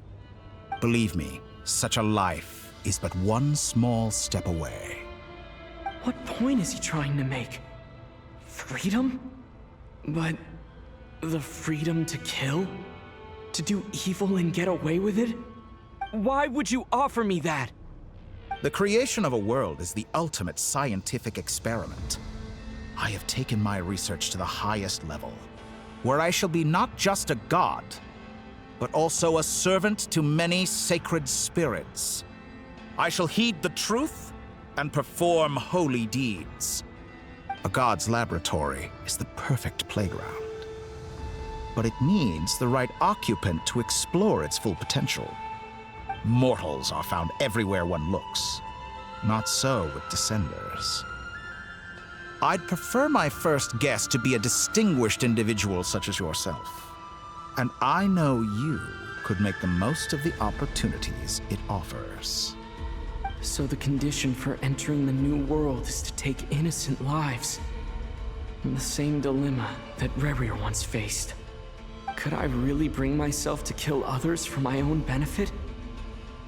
Rerir did. And look where it got him. Have you made up your mind? I can't do it. Your playground is no place for me. You're putting your hopes in the wrong person. But we both know I'm not quite the hero you say I am either.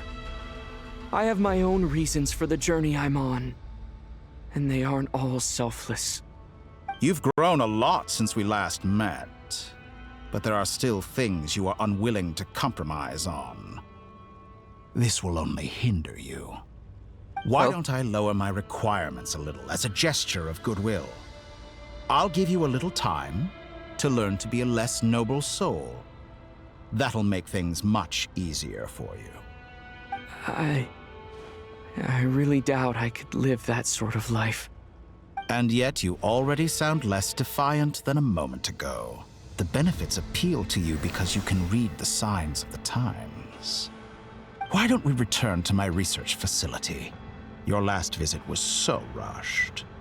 There is much that I have yet to show you. He's still on that. I can show you the world shit. Now to that question, Heroes don't attack from behind. Guess I'm no hero. This is most disappointing.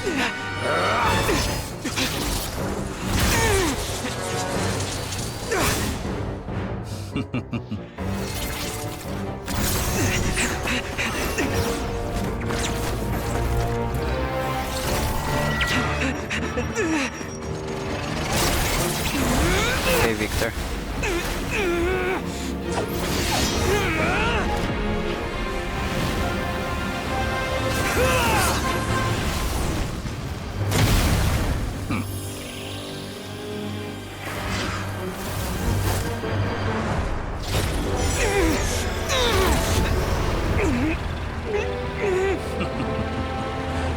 Now then.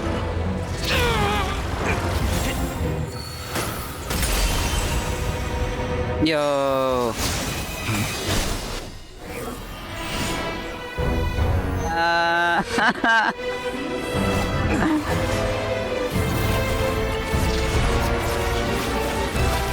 His song. New face. Interesting. New face, so he doesn't remember him. That's good.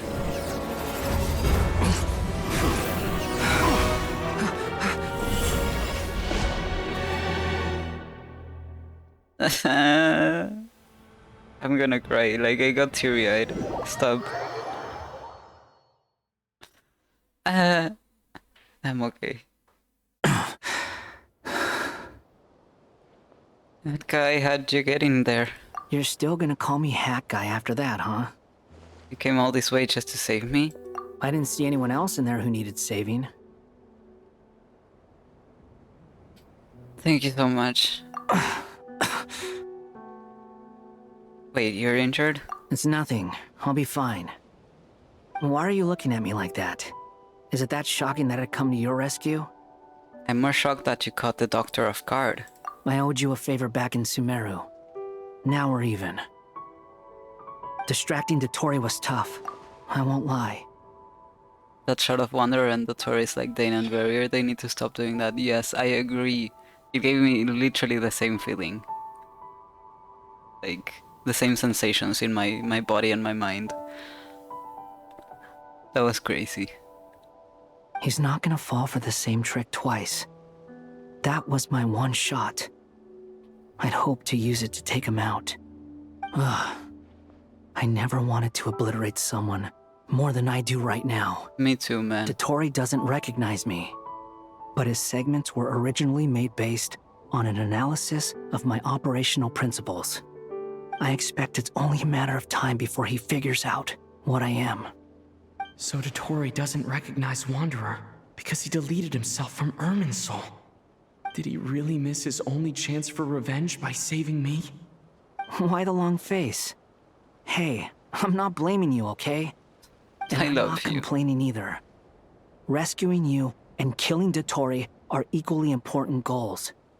Everyone would be pretty stuck without you. It's best you live to fight another day. How are you holding up? Are you all right? Hat Guy said to put safety first, so we agreed to run as far away as we could after leaving the energy field, and only meet up once it was safe. You don't look injured. It seems that Dotori didn't do anything to you. Yeah, I'm fine, guys. Thanks. All right. Rescue operation complete. Let's head back. There's a lot more work to be done before this is over.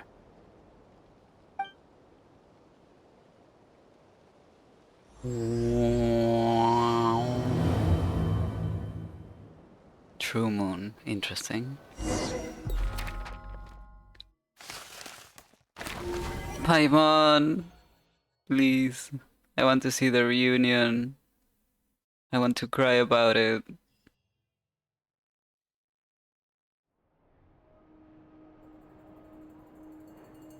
Understood. I will bear the Tsaritsa's decree in mind. I don't see what's so awesome about it, though. Does he really think everyone else is as immature as him? Yes. I'm not stooping to Tartaglia's level. I thought you might say he's that. like 20 How's your years old. progress? Quite promising, actually. That alchemist Albedo gave me a few ideas. Remember how I asked you to look up some files for me? That stuff on the Nazi-Kreuz Institute. Rene de Petrichor and Jakob Ingold. Alain Guillotin despised Rene's theories and methods, but he never managed to come up with better alternatives either. So I adopted some of Rene's ideas. I thought Alain was like a father to you. He and Rene were mortal enemies, were they not? Okay, mortal enemies I think is taking it too far. And what would you say if Lenny and his friends one day learned something useful from someone you utterly detested? I would applaud them for it. That would mean that they have surpassed me. For all we know, Alain Guillotin might have thought the same thing. Not that it matters, though. He's dead, and I'm alive. So it's my call to make. Okay. Once you die, it doesn't matter how great you were in life.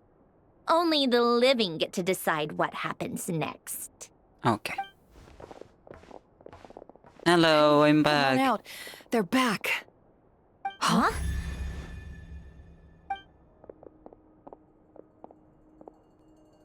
You're back? And your head's still screwed on? And you still have all your limbs? What does it look like? Way to keep your composure, madam. Excuse you. I am perfectly composed. Hey everyone, I'm back. Oh wait, Paimon's with Varka. Aww. Glad you're okay. Yes, it's a huge relief. Sorry for making you all worry. Worry? Oh, yeah, right. You think we, the Fatui, were worried about you? Yes. We were worried sick. Hey! The Traveler and I were already friends. You are free to join this mission in whatever capacity you please, much like your tea parties. It's a laugh a minute with you guys. I must say, I was quite surprised when Mr. Albedo told me he would need no additional aid. We discussed this on our way back as well. I am rarely so unequivocal, but in this case, we had full confidence in Hat Guy. He said he knew what he was doing. Albedo and I pretty much had to just wait outside on standby. Meanwhile, Hat Guy broke into the energy field and rescued the Traveler solo. Because he's the best? You didn't have to mention that. Well, I'm thoroughly impressed. You are a force to be reckoned with, Hat Guy. Is he back? Is he really back? Paimon. Traveler! It's really you! It's really me, Paimon. I'm back. Oh, thank goodness! Paimon missed you so much! You can finally breathe easy, Paimon. Great to have you back in one piece! Oh. Paimon's been having nightmares the whole time you were gone! Look at them. You know, once you reach my age, there's nothing better than watching a misty-eyed reunion between friends. It's nothing. Same goes when you get to my age, too. I bet Aino and Anefa would be tearing up as well if they were here. Varka, I'm not sure Anefa can cry. Oh, yeah, good point.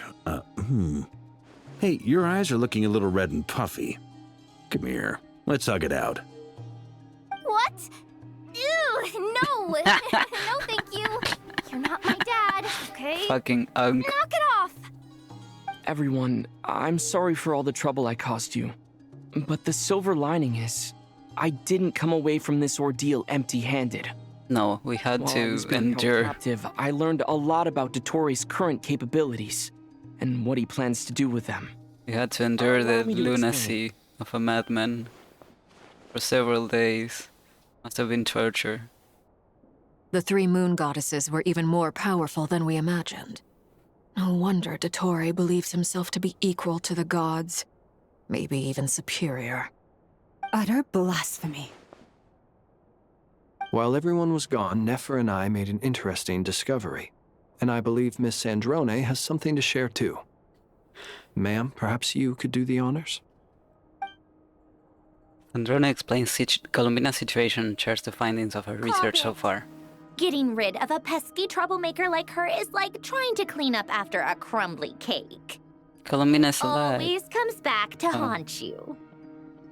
I read that too fast. Columbina's alive. Our next step is to find a way to bring her back. A place where time flows backwards, with no destination in sight. Surely it must have been created for a specific purpose. But I fear the answers are buried deep into Vat's history, held by great powers beyond our reach. It sounds like she's on a specific path through time, just traveling in the opposite direction to us. The question is, where does that path lead? Or will it keep going to infinity? We considered that question as well. Strictly speaking, time is not infinite. Indeed not. Every road has an end. Where did you come from? You sure loved quietly sneaking in mid-conversation. I do, in fact. It's something I've always done at our mages' tea parties. Quiet, mysterious, and persuasive. You wonder what lies at the end of her road. Well, just as the world has a beginning and an end, so too does time. And so, the end of the road is the moment that Tevat was born. But where Miss Columbina will end up along this road, that depends on where this particular river of reverse time began. What about the original moons and the moon goddesses? Do they have a beginning too? All things do. Yeah. They were created, so... In the beginning, no moons adorned the sky. It was the Dragon King Nibelung who raised the 3 moons into the heavens, and thus were the moon goddesses born. They were shadows of the planet, born to wield Nibelung's authority and oversee the world on his behalf. They were extensions of his will, manifestations of His Majesty. But then one day, they disappeared just as suddenly as they had once been brought into being. Nobody knew where they had gone.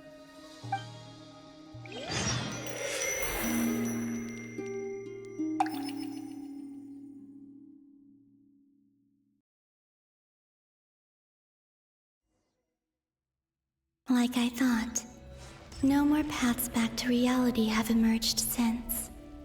But how can I be sure that I'm going the right way without scenes from reality to keep me on track? I can't even be sure of how long I've been walking for. The further I travel, the less stable this space becomes. There are even moments where I can sense something that feels like abyssal energy. They can just materialize out of thin air. I have to keep my wits about me.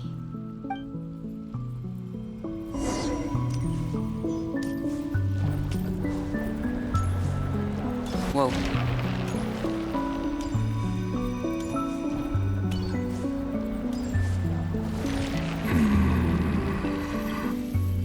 Here we are. Is that the ray here of Solnari?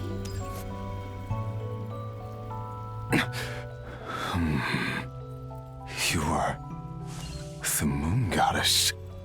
But how? Please, there's no need. I'm not interested in fighting anymore. I find that a little difficult to believe. Yeah. Honestly, so do I. The way you used my own power against me was... It was a brilliant strategy. And then, in the final moment before I was thrown into this space, I got to see an old friend. Mr. Dainsleif. Right. It was so long ago now. But we were friends once. When I first got here, I was filled with hatred, remorse, and rage.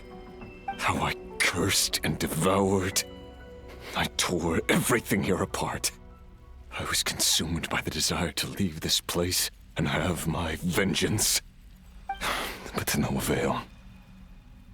This is a place with no exit. But you made it through before. Once. This is the second time I've entered this space. Though I have no memory of the first.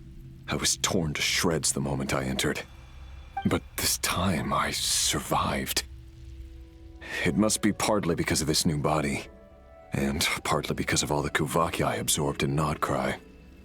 Are you the source of the abyssal power in here?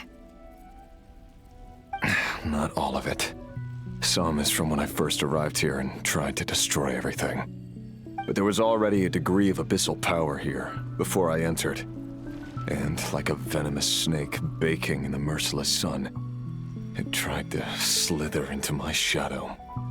Tried to? So, you rejected it? Yes. Because after that, the world suddenly became silent for a moment. What do you mean? The voices in my head. They were gone. Voices. And then I saw her. Her? Valentis. Yes. My former lover. Never mentioned that she saw a memory of the Lindis leaping into the moon's reflection.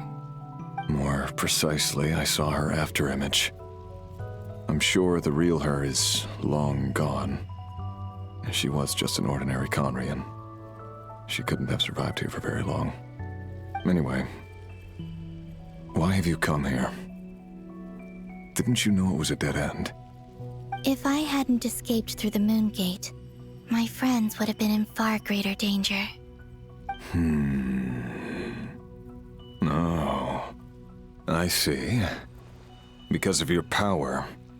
The power of a moon goddess. What? You'd like to know how I know, wouldn't you? The one who resurrected me said so. I could hear a deep lust for power in his voice. Do you mean... Dottore? Dottore. So that's what he's called. He'd To be fair, it's just a code name. of my body for a long time. All so that he could resurrect me at the moment of his choosing. I had no interest in his research.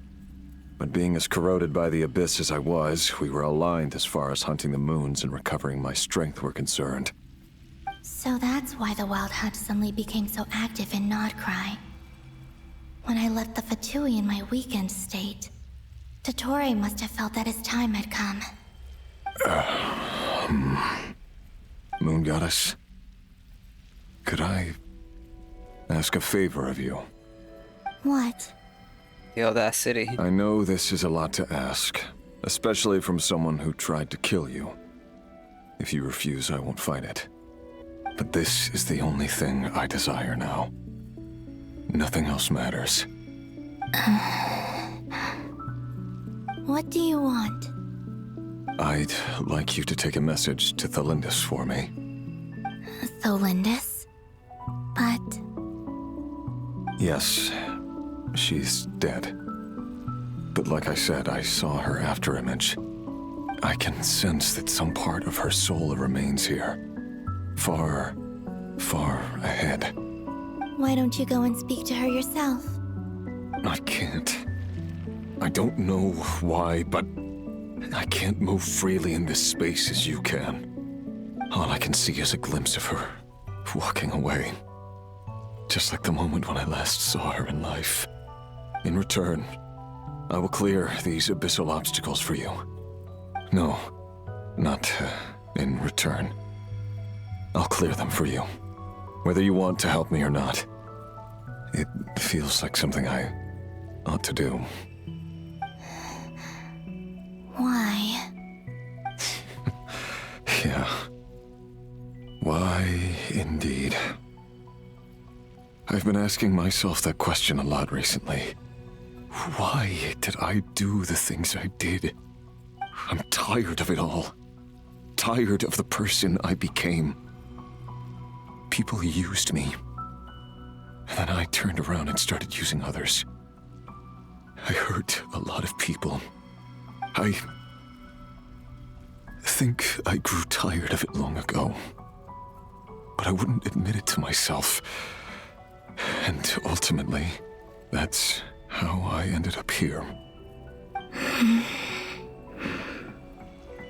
What do you wish to tell her? All of it. My past. My mistakes. Everything that happened after we were separated. Is it okay if I give her the abridged version? Oh, yeah. Yeah. I'm sure there's plenty you can skip over. Just tell her the important parts. Whatever you think that means. Like the part where you relentlessly tried to kill us? It's up to you. Love demands honesty. But my relationship with Thalindis was built on lies. We hid too much from each other. But after living my whole life in the shadows, I don't want to hide anything anymore. I will do my best.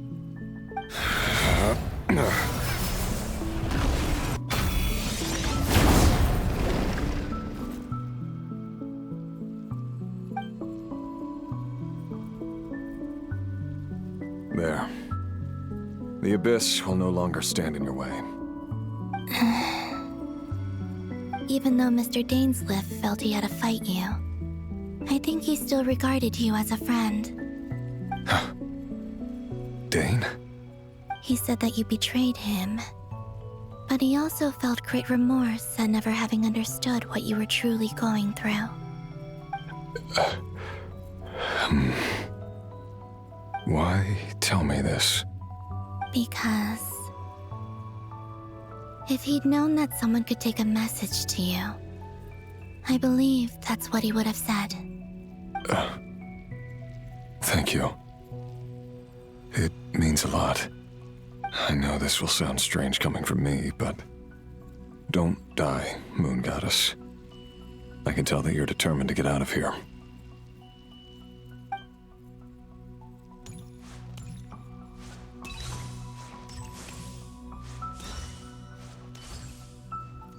Bye, Rarier.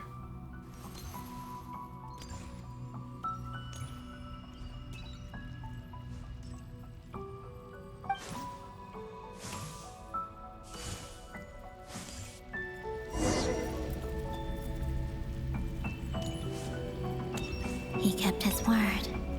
The abyss is no longer obstructing my path.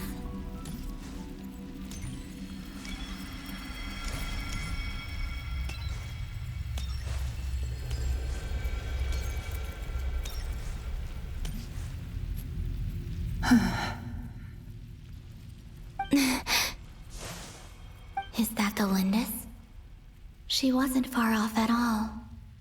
And yet, they can never meet. They can never meet. Hello, Miss Lindis. Who are you? How do you know my name? I've never seen anyone else here before. You can call me Columbina. I promised Rarier that I'd bring a message to you. Rarier? My Rarier? Is he well? No. He's doing better than he was. Better than he was, huh? Sounds like he's had a pretty rough time. Others have had a rough time on his account too. In many cases, their time ran out because of him. And I'm not just talking about the children of the Crimson Moon. So, things got worse before they got better. Could you tell me what happened, Miss Columbina? Are you sure you wish to know? Yes. This is my opportunity to learn the truth. No matter how hard it is to hear, I have to know. I admire your courage. However, time is short.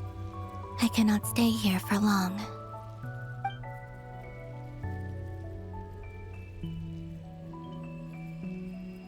Rarier had seeds of hatred in his heart, and many people nursed them for their own ends.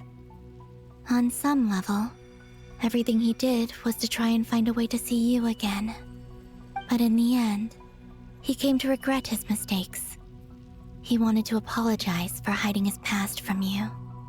Beyond that, he did not say specifically what it was he wished to convey to you, but I'm sure that you've always been on his mind. You are what has kept him going over all these years.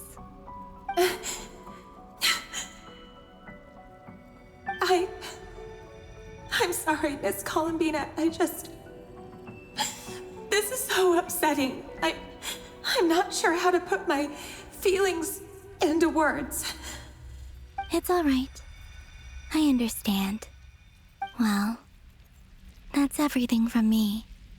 So, I guess I'll be... Wait. One moment. Time flows backwards here. The road ahead only leads further and further into the past. I know. I intend to reach the end of that road. Without a moon marrow, without the 3 moons' power, you won't make it far. Wait, unless... Are you one of the moon goddesses? You could say that. I see. I often think to myself, if life is like a train ride, why haven't I reached the terminus? Where am I even going? And it's not just me, it's this whole place. Wherever it is, it seems like it's existed forever. It's such a mystery. Where is it going? I must seem so ridiculous. I can't answer these basic questions, and yet I jumped right in here without hesitating, only to be torn apart the moment I entered by powerful energy currents. Only my soul remains now. Thinking back, I was suddenly overcome with fear and terror in that moment. Perhaps I too became bewitched by the Abyss. I may have been the leverage it needed to control Rayrir. I used to be a researcher at the Universitas Magistrorum in Conria, researching the iridescent moon's marrow. Eventually, I came to the conclusion that time in here flows in reverse. Rayrir was one of the Venster King's retainers. With me, he was in an impossible position. It plagued him constantly. I wanted to help him escape his lot in life. I wanted him to be happy, so I thought I'd use this place to return to the past. At the time, I thought I could just go back to the day that the Venster King first found the princess. It was only after meeting the princess that the Venster King started going too far with his research into the Abyss. That was the day all of our woes began. I thought I could stop the king from ever meeting her and solve everything. I couldn't kill the Venster King himself, so I had to find another way to save Rayrir. That's why I wanted to go back, to kill the person who had brought new possibilities to our realm. I'm sure it was a futile endeavor, but the Abyss probably enhances the basest human desires. So I naively hoped I could change everything. But I was simply too weak. Like a speck of dust against the whole universe. Look at me. I didn't even survive the journey here. Not physically, at least. I know I'm never getting out of here. But you're different. You can make it, and I want to help you. I owe you that much. How do you plan to help me? Have you noticed the golden energy that exists here? Based on my past research and my observations since coming here, I believe they carry you forward faster. I can share what I've learned and help you understand the pattern in which this energy appears.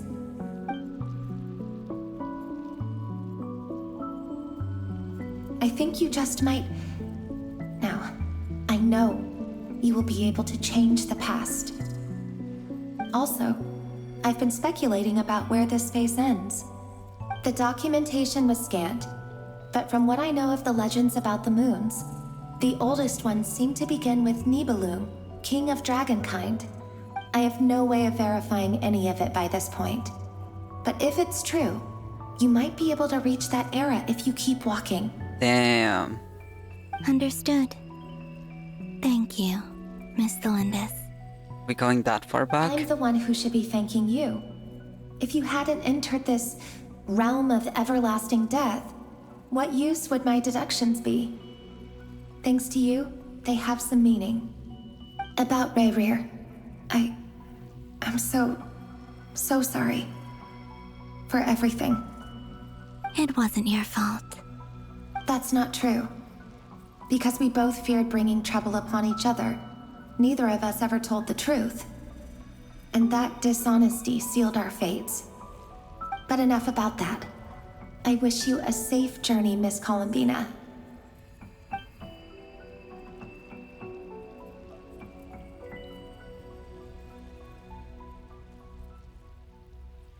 And may the outside world never have to experience pain like this again. Rayrir, you're there, aren't you? I cannot see you, because you exist in the future. I expect we'll be trapped in this prison of space-time for all eternity. But please, gaze upon the past, and then sit for a while. Let's find a place to sit down together, just like we did when we first met.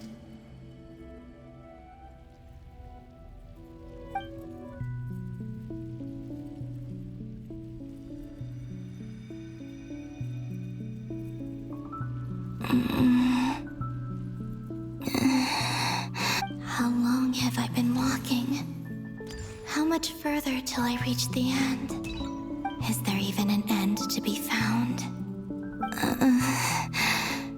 Everything's getting blurry.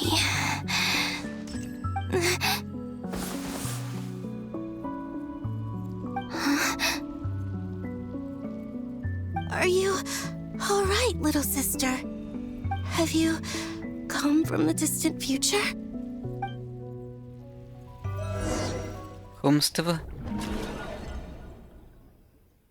Wait. Wait.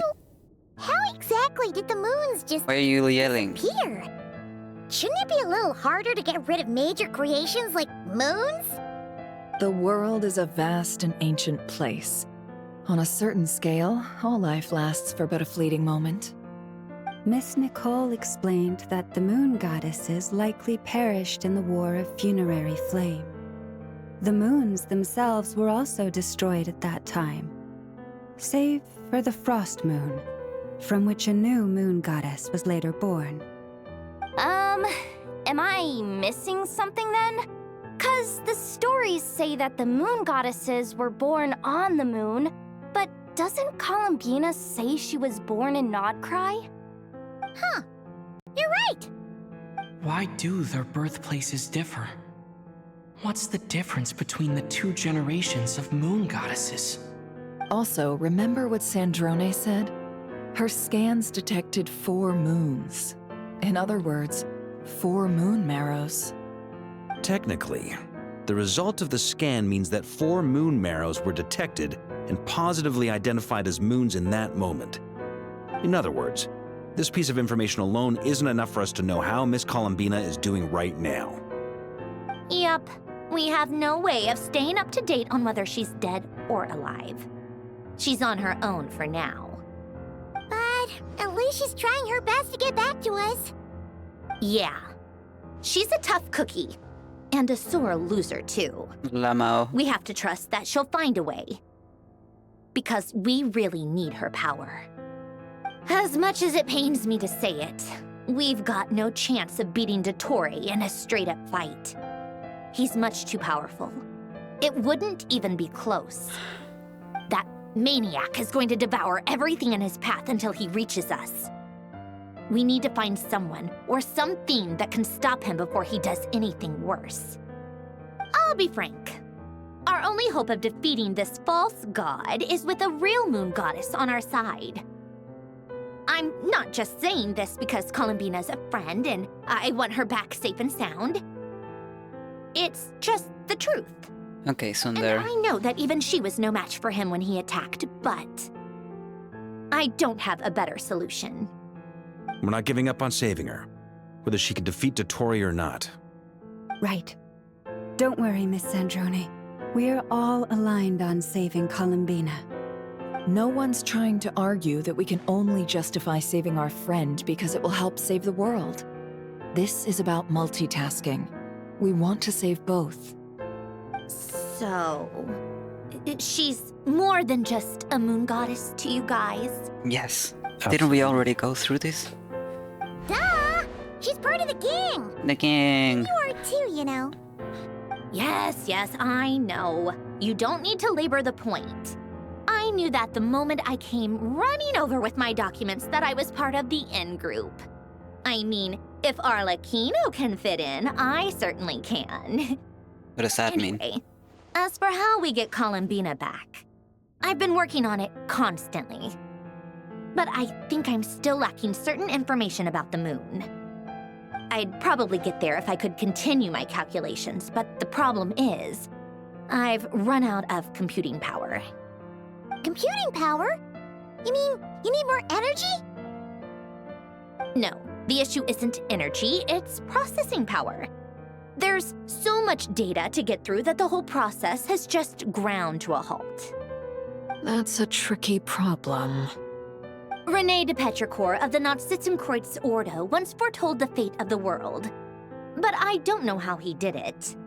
My guess is that he used the primordial sea's power. However, that won't work for me. His methodology was vastly different from my own. What's worse, they're incompatible. And to top it all off, we can't even leave nod-krai. Ugh, this is so annoying. If I'd known we'd run into a bottleneck like this. Well, no, the design bureau's a bust as well. Curse that Dottore! Couldn't have made this harder for me if he tried. Oh, what do we do then? How about we grab a bite to eat and take a break? Maybe something will come to mind after you've cleared your head. You don't get it, do you? I'm trying to calculate the fate of an entire world here. She needs a new CPU. And I need accurate results, not big prophecies. Where the heck am I gonna find the computing power for that? Ahem. Anyway, time to shelve the discussion on technical difficulties. Being a killjoy isn't very ladylike, after all. Either way, we've done what we can. Rest well, everyone. Remember to let us know if anything new comes up. Hat guy? Is he hinting that we should talk outside? Huh. Let's go somewhere a little more private. What is he hinting at? What does he mean?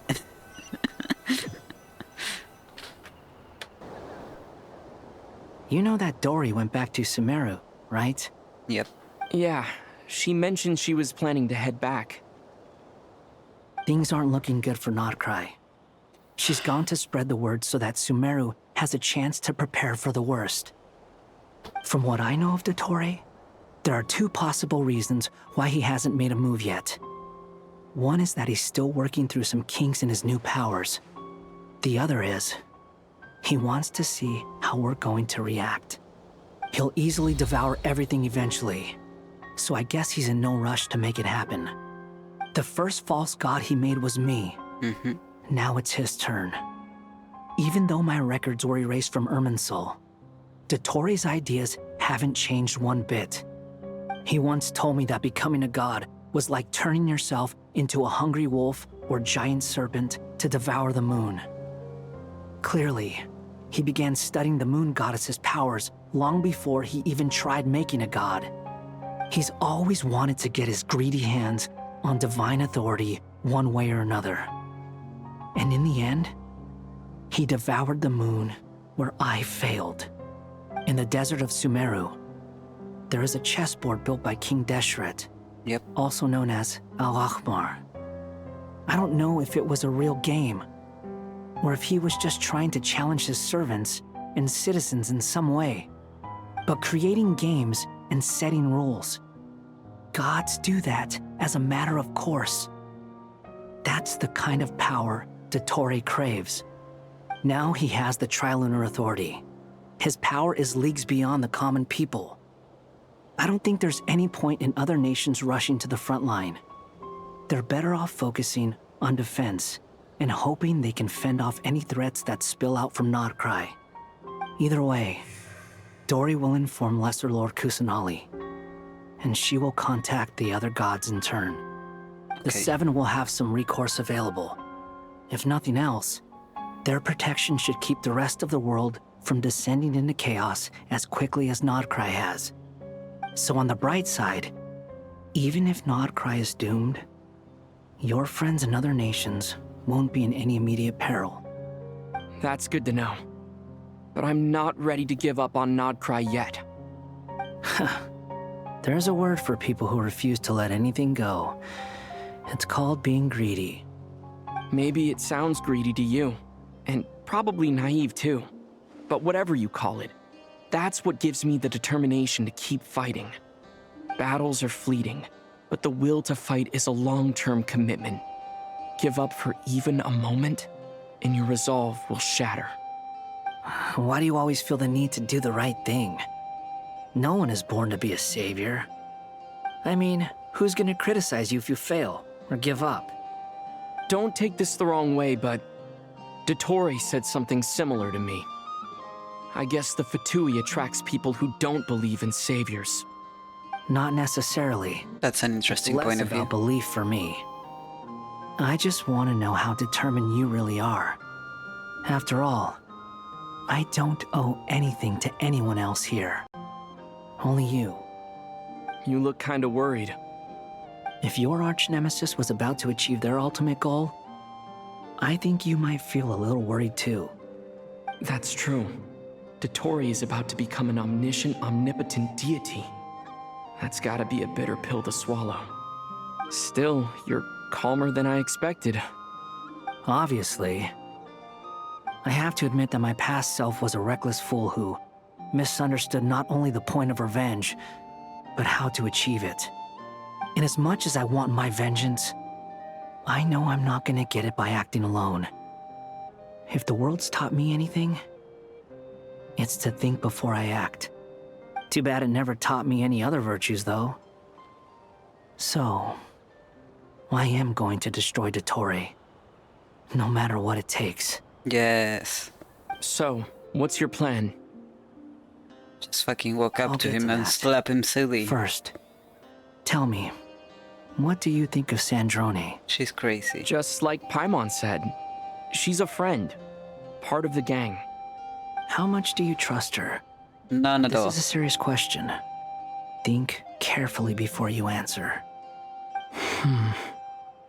Okay, I guess none at all is a bit too much. Although Not she's much. with the Fatui, she has her own values, and she's helped us a lot.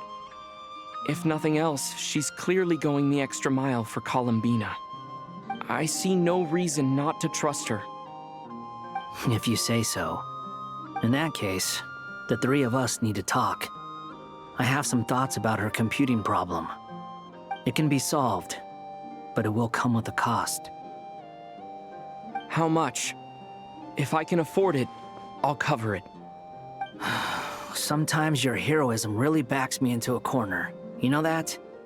Come on, let's go talk to her.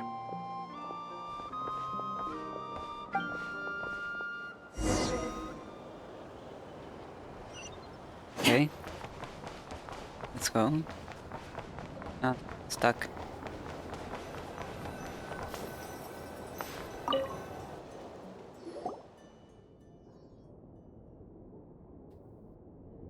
Miss Androne, Traveler. Hey there. Paimon's here too! She was just helping them sort through their things. How did your chat go? That was fast. The call only just ended. Well, you said it was urgent, so we got here as quickly as we could. Albedo, I have some alchemy questions for you. I see. Looks like my knowledge proved useful after all. Albedo examines Sandrone's notes. If I might ask, what is the end goal for the modified formula you'll be using? I needed to predict the future of the entire world. But I've run into some teething issues since trying to implement Renee's theory of the 4 Orthants. I see. I'll have a look at it. Still, computing power is the real issue here. How do you plan to solve it? About that, it's been sorted. Oh, with the Traveler's help? You overestimate me, Albedo. Actually, you're not wrong. He found the person with the solution. Was it Hat Guy? Yeah, it was him. Wow! Go Hat Guy! Seems like all that time studying at the academia is paying off big time. But where is he? Wasn't he the one who asked Albedo and I to come here? Come with me.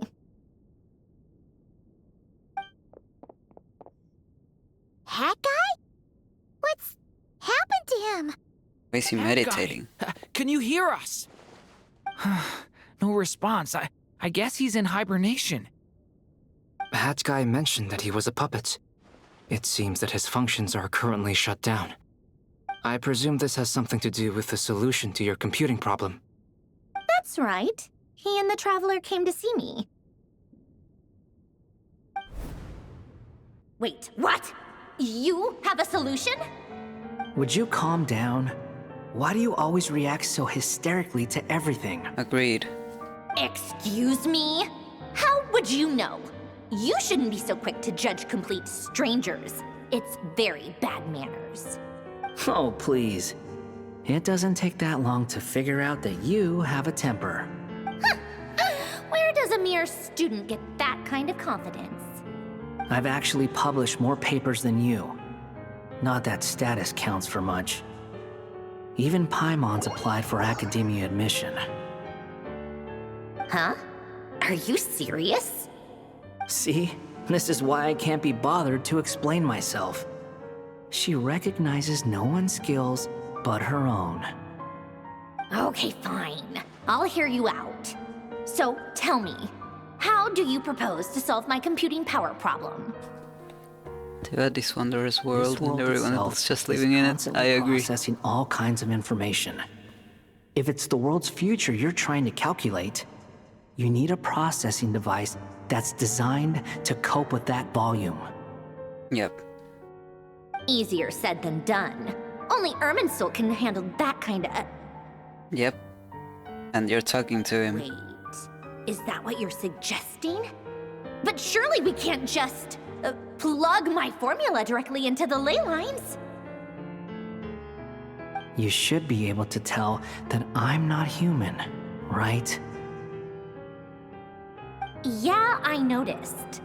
The technology, though, seems pretty ancient. Very different from Fontaine's. It's a completely different system. Conrian, to be precise. I'm what they would have called a puppet.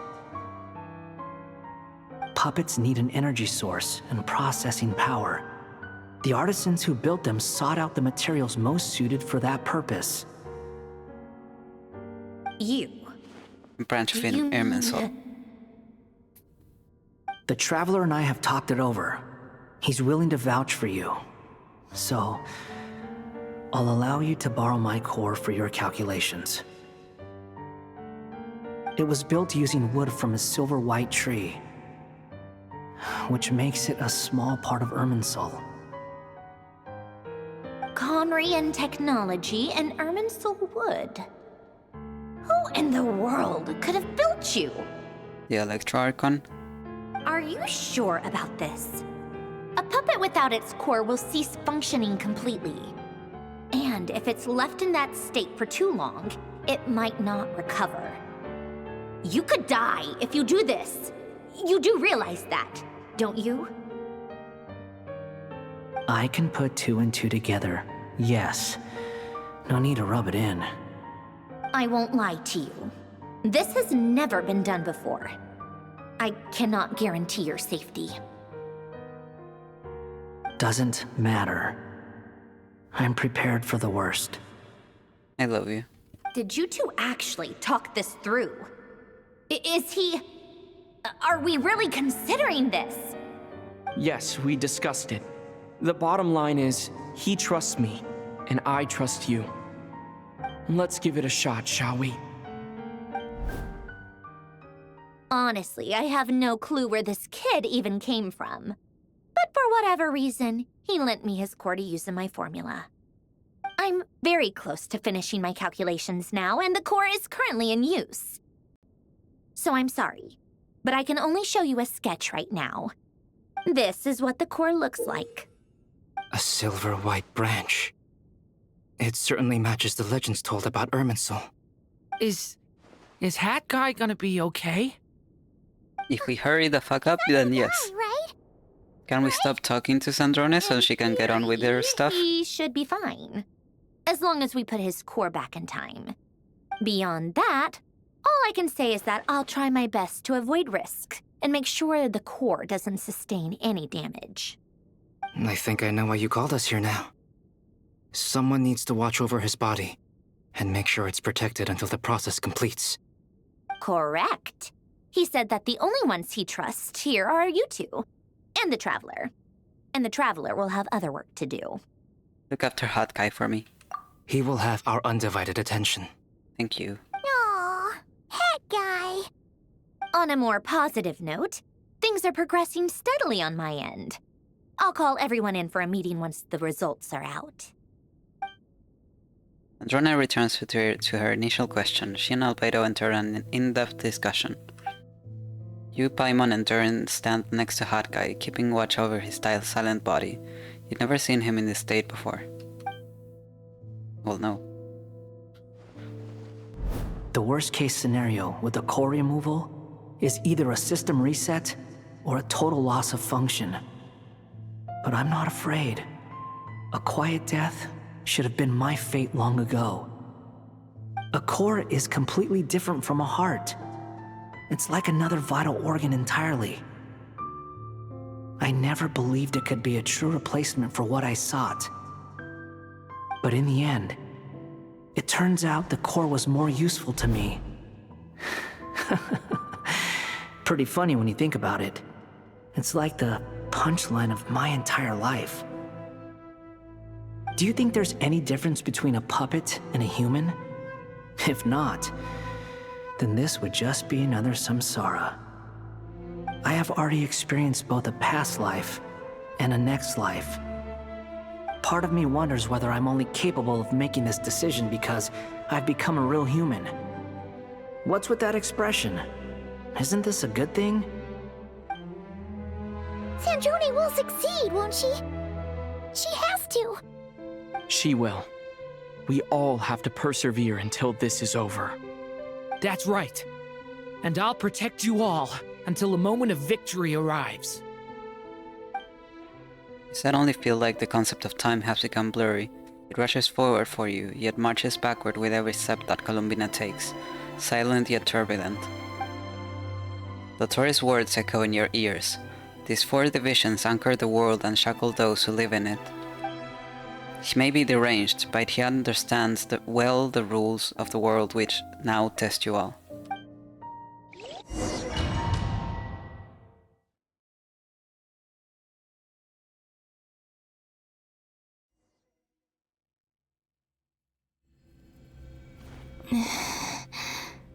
Who are you? Call me Sonnet. You have the same power as Canon. Hello? Sonnet. Yeah. So, you're the goddess of the iridescent moon? Let me look at my notes. One moment. See if I was right. Sonnet is the iridescent crimson moon. Canon must be the frost moon. Yes. Oh, goodness. You recognize me? Well then. Why do you look like what's Cyrene? your name? Columbina. Columbina hyposelenia. Hyposelenia? What a lovely name. Did you choose it yourself? It was a joint effort between me and my friends. Friends? You mean your friends in the heavens? Huh? Oh, sorry. You must be exhausted. I apologize. Hang in there. Let me introduce you to my older sisters. Do you mean the other 2 moon goddesses? Arya and Canon? Wow, you sure know a lot. Hey, does that mean that our story goes on into the future? Oh, I guess that wasn't the best question to ask. It's all right. We were prepared for that possibility. You could say we were too prepared. I can't even remember how long my sisters and I have been here by this point. When did you get here? How long has it been? I can't say for sure, but it feels like it's been forever. I see. Are you feeling all right? Why does she look playable? Unwell. Like she has the hair separation. And the model has a good amount of polygons. She doesn't We don't have... have far to go. The place where my sisters and I are based is just up ahead. She doesn't Don't have her worry, clothes they're painted both really on nice. her. I'll introduce you.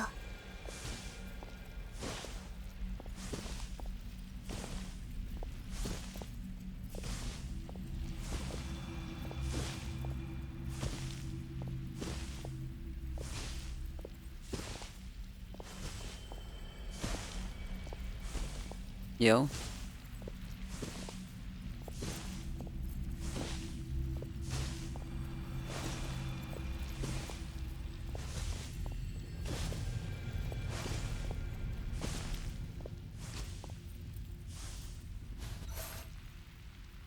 These two also look playable. Sisters! I'm back! And look who I brought with me!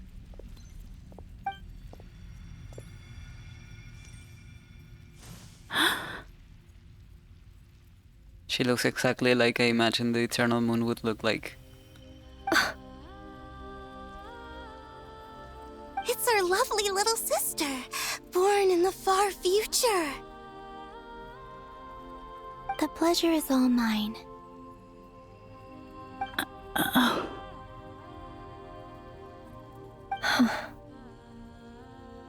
No comment? Allow me to introduce you to Columbina Hyposelenia. This is Arya, the goddess of the eternal moon. And this is Canon, goddess of the frost moon. Canon, don't you think Hyposelenia's power is similar to yours? Hello, Columbina. I apologize for our startled reaction just now. And please, forgive our little sister if she's been annoying you. She tends to talk a lot. It's fine. You seem shy. Don't worry, Columbina Hyposelenia. No one can hurt you here. Could you tell me where here is? Please. This is crazy. I must know. My dear sister. This is where Tevat's original ruler, the Dragon King Nibelung, imprisoned the moon goddesses. Makes sense. What? You're scaring her, Canon. No, I'm fine. Please, continue. Nibelung, our original master, created us in the distant past to maintain Tevat. But he left this world and traveled into the dark universe beyond, to explore worlds vaster still. Day and night, we fulfilled our duty in the heavens, until the day that the first Descender arrived. The great ruler of the firmament. The heavenly principles. Yes. Is that what later generations call them? Yes. I see. But we did not reject them at first, nor did they seem to harbor ill intent towards this world. We coexisted in peace. They were like a guest in our home. Slowly, however, we came to realize that our guest had a growing desire to change and dominate the world. And you didn't stop it? No. There was an order to the rules they set up that Nibelung never taught us. We wanted to know if this order would bode good or ill for Tevat.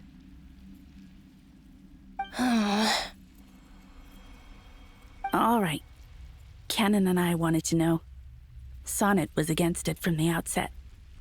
Later, we discovered that this great ruler of the firmament bore an almost paranoid hostility toward the desire of certain life forms to seek power. Or perhaps they feared them. They would even cast down celestial nails as manifestations of their power, to punish the civilizations of the world below. Only this was far beyond mere punishment. Right. Their rules brought order, but the price people paid for merely testing the limits of those rules was far too great. I did everything in my power to help the punished escape catastrophe, but still, too many lives were lost. The ancestors of the Frost Moon Scions were some of the ones you helped. But just when we had decided to take countermeasures, the Dragon King, Nibelung, returned. And so began the War of Funerary Flame. Yes, that's what people in the future call it. So, That's the name the world gave that war in the future. Yes, yes. Well, who won in the end?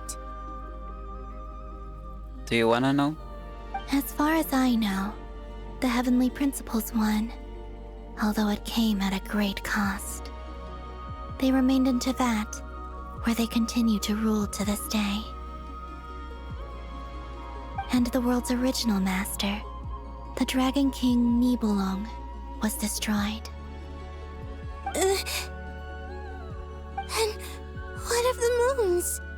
Are there still 3 moons in Teyvat's skies? No. You can tell us the truth, Columbina. We know we are but remnants of a bygone age. We are prepared for the answer. Only the Frost Moon remains. But it has been cast beyond the false firmament by the Heavenly Principles.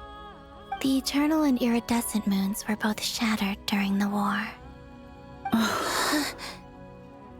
So death finally came for us in the end. Yes. Sonnet. But you're still here, aren't you? A moon goddess cannot live without her moon, Columbina. She's right. That's why I began to disappear. Because the Frost Moon is cut off by the false sky. Our souls may endure within this lunar palace, but if our moons are destroyed, then we shall disappear the moment we depart from it. I'm sorry. There's no need to apologize to us, dear sister. If anything, we owe the world an apology. If only we'd decided to act sooner, rather than arguing amongst ourselves. all the more reason not to spend this time in regret and repentance. Instead, we should focus our efforts on how we might help our future sister. Sorry? Don't you see, Columbina, your story is not yet over. Is that not why you are here?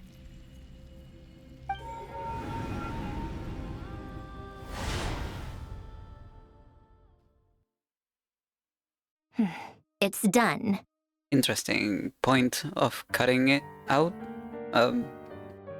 Feels like HSR all over again. But it's okay. I can allow it one time. Just don't go crazy with it. Initiate numerological array. Continue running primary process. Calculate the world's fate through extrapolation. And identify nodes of potential change. Secondary process, scan for moons. Still 4. The number of moon marrows hasn't changed. Wait, let me think. Is it possible that there's something I've been misunderstanding about the moons all along? I just wanted to mention real quick, because I have a theory that I wrote down like 2 years ago. Let me see if I can find it. I think it was in this notebook.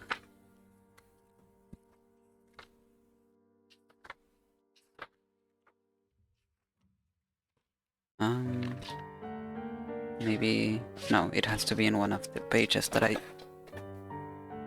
tore out.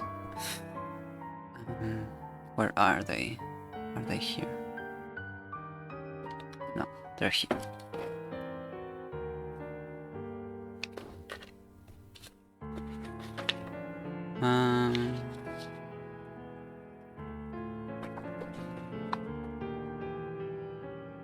Here. It's dated and everything.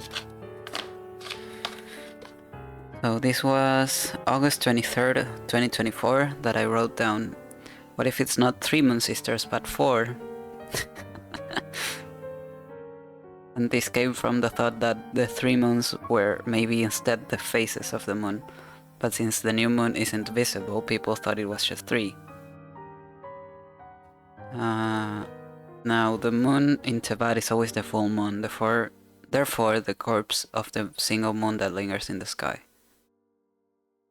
So I've been theorizing about there being 4 moons for a while now, and without many clues, to be honest.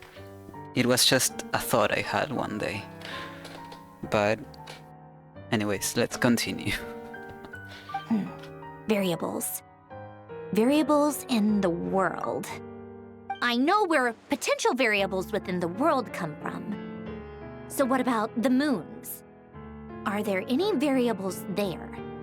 Like their life or death, for instance. What if being alive or dead makes no difference to a moon?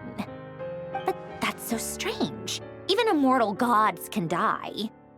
Why would the moons alone be... Wait! Wait! I've got it! I've got it! If alive or dead is considered a variable, we might have had this wrong the whole time. No one ever said that a moon marrow equals a living moon. We just made that assumption ourselves. Initiate secondary process. Scan again. This time filtering out interfering perimeter, moon marrow. I don't care if they're natural or artificial. Get them out of my search results! Give me one moment so I can go to the bathroom. This is all getting very intriguing, but I need to pee. Be right back.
Back again.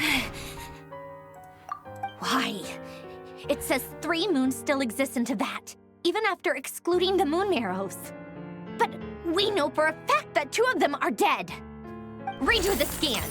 Narrow the results to living moons and real moons. No, scrap that.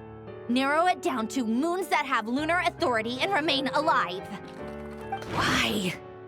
Why is it still 3? What is this, Columbina? Has the world lied to us? Or are you the one pulling the wool over our eyes?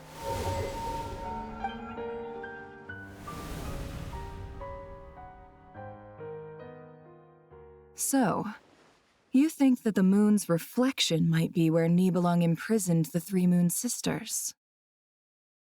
Yes, it would explain a lot, such as why that space would respond to a moon goddess's power, opening the moon gate at her command. It would also explain why Miss Columbina has been unable to leave, and why time flows in reverse there.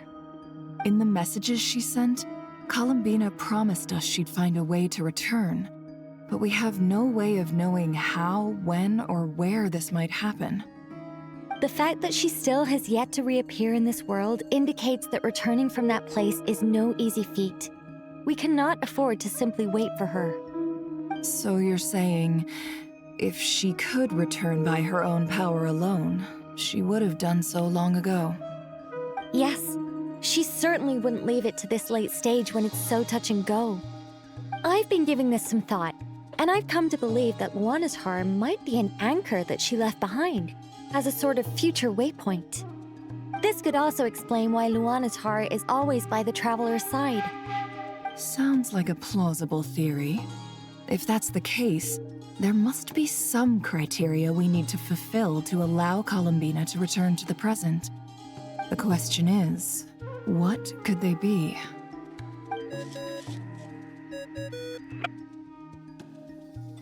Hello? Listen up! This is extremely important! Sandrone frantically relays her great discovery. Next, Nefer and Nicole present their hypothesis. As this impossible mystery finally starts to unravel, everyone feels... Not only is Okay, Colin I don't get it. alive, I didn't get but it. she may well exist in a form unimaginable to us. I'm still unclear on the details, but she's done something truly inconceivable in the past. And the clue to what she's done lies in the moon and Tevat sky. Truly amazing. Oh, I'm so delighted for her. I'm sure we all feel the same. And I'm sure Columbina is ready to get back here and fight by our side. I'll keep my calculations going and try to find some way of coordinating with her. But that's not an excuse for everyone else to slack off, okay? All of you had better keep trying to think of solutions. How can the dead moon still live? And Luanatar...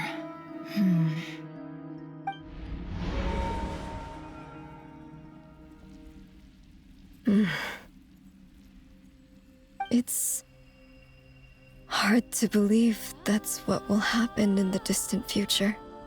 Our authority is linked to the most fundamental rules of Tevat. I suppose it's no wonder that many would covet that power. I didn't realize that when you said friends, you meant people who live down in Tevat. That's so lovely. I always wanted to go down there and have some fun. Have you ever tried leaving this prison? Of course. Between us, we've tried everything. But no matter where we go, this space will eventually bring us back here. It's like the center of a whirlpool. Everything ultimately converges here, at the moment when Nibelung imprisoned us. In that case, have you tried using any of those pathways that connect this space to the real world? Sorry? What are those? They're passages through which you can make small-scale changes to reality by using Kuvaki. Or am I the only one who can use those passages? Because part of my soul remains in reality. Well, you are tied to Tevat in a different way than they are. You don't know? It's a unique kind of elemental energy found only in nod-krai, the land from which the moons arose. Oh. Well, it's true that the moons first rose up from the part of Tevat you say is called nod-krai. But there is no difference in the elemental energy between there and anywhere else. What? Could you show us some of this Kuvaki? Hyposelenia? Maybe if we see it, it'll make more sense. Okay.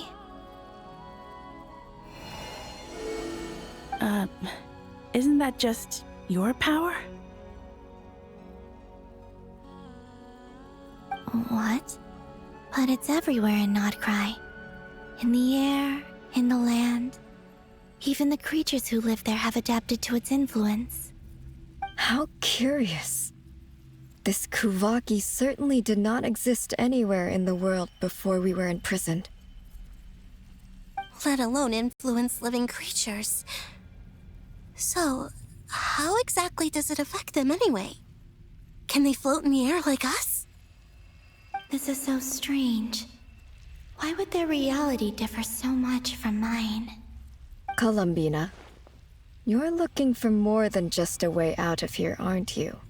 Well, if we can find the solutions to some of her answers. If I am to help my friends, I will need tri-lunar authority on par with that of our foe. You mean... you'll need our power? This sounds extremely risky. The three moons' powers are not mutually compatible. Concentrating them into one goddess will be a very painful process. And if anything goes wrong, it could tear you to pieces. I know. But I'm willing to take that risk. Even so, let's say we successfully transfer our authority to you. How will you take it outside this prison? Nibelung constructed this realm specifically to prevent us from using our powers to interfere in his war. No moon goddess can leave this place alive.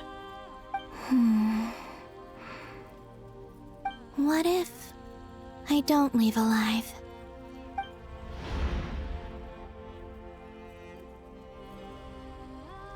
Where do we even start? How are we supposed to figure out what we're meant to do to help Columbina?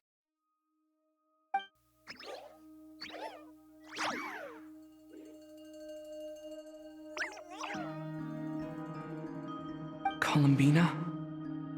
What do you need from us? If she really got to the beginning of time in there, how do you think she'd leave us a message? You don't think she'd write it down on a stone tablet somewhere in the hopes that we'd find it, do you? Seems unlikely. Columbina may not talk a lot, but she thinks deeply about issues like this. Let's review what we know. This is the Columbina who fought alongside us against the Reikir of Solnari, and with whom we celebrated Moon Prayer Night. She knows our personalities, our ways of doing things, even our unique strengths and abilities. So, if she wanted to tell us something from a long, long time ago, what would she do? Write it in a book?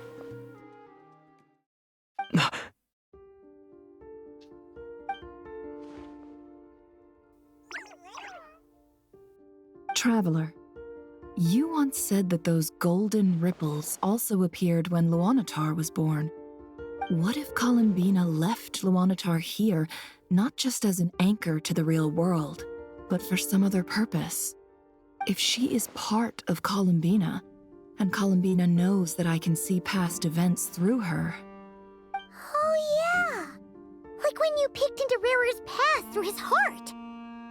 Nefer, wait! If you're right about this, and you can really see past events through Luanatar, your eyes, they'll... Oh, I know. Looking at Rerir's past in Conria was already enough of a strain on my eyes. Looking this far back into the past, it'll surely blind me. But it's our only chance. This is the only way. Boss. We spoke about this once, a long time ago. Do you remember what I said, Yehoda? The day I lose my sight, the Curatorium of Secrets will be yours to run. But... What's wrong? I'd be overjoyed if I were you. This day's come a lot earlier than either of us expected. I need to know you'll honor our agreement, Yehoda. Promise me. Yes, Boss Neff. I promise. Are you sure you don't want some time to think this through? What is there to think through? I should have gone blind after our battle with Rerir. Frankly, it's almost criminal that I got away with it for this long. Then at least let me take some precautions on your behalf.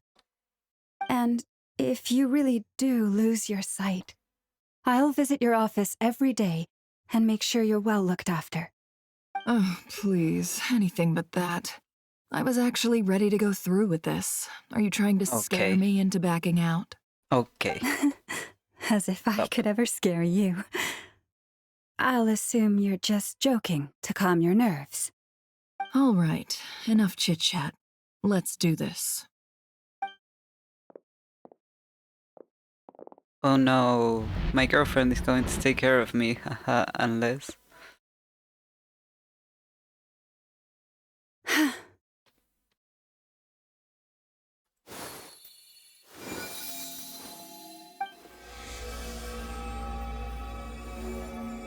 All done. Good. Now give me some space. Come on then, little one. Show me what happened in the past.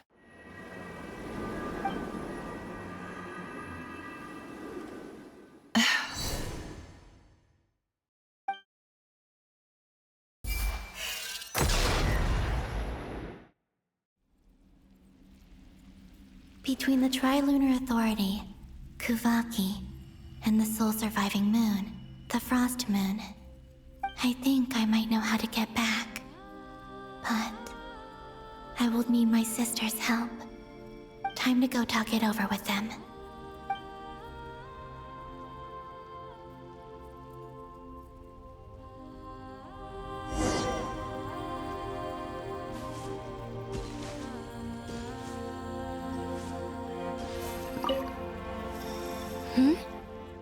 Have you decided what to do? I hope it's not too dangerous. You really scared me when you said that thing about not leaving here alive. Come on, let's go find the other two.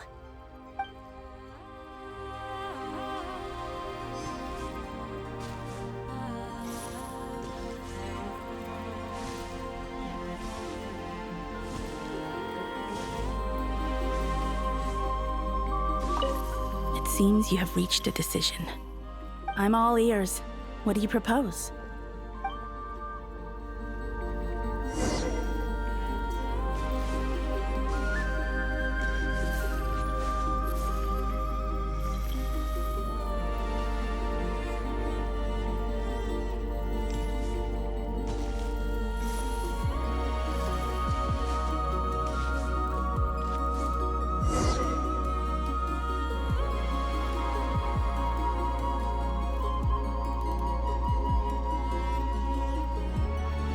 Have you figured it out, Columbina? Tell us, how do you plan to leave this place? I intend to die here, in this moment, and then be reborn in the future with the help of my friends. What? What are you saying? How can the dead be reborn? And how will you inform these future friends of your plans? You can't exactly leave oracles. Nothing can escape this place. Not a single ray of moonlight. And even if you found a way, what if they never find the message you left for them? You'll... No, that won't happen. Come again? They will find my message. I'm sure of it. I'm not following. How exactly will you achieve this? It's quite simple, really. First, I will leave my soul here.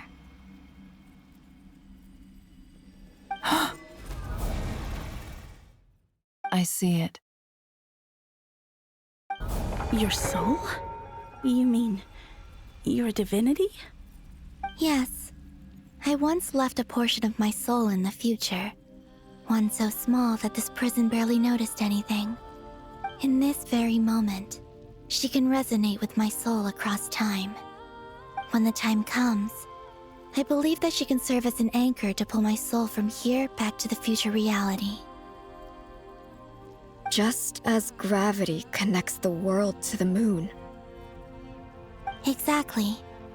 In the future, where I came from, the moon has been cast beyond the false sky, but I can still feel that it is there. In a similar way, I can feel a connection to the soul fragment I left behind even now. My friends can use it to detect my presence. But how do you just leave your soul here? Is that even possible? On my way here, I met an ordinary mortal who entered this place long before I did. Her body is long gone, but her soul remains. And before that, I encountered an old enemy whose entire soul survives here intact, while the power that once corrupted his body has faded away. So, perhaps this space is specifically designed to imprison divinity and authority, but not the physical body. Still, even if your body can escape, would it not just be a lifeless husk without the soul inside? Wait, is that what you meant when you said you wouldn't leave alive? Yes. I shall turn my body into moonlight and pour it over nod-krai. That power shall protect the land and quietly blend into it, awaiting my soul's return in the future.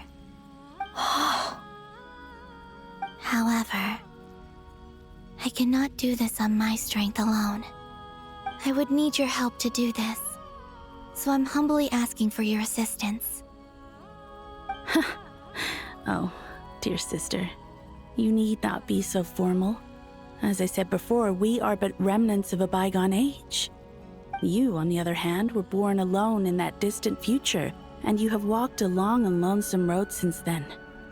How could I bear to let your story end here in this dungeon? Don't forget, we are your sisters, your family.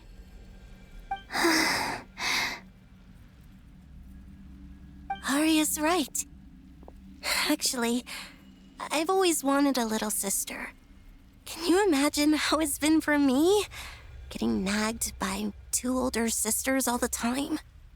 Now, I finally get to be the big sis. And not just that, but I get to help you return to your world, too. How could I say no to that? Sonnet. Canon? I'm sorry.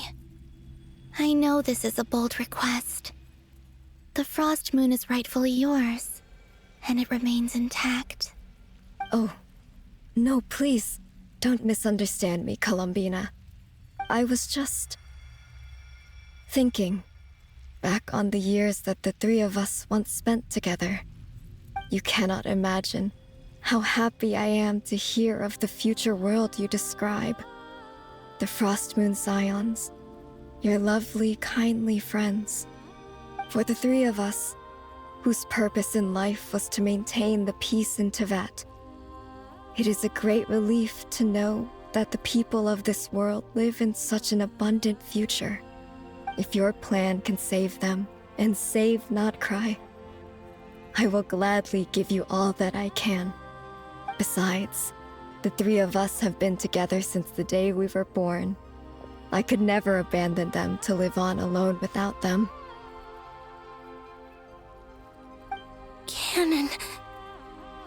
Still, I do have one question I would like to ask you before we proceed. Certainly. What is it? Why do you cover your eyes?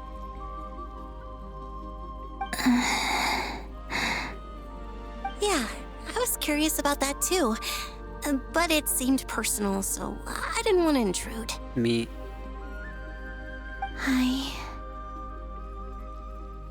There was a time when I refused to look upon the world.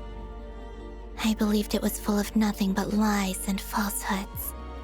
I wished to hide my feelings, seal my heart, until I could return to my true home. I see.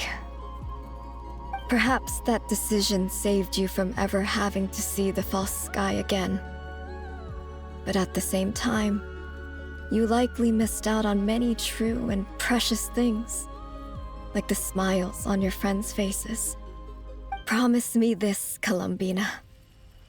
When you return to the future, open your eyes, take a look at the world around you, and see your friends.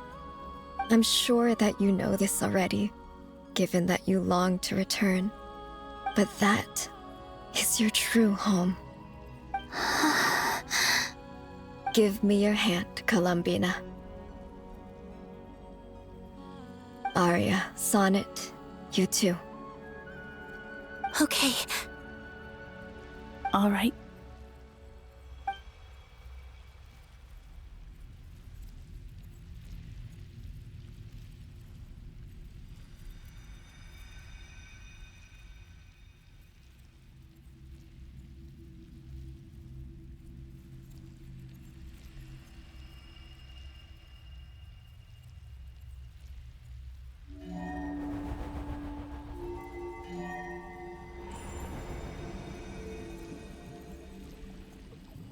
We once were the songs sung for eternity, but now it is you who must continue to sing. We once were the tides in the great river of time, but now we subside, and you arise. We were the messengers of madness and inspiration, But now, the lies have faded, and your truth must endure.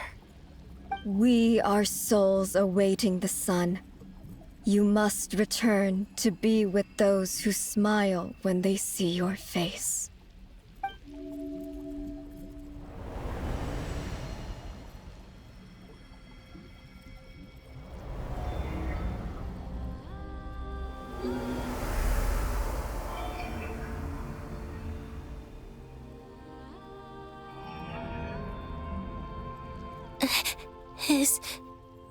Is it done? Yes. We have transferred the authority over all 3 moons to Columbina Hyposelenia. From this moment on, she is the Tri-Lune Goddess, the one and only moon goddess of this world.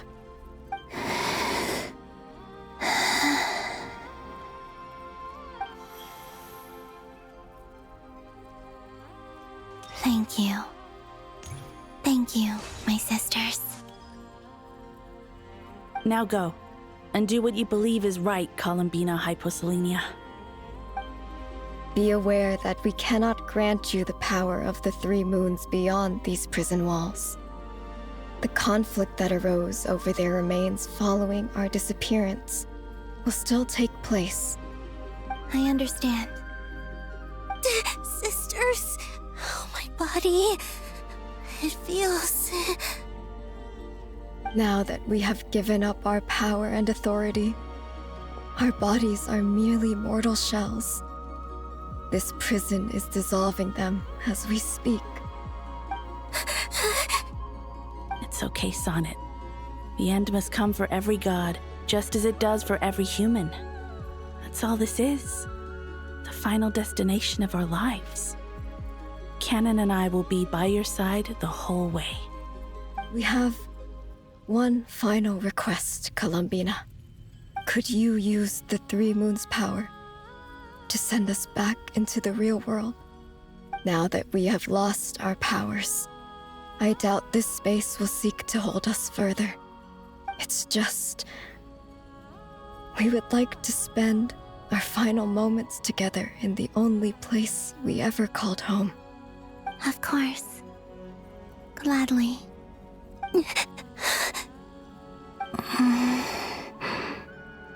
Sonnet? Yes?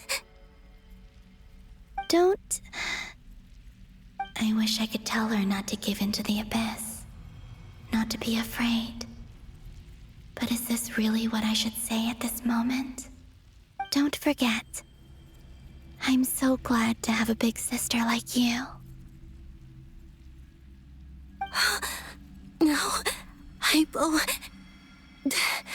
Thank you. I'm okay. I'm not afraid. As long as my sisters are with me, I won't be afraid. Fuck. That's what she said. It looks like this is goodbye, sisters. Goodbye, Columbina. Take care of this world in our stead. I will.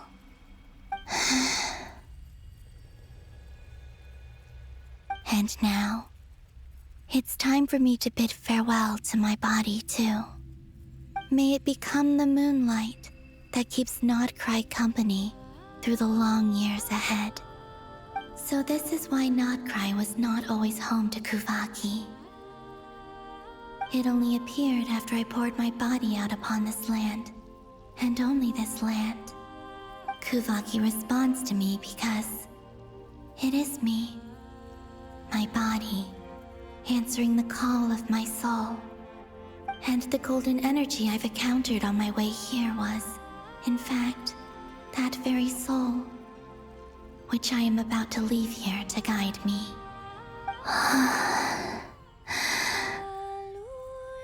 O power Tri-Lune, eternal moonlight. I, Columbina Hyposelenia, lay aside my body. Let it be cast into the dark night to illuminate the future. May it be a companion to all who dwell beneath the moon.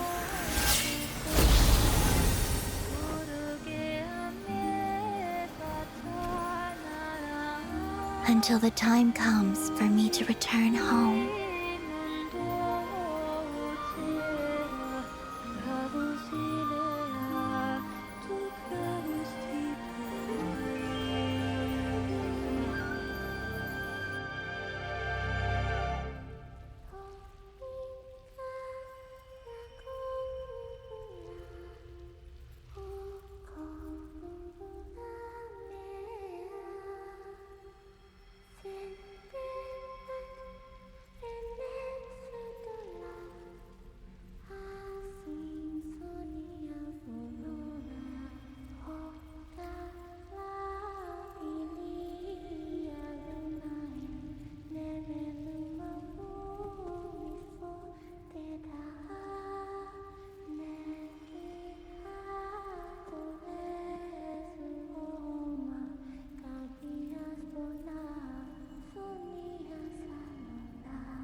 Wow, got chills. Boss! That was crazy! Were we even allowed to see that? Is anyone? Oh, can you still see? How many fingers am I holding up? I see 2 fingers, and a look of sheer terror on your face. Truly astounding, Miss Nefer. Your eyes have glimpsed the very ends of the world, and yet they remain as sharp as ever. Or is the credit for this miracle due to Miss Lauma? It seems that even time itself is no match for your medical skills. Surely you jest, Mr. Flins. Yes, he does. I suspect we have Columbina to thank. She must have realized the immense toll that the ritual would take and purposely set aside some of her power in the past to protect Nefer's eyes when this moment arrived. There is always a great price to pay for witnessing the truth, but it seems that this time, Columbina has shouldered that burden on our behalf. She chose the perfect method of getting a message to us. Though her eyes were always shut, she was clearly so perceptive. She knows us well. She knew exactly how we would think and what we would try. Despite being separated by time and space, we're seeing the same possibilities and seizing the same opportunities. We still don't even know if she's okay right now. But as long as there's a chance we can do something, we'll fight to make it happen. We'll get you back somehow, Columbina. Well, isn't it a matter of doing something similar to what Totori did to Rarior? Well, based on the information we now have, let's figure out our next moves. Thanks to these gentlemen, we have a much clearer picture of the situation with Dottore. The civilian population has been moved to safety, so we no longer need to hold back. Miss Androne, how are the calculations going? So far, so good. I'll keep seeing how far I can push the system, though. Can't have Hatman being powered down for nothing. There's still a long road ahead. Where should we begin? Everyone exchanges looks, then starts discussing a plan of attack.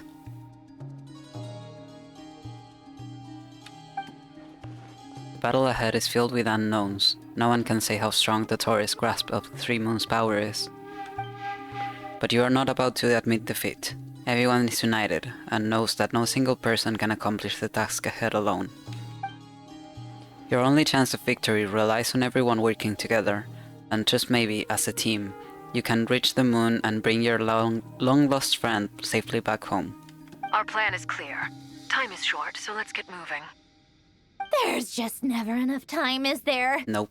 Time is the bane of my existence. I agree. Ugh. Anyway, I'm gonna get back to work. All right, we'll do our part too.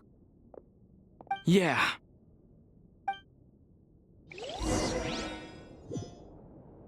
Yeah.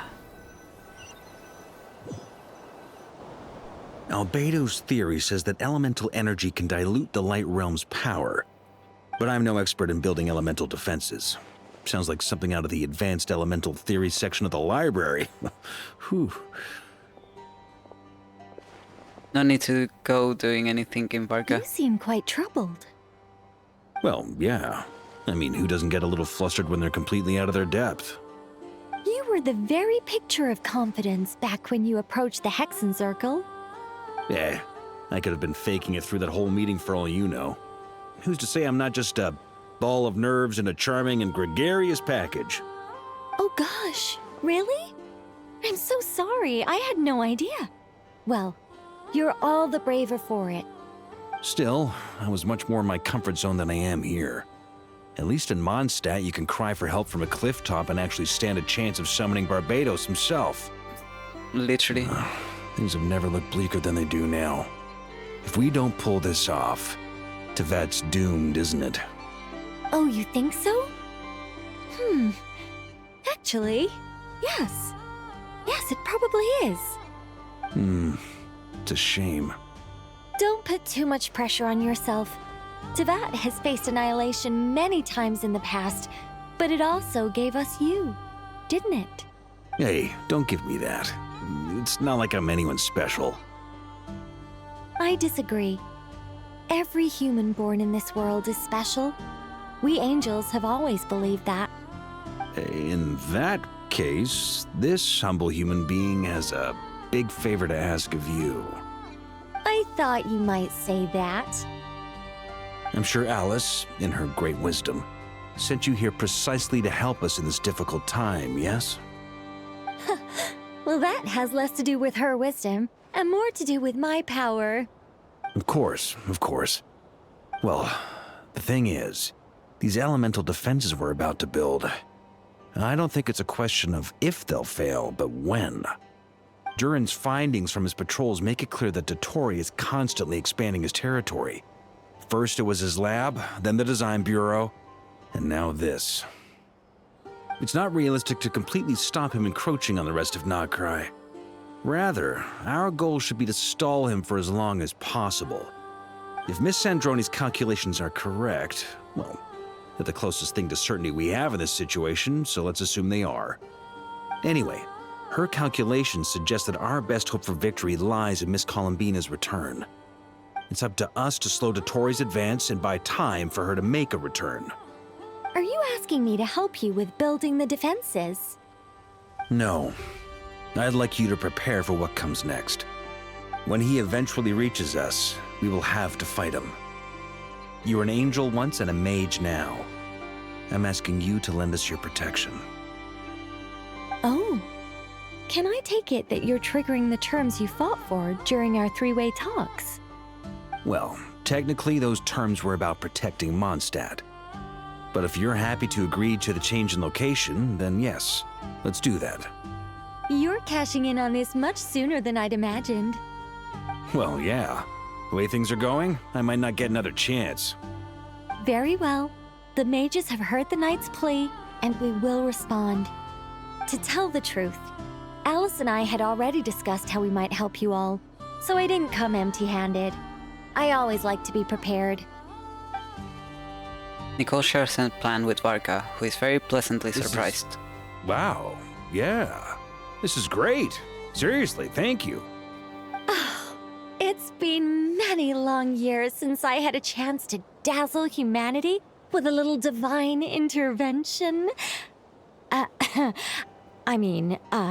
To humbly serve as a reliable and responsible guide. Anyway, Knight of Boreas, please accept this gift in recognition of your great virtue. Thank you for pronouncing Boreas correctly, not like Varka. May the angel's blessing deliver you safely to your destination.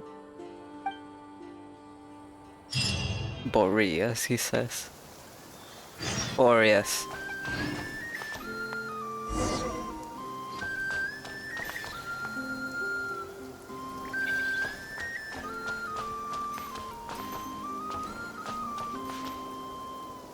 Nice. Thank you.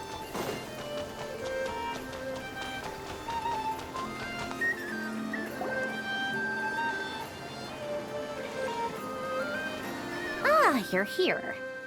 Sandrone, how are things going? Glad you asked. You two are about to become the first people to lay eyes upon my masterpiece. Or should that be the first person and the first, specter? Stop calling her a specter. Whatever. Come, feast your eyes on this. Wow! We've never seen something like this before. It looks impressive. This meter displays the progress of my formula. Currently, it's still making the most important connections. Once it's finished running, I'll deliver it right to your side. And then, we can finally bring Columbina back. What do you mean, deliver it? Can't you just tell us over the Dodo communication device? It'll just be some numbers, right? Ugh, you're such a greenhorn. This isn't the kind of formula you solve in math class. It's a highly complex algorithm capable of constructing a framework of rules. Ugh, whatever. We'll be here all day if I start trying to explain it. All you need to know is the formula must be completed before we can bring Columbina back. I'll share the data with you. Nicole's agreed to let me use her information channel, so we just need to use the Dodo communication device like so. And there. Now you can check in on my progress. Wow! Look at that! You're amazing, Sandrone. About time you recognized my genius. Took you long enough. Anyway, that's all for me. You should check on the others if you have time. Make sure we don't have any weak links in the chain. That might sound harsh to you, but close supervision is a common practice in the Fatui. Not looking to catch anyone out. I just care about everything going smoothly. That's all. I'm kinda stuck here while the formula's running, so I need you to be my second pair of eyes in the meantime. Sure. Already 20%? That's crazy. Yeah.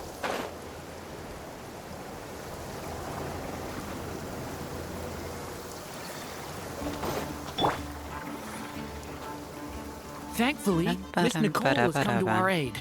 Nasha Town is now looking very well defended. Golden Flame. Yes, that's Nicole's power, all right. Based on the latest message from Grandmaster Varka, it sounds like they've reached an agreement. The situation should be more stable with her assistance. Everyone will have at least some degree of protection. Albedo! Durin! Hello there, you two. Are you well rested? Thanks for your concern. I'm doing all right. That's good to hear. As per the plan, Albedo and I will be in charge of Nasha Town. As Dotori's energy field expands, it's creeping ever closer in that direction. But we will do our best to hold our position. We fought side by side many times before, and always with great success. I believe this time will be no different. So don't worry about us. Focus on fighting Dottore.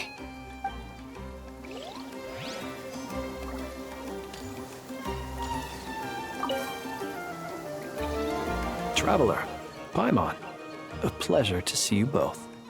Twins! How's everything coming along? Fairly well, if I do say so myself. Personally, I am ready to confront Dottore head-on. Ooh, you sound much more serious than usual. To be honest, I am not usually fond of exercising my full strength. For one thing, it's hardly conducive to maintaining a low profile. Besides, I believe one should have the right to choose when to show their hand. I am conserving my strength until the moment of battle is upon us. Anything to boost our chances of victory. Seeing you get into the zone like this really puts Paimon at ease. Huh, Traveler? Yeah, me too. I consider it an honor to have your trust. Rest well. I look forward to seeing you both in your element during the battle. Thanks. Girlfriends, how are you doing? Yes, Miss Moonchanter? What are you staring at? You always address me in the strangest ways. Lady Moonchanter one minute, Miss Moonchanter the next. Yes, and? Are either of those incorrect? Not as such. It's just that I simply call you Nefer nowadays. Uh-huh. That's my name. What's your point? The point is I don't add any honorifics or titles. Meaning what? That maybe we're on friendlier terms now than we used to be. Is that how you see it? And I thought I was the one with eye damage. Never! Wilma! Paimon, traveler. Just swinging by to check in on you. How are things going? Did you manage to get some rest? They were just flirting, Don't Paimon. worry about me. I won't slow us down. And I give my all to ensure our victory. Ah, yes. Allow me to give you two a quick checkup. All done. You're both in good shape. We're lucky to have your support. Thank you both. You're welcome. You'll have your work cut out for you in this battle against Dottore, so make sure to get some rest in first. Paimon will keep an eye on him, don't you worry. I'm glad to hear it. Take good care of yourself, too, Paimon. Sure thing.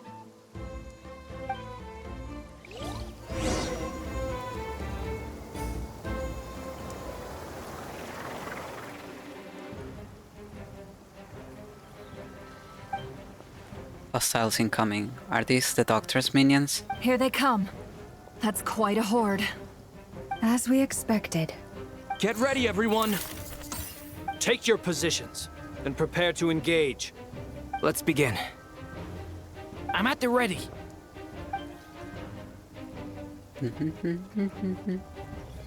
Bam, bam, bam.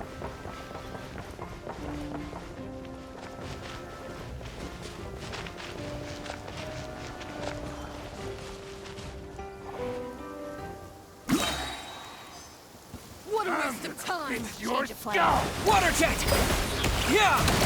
Time! Be silent. Observe. Night falls. Be silent. Do you fear the dark? Close your eyes. Take too long. You're pretty strong. Be silent. Observe.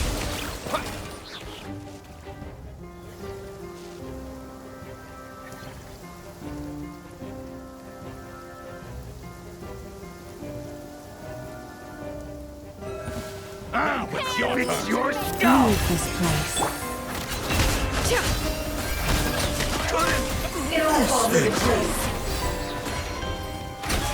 These creatures cannot stand against us. Oh, fighting tough. Just don't let your guard down. That goes without saying. I'm hardly the risk taker in this group. Oh. Ended too quick. Well, that's just how Nefer is. This one's gonna take a longer time by comparison. Come into be! Feel this ancient power! Thunder! Stay away from me! That was easier than I thought. Naturally. What do you mean? Is it because as created beings go, we're... Oh. Okay. It ended too quick for the dialogue, still.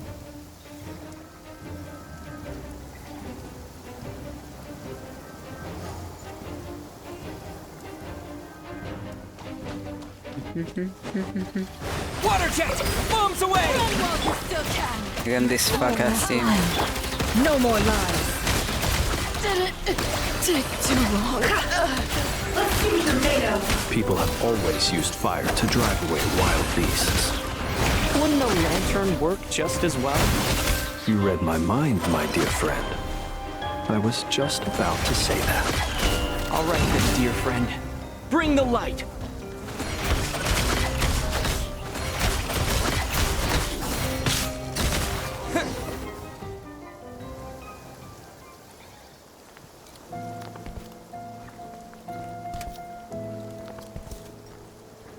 Why is he here? You're looking well. I trust you've had a good couple of days. No, shut up. It's actually a good thing, in my view. If the subjects of my experiment were to die prematurely, it would throw quite a wrench in the works. And so, I must thank you all for your resilience. What is We this are man no longer doing? on the same level, but you are nonetheless worthy of my respect. A creator god should be merciful and gracious after all. And in any case, it is only right that before I end your lives, the world is informed of the arrival of their new god.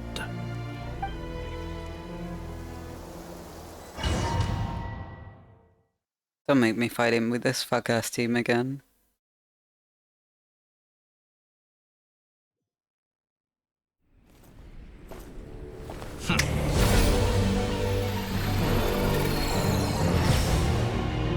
Heretic of the False Moon.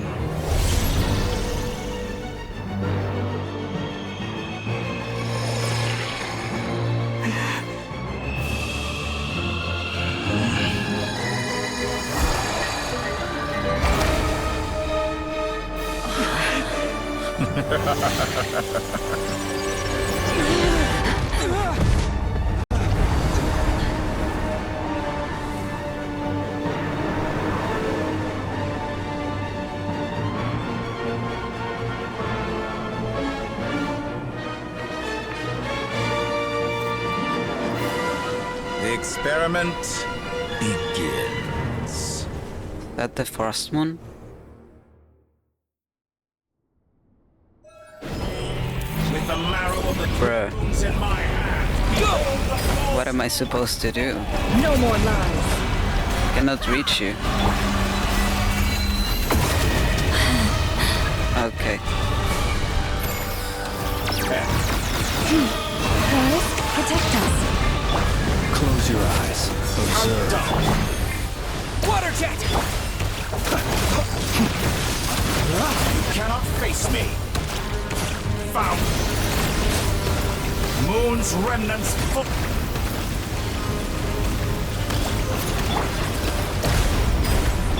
It all adds up. That's more. Let's see what you're made of. And here I thought you dodged that. Can't hide the truth. Good. Keep it. I'm still collecting. Did you honestly think that would hit me?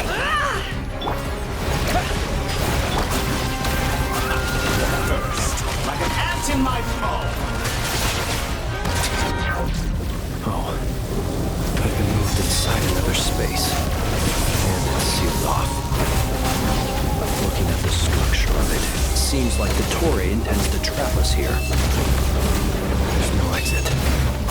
Our endurance is about to be put to the test.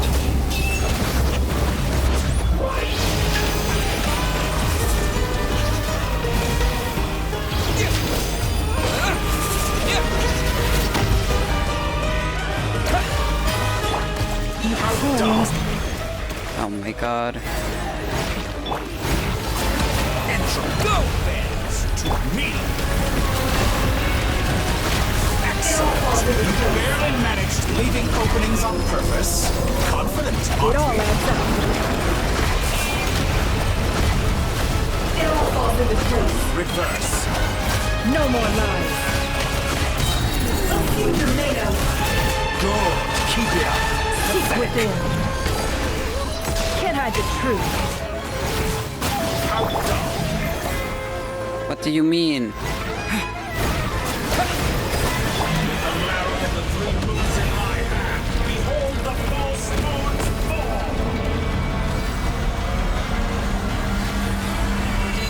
Is this what you mean by take cover?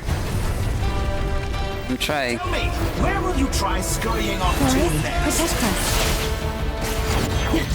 Looks like Dottore has opted for a divide and conquer strategy. But we will not allow him to triumph.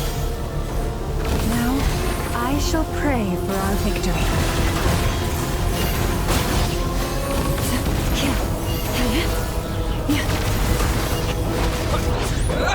Intro. Bends to me. Let's see what you're made of. And here I thought it good. Keep it up. I'm still collecting data. The deception ends here.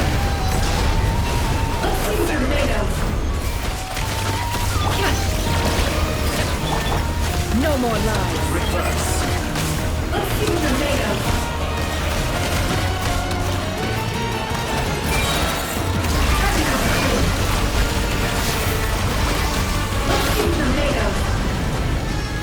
The mystery unravels.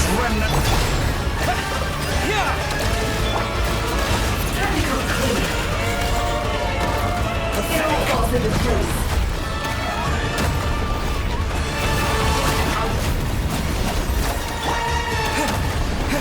Go! Intro. Let's see what you're made of.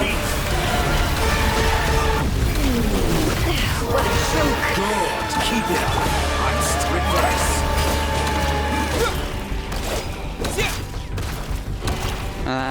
Why can I not? Be annihilated. That which cannot stand against me. No. What's this supposed to be?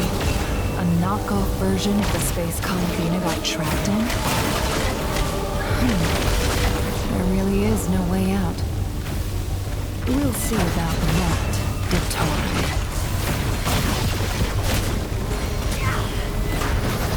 Go! And my fault. I have not intended to take your teammates from you. Now I'm just Hydro Traveler. That sucks. I can release them. An excellent deal, if you ask me. Don't deal any damage now.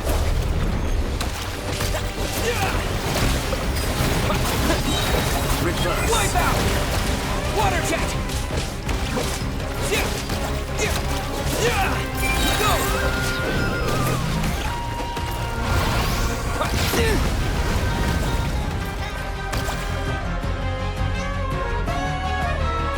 I'm aware you've been working on some little tricks to surprise me with, but it appears that none of them have come to fruition. My guess would be that you're trying to bring Columbina back. But then, where is Sandrone? Or are you trying to buy time for her? No. I always found their friendship to be a curious phenomenon. Two highly incongruent personalities, and yet they share a deep connection. Speaking of Columbina, I once saw her as like a younger sister. We got along quite amicably while she was with the Fatui. But then one day she suddenly decided she would refuse to take part in any further experiments. To this day, I truly don't understand what I could have done to upset her so much. And you never will because you're a psychopath. Such a pity. How could you have had a sister, understand? A family. But alas, she grew to dislike me. You're not fit to be family to her. That I can't deny. So many people, all obsessed with playing out the same tired old dramas. This world is rotten to the core. And then there's you. You had every opportunity to reach the right conclusion. The thought of killing you off like this? But I maintain that I approached you in good faith, so I will offer you another chance.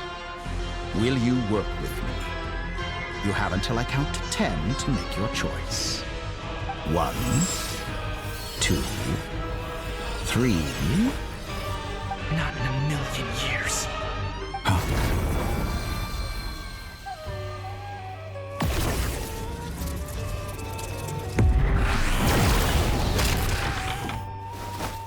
Polonia, Sandrone, what are we doing here? It's still at 70%. Pleasant surprise. I didn't think you'd join us all the way up here. You're as sick and twisted as ever. Don't fool yourself into thinking anyone's grateful for the chances you're offering them. Sandrone? But the formula hasn't finished running yet. Funnily enough, I was just discussing a collaboration opportunity with the Traveler, and then I see you, who I must say is a good example of an opportunity gone to waste. Gone to waste? I said that everyone would get one chance, and you've used yours to march right back into the lion's den. So yes, it's an utterly wasted opportunity. And what makes you think I believe a word that comes out of your mouth?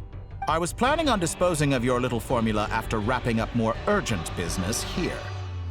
But since you've taken the trouble of serving it to me on a silver platter, I can simply bring it forward in the schedule.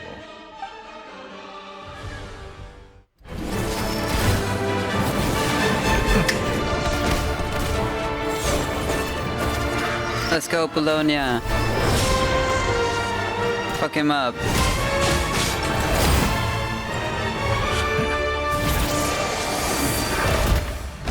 No.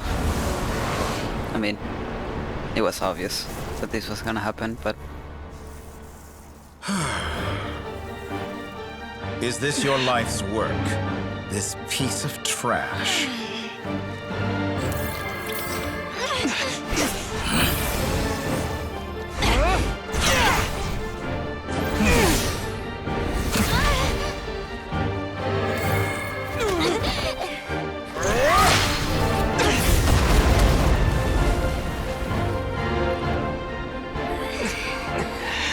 Your formula runs too slowly, Sandrone. You put your hope for success on others instead of fighting dirty. That is why you have failed. Now, whom should I slay first? Any volunteers? No one? How nice of you to leave the decision to me.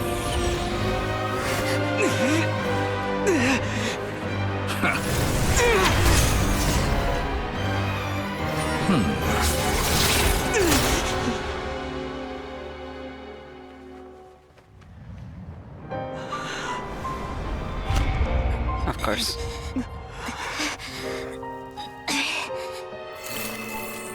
Oh, how unexpected. Sandrone, any last words for me, comrade?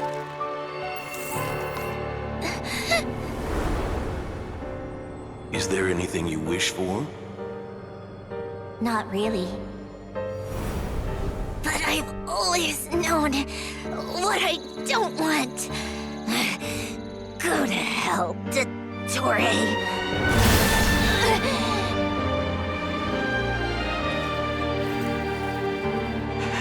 No!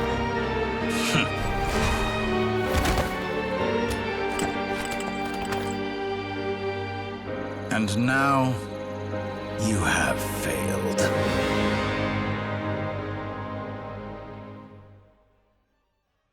Sandrone!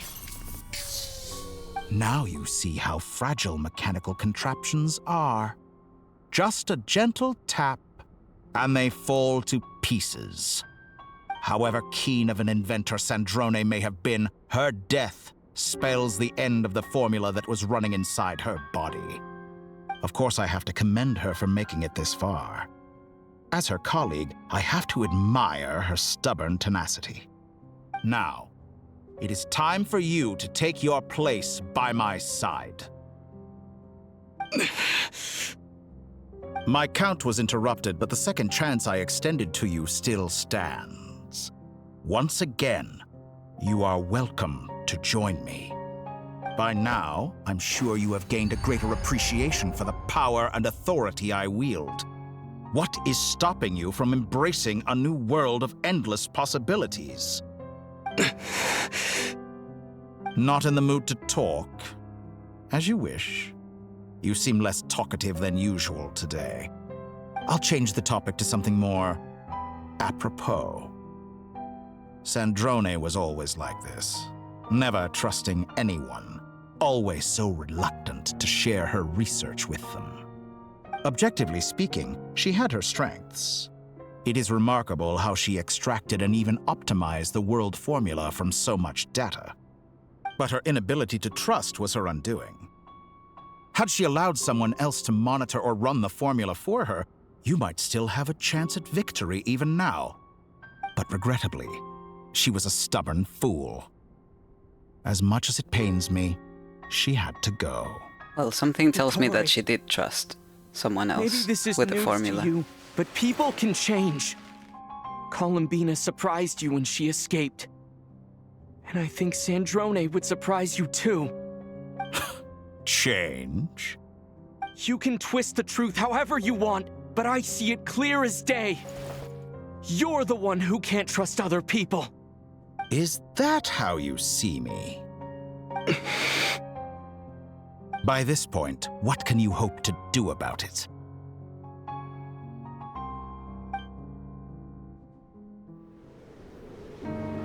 It is pointless to fight on. You've already lost. Wrong. You can't win this, Dottore.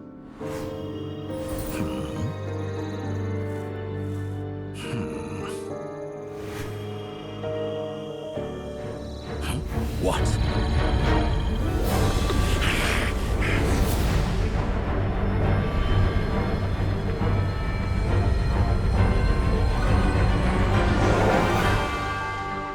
My formula can get us 90% of the way. It will connect you to Columbina. Then, I will bring the formula's output to the Traveler's side. For the last 10%, do whatever it takes. Just bring the moon down.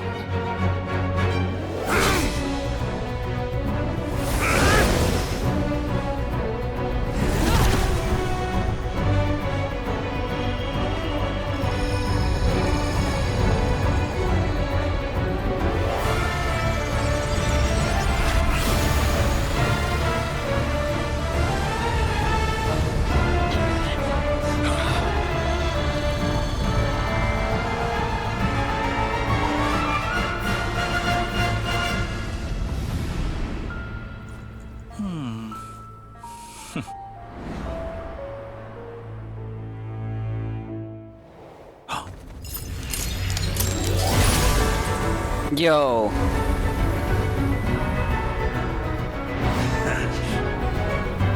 The moon Feels all over my body. will never be yours.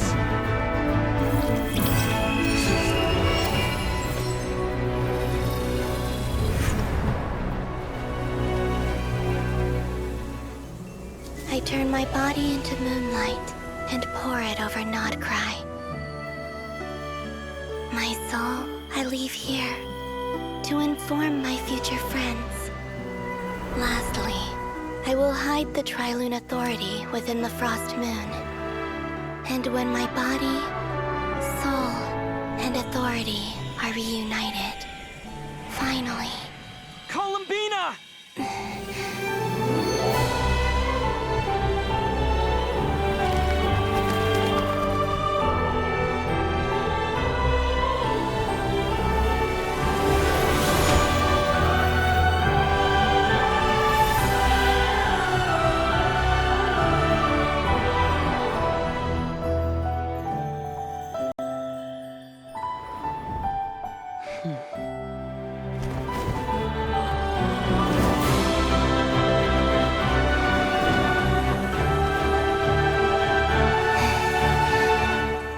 It's been too long. I'm back.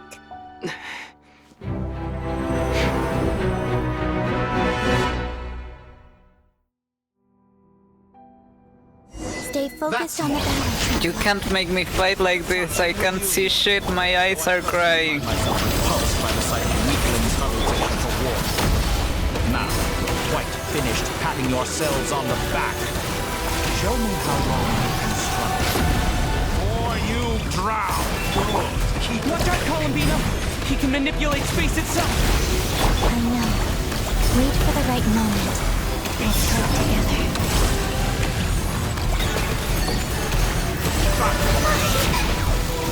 Moon's remnants.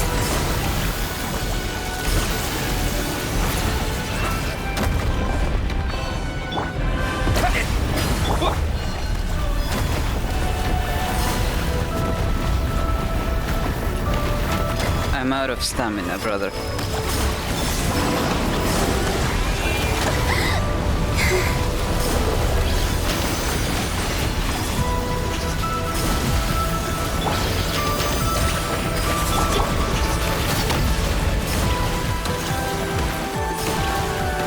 You cannot face me.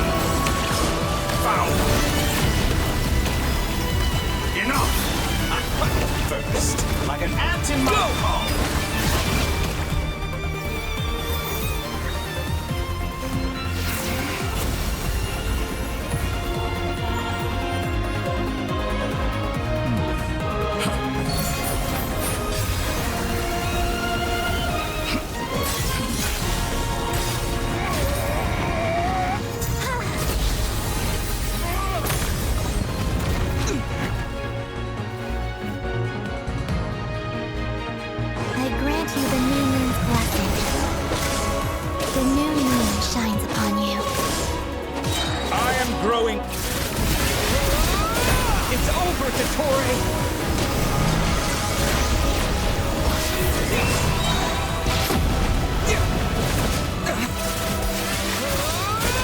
Time to pay for you. No longer must the world cower in the cold night.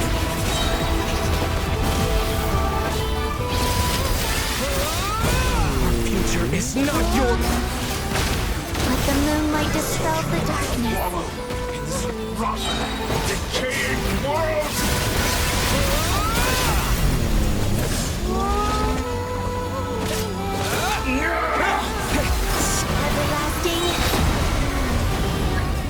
That's what Arlecchino says.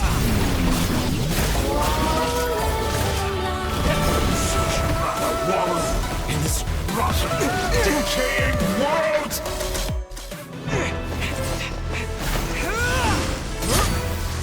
Willfully blind. How can you be so satisfied with your fate?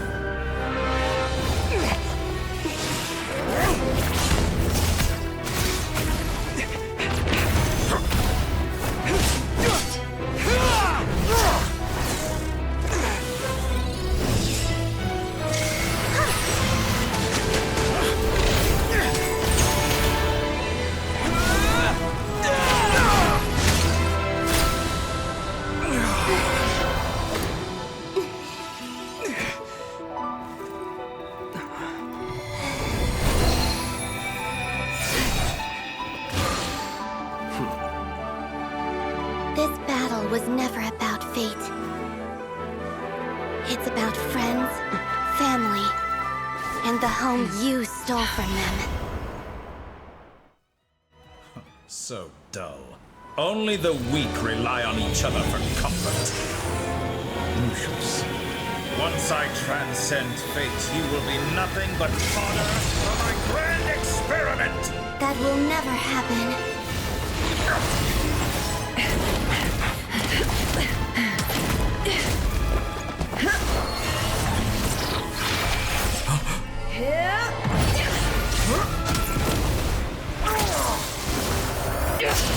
Don't surprise me with QTs.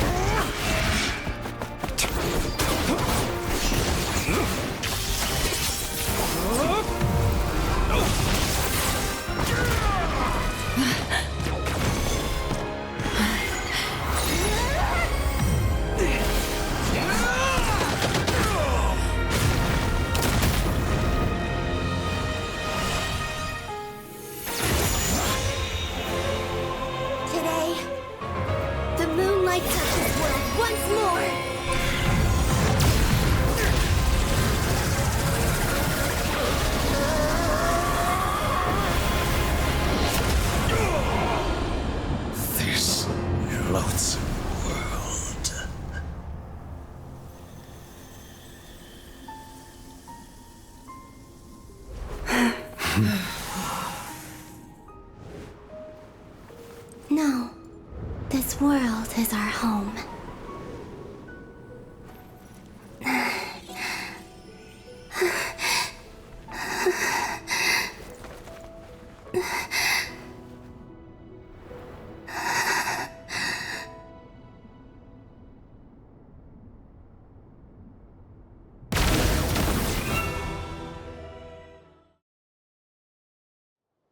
Is it over? And Wanderer didn't get to get a single punch in? After battle, you return to Nasha Town. What do you mean? Scars left on nod-krai by the doctor slowly began to heal. The learning of the crisis end, people gradually return to nod-krai. And the frost moon in the sky also remains within this world. Let's go! No, you're doing it wrong. The moon looks like this now. What are you drawing, children? The new moon, Mom. It looks different than before, doesn't it? Also... Can I go buy a sugar sculpture today? Please? Just one? All right. I suppose today is a special day after all. Almost like a festival. Extra, extra! Get the latest Read all about it. Here! Post-disaster report! Nasha Town reborn beneath a new moon! The voyage begins today. The future looks bright thanks to the League. Want a copy? I knew things would be different.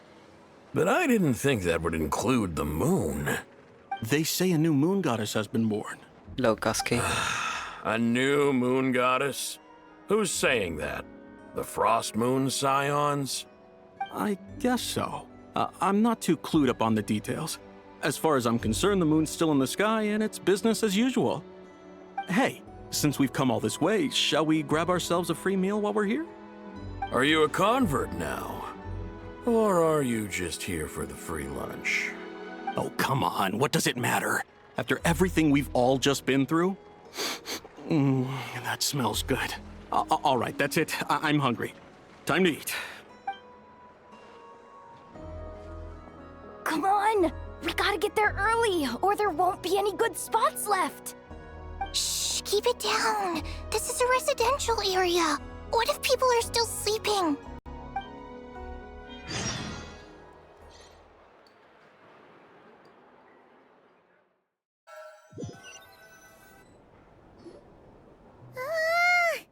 Why is it so noisy outside?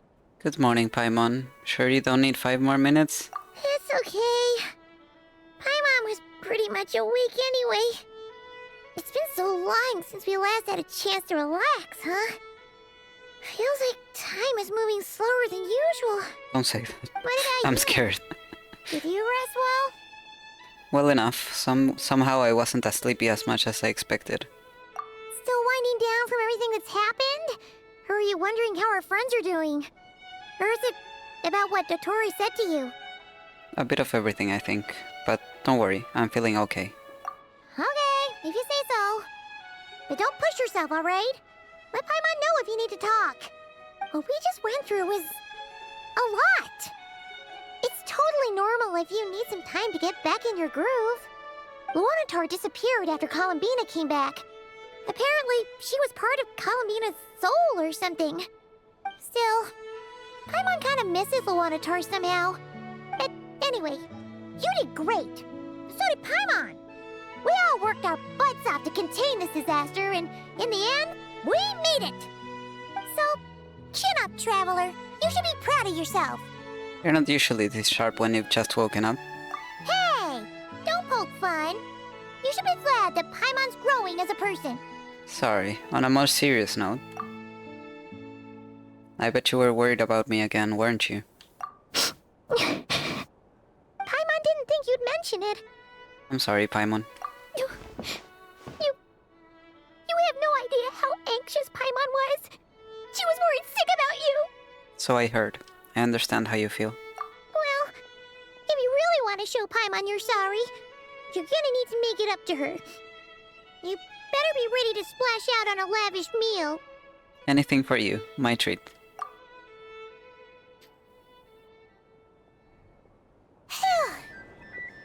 Okay. Paimon's full now. Are you sure? Snacks will be served shortly. Huh? Oh, well... Hey there, Traveler and Paimon! Good morning! Morning, Yehuda! Here for some breakfast? Oh, I've already eaten. Just need some water. I was mostly worried you might forget what day it was today. So, I came over to remind you. Okay. Careful there, Paimon. Too much food will make you drowsy. Don't let anyone catch you hiding at the back and nodding off during the League meeting. You should probably be saying that to Aino. She's the baby of the group, if anyone. True. You know, I'm surprised that all these competing groups are actually coming together to try to solve things together. Definitely a first for nod-krai. Well, nothing like a region-wide calamity to bring people together. After that, surely even the most self-interested people have to realize that going it alone isn't worth the risk, right? Try telling Boss Neff that. She's not exactly convinced that people are gonna get with the program. Really? But if she's so pessimistic about it, why'd she agree to be the Curatorium's representative in the League? Probably 'cause even though unity sounds like a pretty far-fetched idea, the benefits it would bring make it worth a shot. I think things will work out, though. I swear, nod-krai feels like one big family now with everything that's happened. More than it used to, anyway. Paimon's with you on that one. And it seems like plenty of other people agree, too. Just listen to the bustling streets. All right. Everyone's been rebuilding these last 2 weeks, and the evacuees have been coming back in droves. Life's slowly returning back to normal. Which means my workload's probably gonna shoot back up. Rip. Were you about to head out? There's still some time before the ceremony begins, you know. Yeah, we were gonna take a stroll around the square and say hi to some friends first. Sounds good. See you later then. Okay.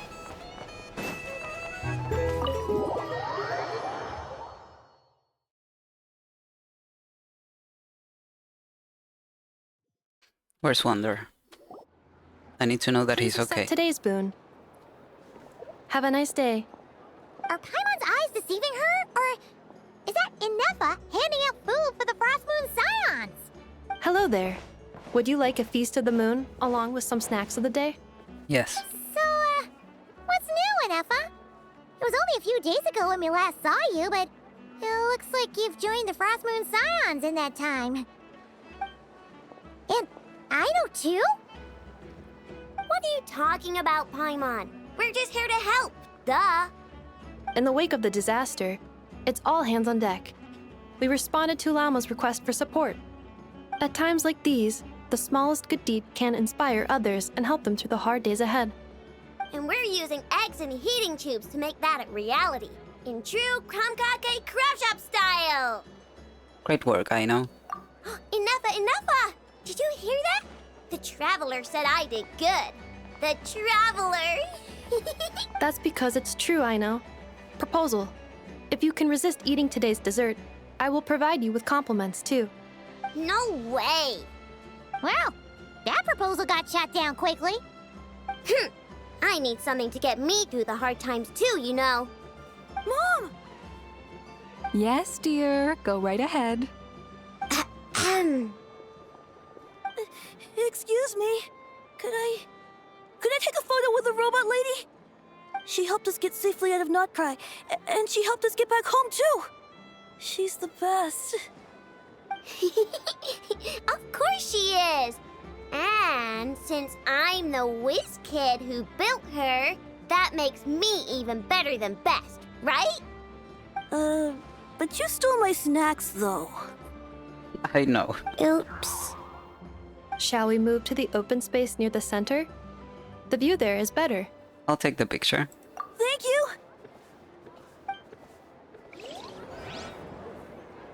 Aren't you the better pick for this job, Flint?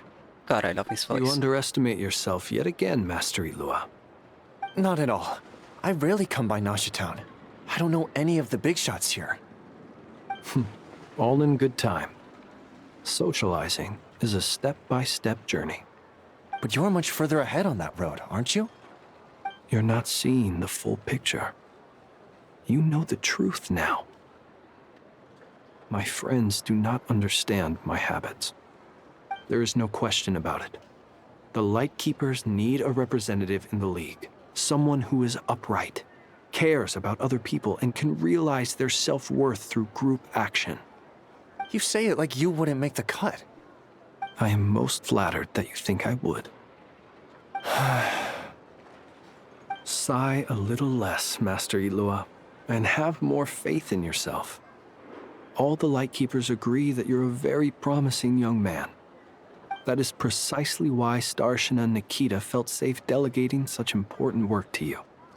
I'm sure we all also agree that we would sooner die of dehydration than manage to wrangle anything out of you in a discussion. Oh. My apologies. I am not in the habit of bringing water with me when I go out. I can tell you. Whatever. I'll take the job. By the way, who else is part of this? Oh, it's quite the who's who of nod-krai. There's the Moon Chanter of the Frost Moon Scions, the boss of the Curatorium of Secrets, a representative of the Voynich Guild, and even someone from the adorable Krumkake craft shop. I'm sure you will find speaking with them to be a genuine pleasure. If you say so. I've never done this work before, so I'm honestly a little scared of making mistakes. But I'll do it. Not only is it our duty as Lightkeepers, but because I want to make nod-krai a more welcoming place. An admirable attitude to take. The beacons are lit, Itlua. We're but one step away from breaking through the blizzard. We have the chance to band together and build our shared homeland into an Elysium. This is unprecedented for nod-krai. An opportunity not to be missed. Yeah. You're right. I'll do my best. Quite a few familiar faces have arrived. Let's go, shall we?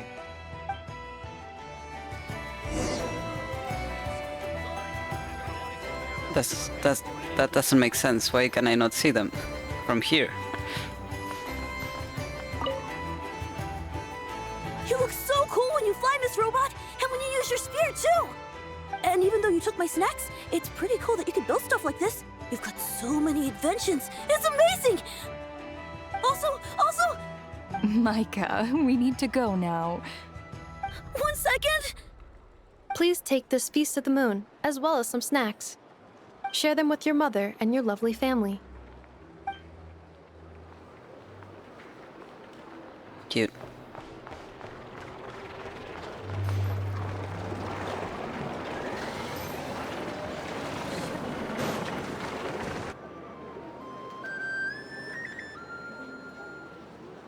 Wow! Everyone's here!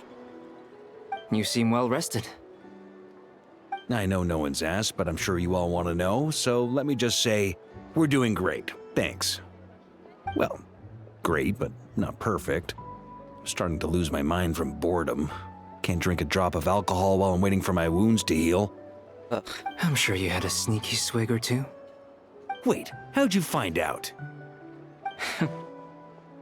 I'm sure you must be missing Mondstadt after all these years away, Grandmaster. Yeah, you could say that again. Every time I get news from Mondstadt, it makes me want to go back and see the place for myself.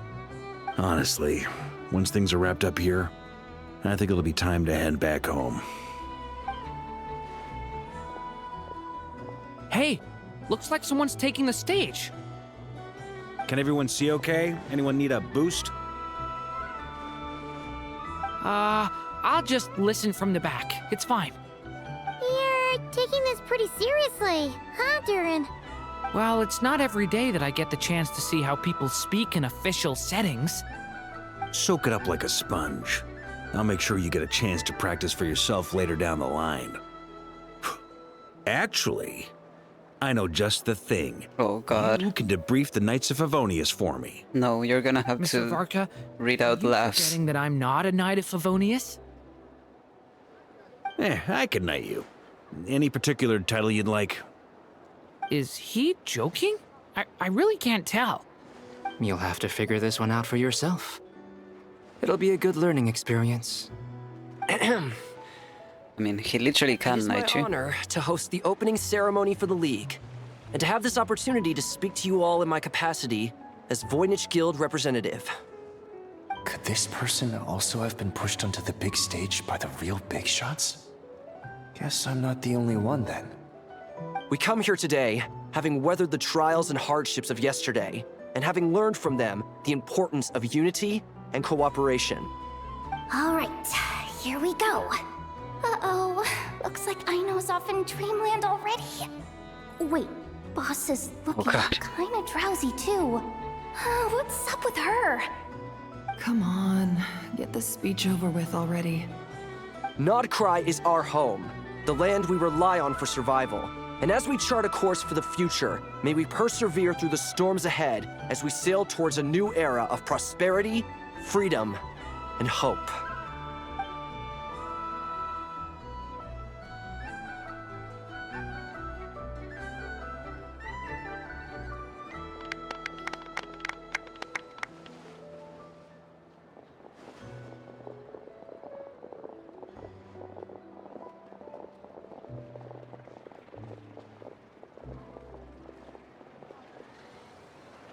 Looks like we'll have more opportunities to travel in the future. I'm sure you'll cope, Lady Moonchanter, given how fleet of foot you are. Unfortunately, I suspect I'll be too busy at the curatorium to act as your host. We have a busy schedule, not to mention an international network of contacts to manage. It'll be all right. I'll just check your schedule with Yehoda well in advance. And if she's not available, I can simply ask Ashru. You... So giving my employees extra workload isn't enough for you? You're really going to drag my cat into this too? Yes. I thought you'd approve. Aren't you forever increasing your employees' workloads? That's a bold statement. Are all the Frost Moon Scions feeling more audacious now that your moon goddess has returned? Columbina's return has brought joy to all who care about her. That includes both you and me. As for the Frost Moon Scions, we are learning how to thrive independently, without relying on the moon goddess. It is up to us to make our home a more livable place. Joining the League is one of the steps we are trying towards that end. I like the word try. It's nice and non-committal. You can opt out at any time and still say you tried. You don't see a bright future for the Frost Moon Scions? Or did you mean the League? I'm just not as optimistic as you. The Frost Moon Scions should count themselves lucky that they have a leader as stubborn and enterprising as you. But nod-krai's a big place, with all kinds of people. Most of them don't enjoy answering to a leader, or even listening to reason. Well, that's where you and your methods come in. Unless the Curatorium of Secrets is only here for appearances. For now, yes. And that won't change until this venture becomes worth my while. What would make it worth your while? Getting out more than I put in. Right now, I'd barely break even, but I'll grant that it's a good start for nod-krai. Then maybe it's worth a try. All right, you can stop now. Or do I have to join the Frost Moon Scions before you'll get off my back? You'd be very welcome to join us. Hey, you two! Congrats on all your hard work! What are you chatting about? Nefer was trying to dissuade me from adding to her employees' workload. Also, she's considering joining the Frost Moon Scions. Lauma, that sounds literally like the AI summaries, where they summarize whatever the fuck they feel like it. Would you two care to join me for some tea before heading to your next destination?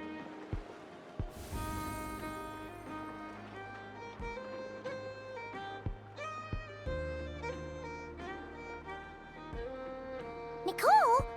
Wait, where are you? Aren't you gonna show up today? Sadly not. I'm otherwise occupied right now. I'm sorry, Paimon. I can hear how disappointed you are. If it's any consolation, let me say that how things appear on the surface is a far cry from what they are at their core. Perhaps you'll feel better if you focus on the fact you have a special line of communication with the great mage herself. Okay? Has something happened? No, or not yet, anyway. Well, that's not ominous at all. Is there something we should be watching out for? Not for the time being. Just think of this as a general check-in to make sure this communication system is still running smoothly. Besides, it's good to chat once in a while if we want to maintain our friendship. You could have just said so. Paimon got all worked up for nothing. Still, the best friendships are built through face-to-face interaction, you know. It's never gonna stop being weird having tea with you when you're not there and just talking to thin air. All right, fair point. I'll bear that in mind for next time. Mind if I ask what's keeping you occupied? Yeah. Any update on that crisis at the world's borders? Alice just informed me that they had their work cut out for them. And now everyone's thoroughly exhausted. But they did finally get things back under control. Still, we can't let our guard down yet.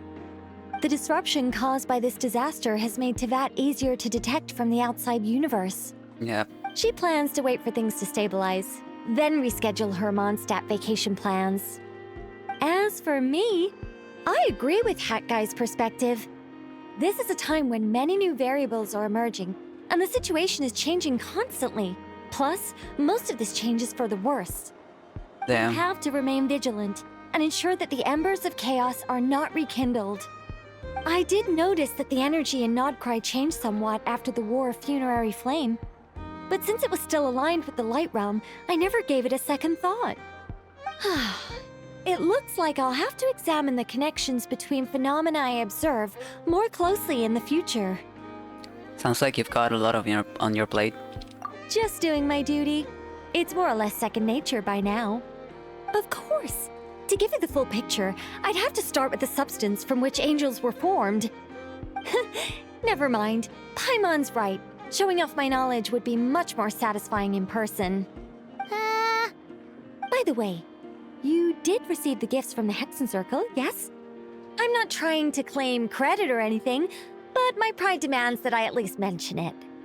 They're quite similar to the protective talisman that Alice gave Dory, but with some very special enhancements. Hey, look at that. Oh, so that's what kept our friends What is she doing there? Trap them.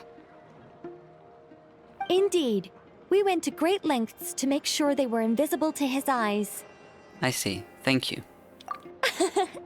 I'm so happy they came in handy. Still, not fishing for gratitude, by the way. I just want you to be aware that sometimes your friends may be protecting you in ways you cannot perceive. Anyway, I'll contact you if anything else crops up. If not, you know what they say, no news is good news. Yep. Oh, my angelic instincts are tingling. They say you should head to the docks next. Your friends are about to board their ship home.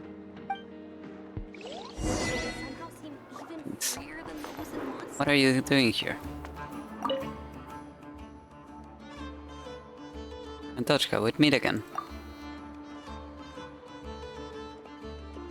I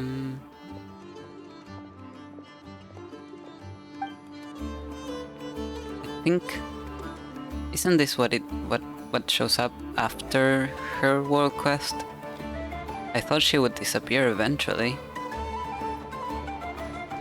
Apparently not.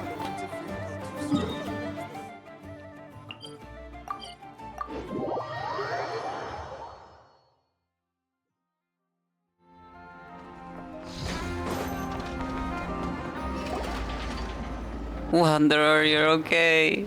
I was so worried. You're here. You're here too, Hat Guy. Are you heading back together? No. I'm bound for Sumeru, and she for Fontaine. We just happened to cross paths at the harbor. How are you holding up? How's your core? Everything seems fine. Sandrone may have an abominable temper, but she's always been very responsible with important calculations, and things entrusted to her by valued friends. You always speak as if you know us inside out, Mr. Hat Guy. Maybe I'm just a good judge of character. I certainly hope that's all there is to it. Regardless, you have been a significant help in this matter. For that, you have my gratitude.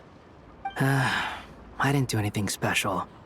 Sandrone's the one who completed a seemingly impossible formula and turned the tide of the entire battle, even giving her life in the process. She's the one we should be thanking. Even we were unaware that Sandrone had hidden the real formula inside Polonia's body. She managed to fool Dottore into thinking the formula was running in her system by installing an identical-looking decoy within her. She probably realized that she didn't have the strength to stop Dottore. But this way, she could at least get him to lower his guard. She always worked like that. Always had a backup plan. What will happen to her body? Well, that's why I'm traveling to Fontaine. She made a request of me long ago, and the time has come to fulfill it. Think of it as her will. What was the request? She said that should she ever fail in a mission, she'd like me to deliver her core and Polonia's to the Fontaine Research Institute. She also mentioned that she had made arrangements for people there to set her affairs in order. Some of her personal effects, such as her notes, were left to me.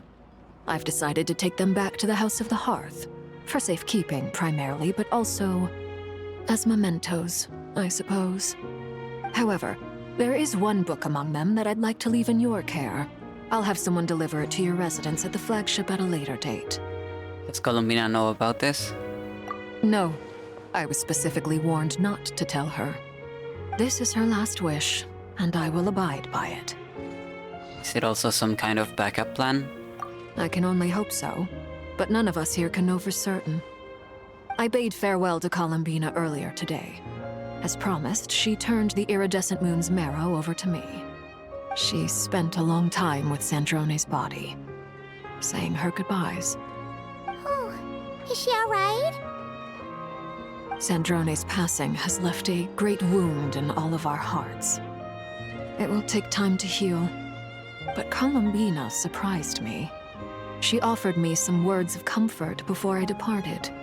Despite being grief-stricken herself, she showed an awareness of the feelings of others around her. She never used to act like this. Clearly, she has grown. And I suspect that we have you to thank for much of the change we are seeing in her. It was a group effort by all her friends. Huh. After these recent events, the Tsaritsa has revoked the Pale Star Edict. Snezhnaya now realizes that the arrest warrant for Columbina was just a ploy by Dottore, who coveted her powers. I shall return to nod-krai to see her as soon as I find the time. I hope that from now on, she too will explore more of the world. Columbina Hyposelenia's journey is only beginning. My ship is here. Traveler, Paimon, we shall meet again. You too, Hat Guy. What are you still bumming around for? Isn't Columbina waiting for you? I thought today was the day you'd agreed with her to go find out the truth about your sibling. I'm a little nervous. You're afraid you won't like the truth when you see it. Well, this is new. I was starting to think that nothing could scare you. Don't say that! Wouldn't you be if you were in this situation? Fair point. But I'd say I have more experience facing up to unpleasant truths than the Traveler. True. Any tips? They say blood's thicker than water. I know how much you need your family back. More than you need any of your friends. And I'm sure that all your real friends understand that too. No matter what the truth turns out to be, they will stick by you and support you, whatever decision you make. Finding the truth is important. But more important still is what you choose to do once you've found it. Lucifer. At least, that's the life lesson I've learned from my experience. Grappling with the truth. Do you feel better now than you used to? What? Now that Dottore's dead and gone? A little, I guess. But it hasn't solved everything. Maybe I regret not getting to end his life with my own hands. Or maybe it's something else. But for whatever reason, I still feel like I have a chip on my shoulder. Either way, I'm going back to Sumeru. Lesser Lord Kusanali is gonna need help dealing with all the chaos Dottore left in his wake. Not just from this incident, but everything he did in the past, too. You should continue with your journey, as you've always done. Who knows? Maybe we'll meet again someplace else.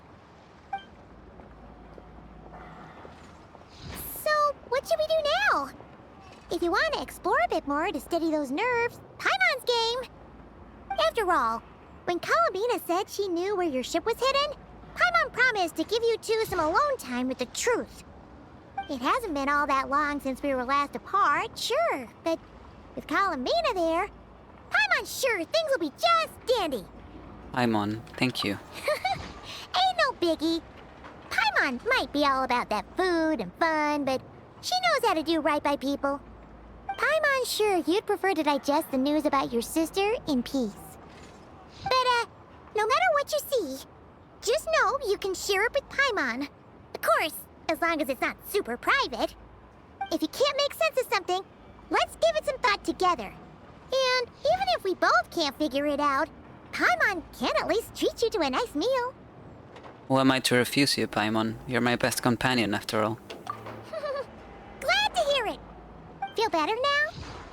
Yes, much better. Alrighty. Next up, time to meet with Columbina. God, that feels so... It feels so heavy.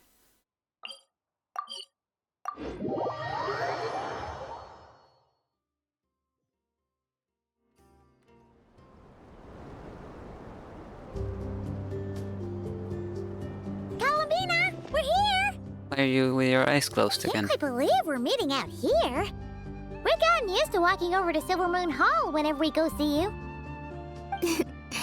Well, you're still welcome to go there whenever you want to see me. It's just, now that it's all over, I've decided to make some changes. Try and fit in with the Frost Moon Scions, like Llama suggested. And how's that been going?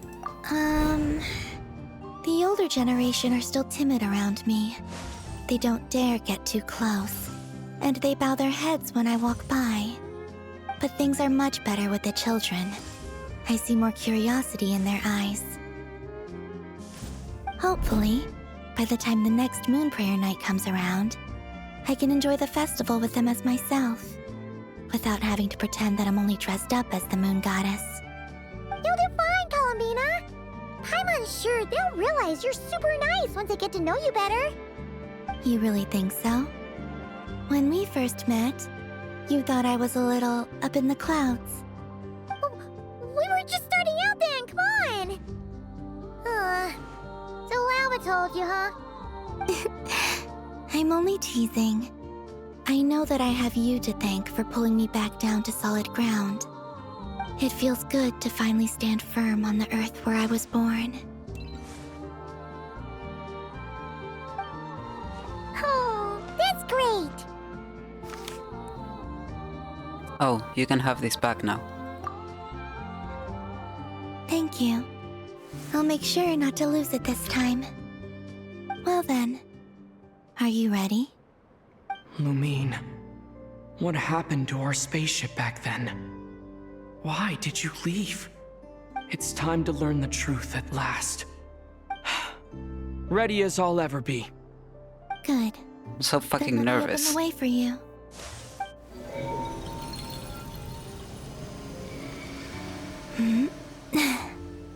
Where does this lead? To our shared destination. Huh? Do you remember me telling you about my missing prologue back when we just met? I said that my story began on the moon. But while I was in Do you mean it's moon's time? reflection, I'm scared. I realized that my prologue was really hidden in the future. I just had yet to discover it at that point. The story of the time before I was born was in fact the story of my distant future. It's truly fascinating.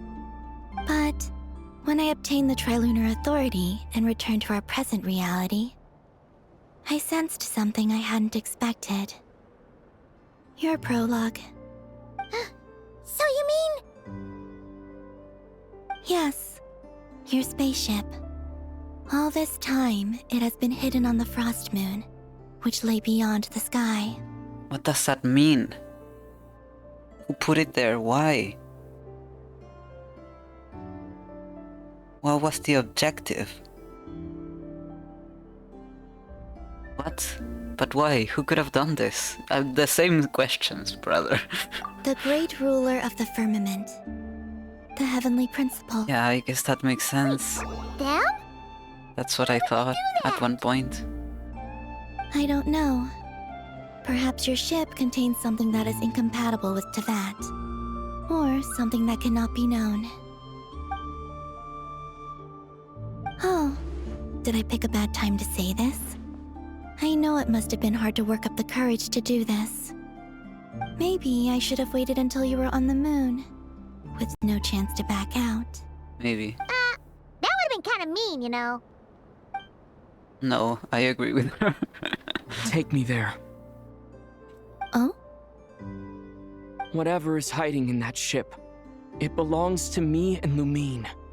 Those memories belong to us. No one else has the right to decide whether I should or shouldn't know about it. Not even the heavenly principles. Very well. Then let's go. You two take care, alright? And don't forget to come back soon! Rest assured, Paimon. We will. Traveler, after you. Thinking about the story that we'll find hidden on the moon? Yes. And hoping that it has a happy ending. Stories like that don't exist, you know? You don't believe in happy endings? I don't believe in endings. Fair.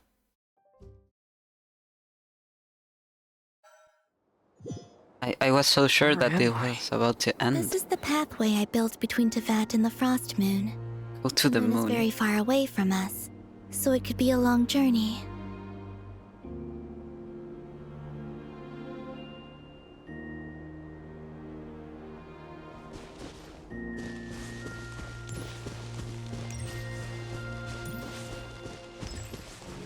After I obtained the Trilunar Authority, I unwittingly saw past events from many of my friends' lives.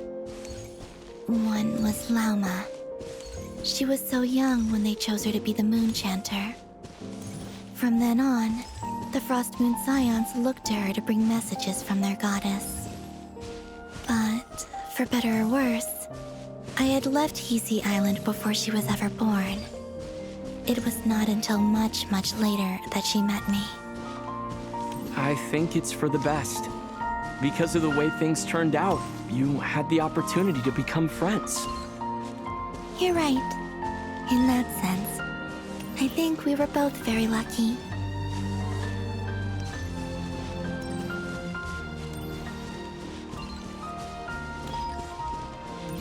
Nicole? Oh, and about that mage, Nicole. I only recently learned that she has lived in Tevat since the time of the Three Moon Sisters. Yep. The Moon Goddesses always had a good relationship with the angels. I suppose our friendship continues that tradition. Didn't add much, but thanks. Cute.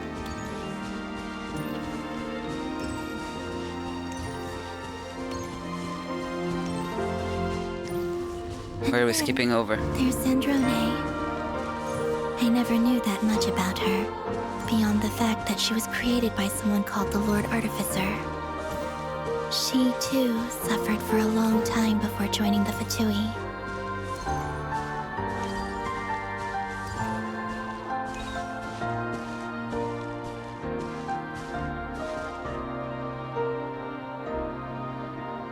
How I wish I could talk to her again. Even if only to hear her say nasty things to me.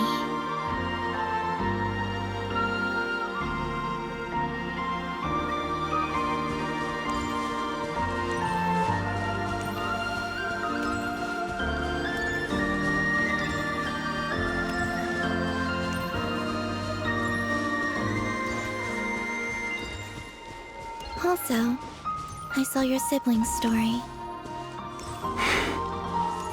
I'm afraid I didn't see much. It seems that she rarely came to the surface, where the moonlight shines. But I did notice that back when you first set out on your journey, she would often appear nearby, gazing at you from afar with a guilty look in her eyes. Lumine. Let us speak no more of the past. I probably shouldn't reveal so much about my friends. It's not my place. Let the moonlight carry us forth. We are very close now.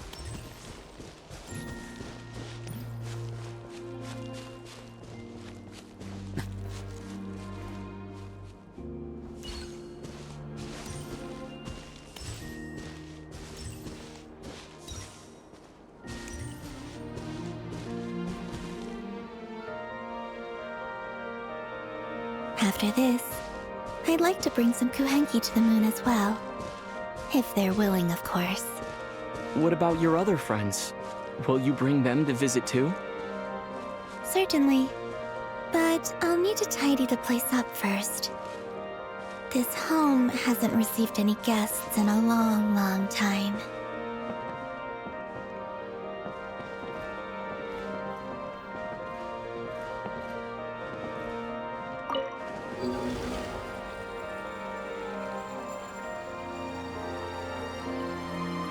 I remember writing something similar with you on Moon Prayer Night. Did you say it was similar? Dodoko's whirligig. Yes, that was it. You asked me if I was afraid to return to the moon, and I said that I was. The idea that I had gained something precious, only to lose it so quickly. That frightened me. But I'm not afraid anymore. Besides, this time, we're traveling together.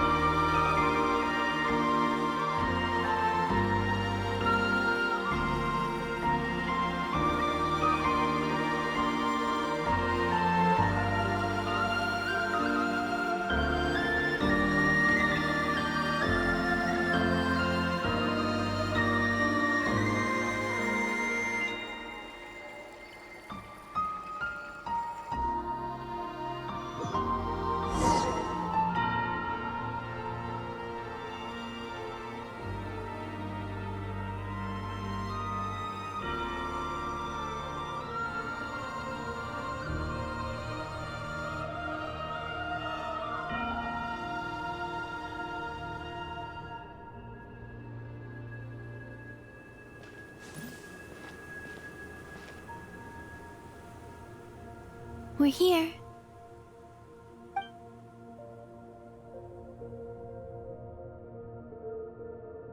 Over there.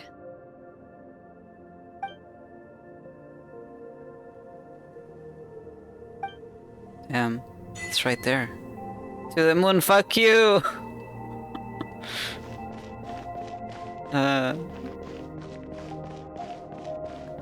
Full body chills are crazy.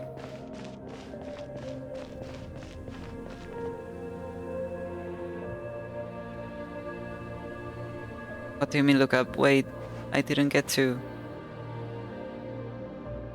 Our spaceship. It's huge. I suppose that the moon is the only place one could hide it. It'll be alright. Huh? The way you feel in this moment, I went through it too, on Moon Prayer Night. The door was right in front of me, but I struggled to find the courage to step through. Solitude for me once meant living a life in which even I was absent. Before I met you, that was the only life I knew. But that night, solitude meant throwing away the life I had gained after meeting all of you. Columbina. Go. Retrieve the part of your life that was once lost. Trust me, you will lose nothing by doing so. Look, Tavad is right there. All of our friends are down there, waiting for us. You're right. Thanks, Columbina.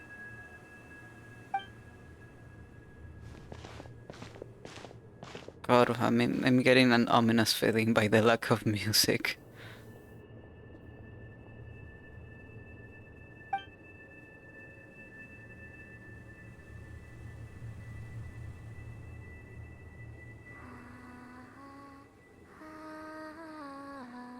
Thank you. That helps.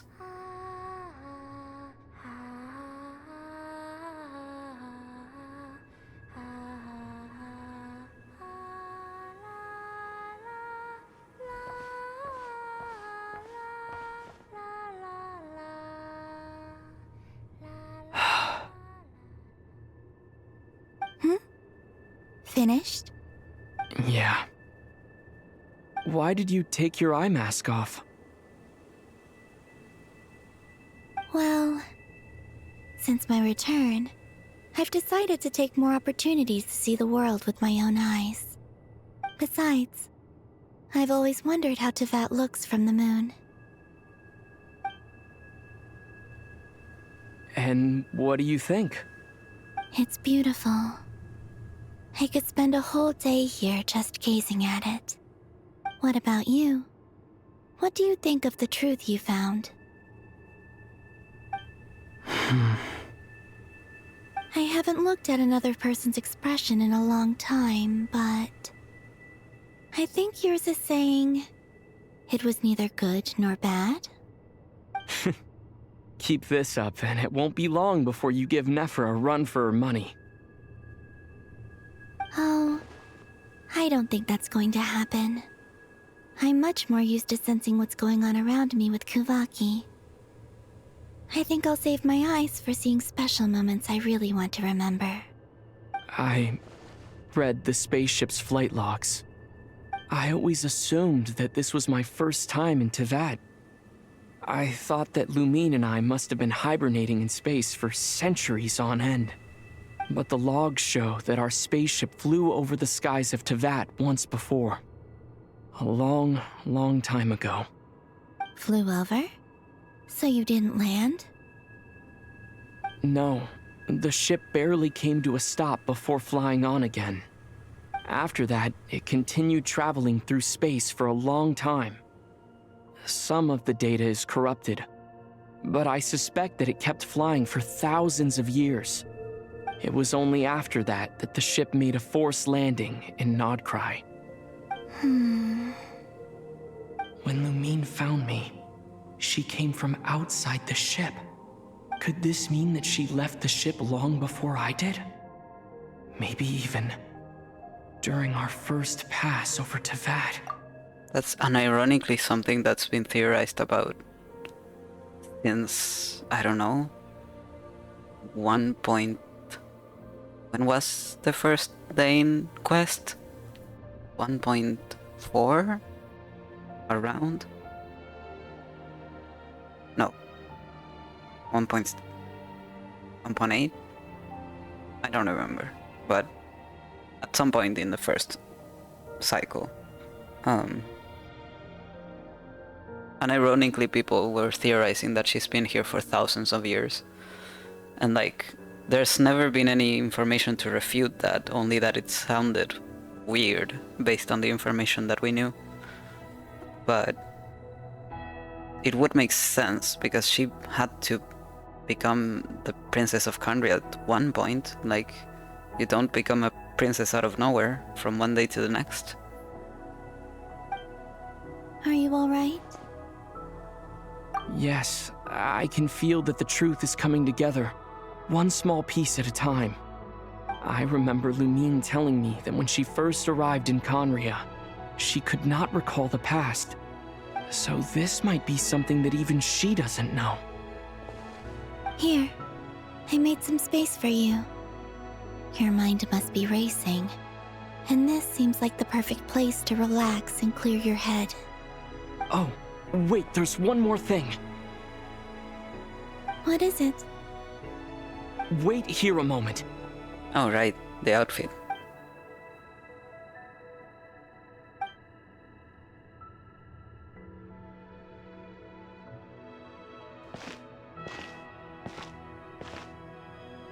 Hey, Columbina.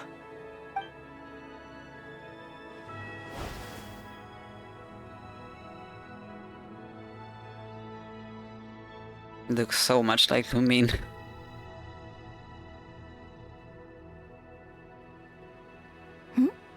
Is that a new outfit? An old one, technically. It's been in a cabinet inside the ship this whole time. It's a matching pair with Lumine's. She always liked this set more. Huh. I don't think there's a huge difference. Really? Yes. Really? It's still the same you. You're the same person, no matter what clothes you wear. I mean, yeah. No one was saying otherwise. Columbina would make an observation like that. Traveler, do you consider Tevat your home? Home is wherever Lumine is. But then after all the time I've spent here, and everything I've been through, yes, I'd say it's my home. Would you change your answer if Tevat changed appearance? I mean, if the truth about Tevat turned out to be different than what you thought. I don't know, but I don't think so. The truth is not what matters most to me about Tevat. When I was first born, I longed for a home. And when you get something before you're mature enough to understand the world, you just take it at face value. I thought that a home was a transaction. You give me what I want, and I'll do the same for you. But you and your friends taught me what a true home should look like. You never asked for anything, yet you gave so generously to me. That's because your friendship matters to us. It was worth it. In the past, I thought that my birth in nod-krai must have been a mistake.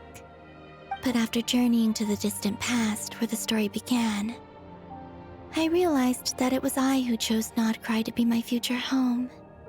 Now, I am glad that I made that choice. I'm sure your friends are just as glad. In fact, I intend to make the same choice today as I did back then. What do you mean? Well, I've given the Eternal Moon's marrow to Lauma, and the Iridescent Moon's marrow to Arlecchino. And now, I shall return my Kuvagi to nod-krai again, that it may continue to protect my chosen home. Wait, but what about your body? Hmm? Oh, are you worried that I'll disappear again? I won't. Not this time. The Frost Moon has now entered the false sky, and I am the Tri-Lune Goddess. I am only returning to nod-krai the part of me that it needs. I am giving what I can, because my home is worth it. Oh, and I have something for you, too. For me? Yes. Come closer.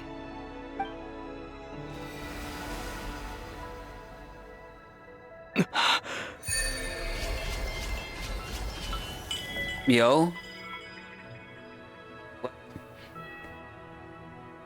All elemental type attack increased by 20. Additionally, Night Soul Burst, Traveler receive one blade of the Sacred Flame stack. What does that mean? Performing a charged attack will consume all blade. Transforming to charged attack Inferno. Why are we randomly buffing Pyro? Oh, it's not a buff to Pyro, it's a buff to all of them. I see. HP increased by 20%. Additionally, charged attack. Okay. Not that I'm ever going to be using Hydro Traveler, but interesting. Cryo. Hi. Crit rate increased by 10%. Wait, because Traveler all elemental types, crit rate increased by 10%. Def by 20, energy by 20, elemental mastery by 60, HP by 20, and attack by 20. So this one will probably crit damage, which is weird because Cryo is always crit rate, but it's on Anemo this time.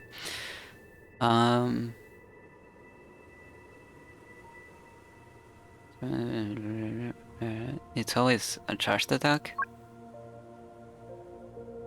Yeah, seems like it. Okay. Okay, good to know. What was that? Nice. I lifted some of the restrictions this world placed on you. I trust this will help in your future adventures. My power. It feels like it's grown. I can use the elements more freely now. Thank you. This will be a great help. You're welcome. I see you as family, and after everything you've done for me,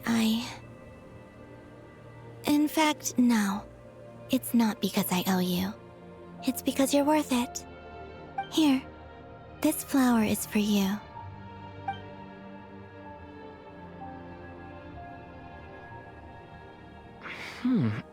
Isn't this a moon prayer blossom? Yes. Don't worry. You will never see these flowers lose their color again. I'm finally discovering the joy of giving. How I wish I'd learned this sooner. Hey, better late than never. What are you thinking about now? Why don't you take a guess? You get 1 shot. I don't think I'll get it in one guess. But I'm sure it's a happy thought. That's kind of a sneaky answer. I can't say you got it wrong. Down into that, the moon seems so far away.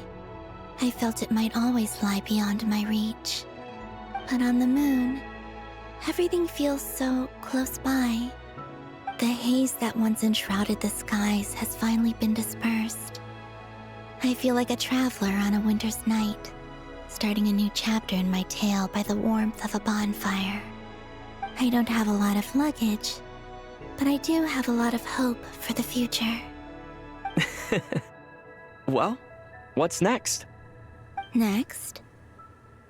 To start with, I want to stay here just a little longer. After that, let's return home and continue our journey.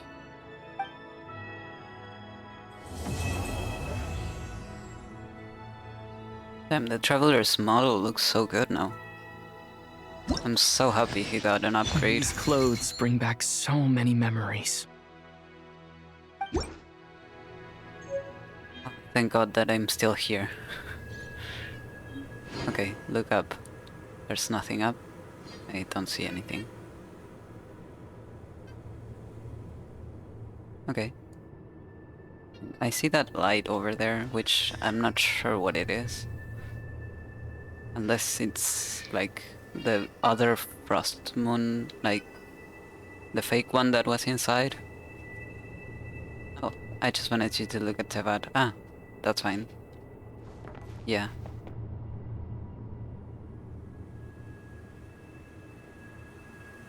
It would be crazy if we could see, like, the actual Tevat map. But it's not very clear from here.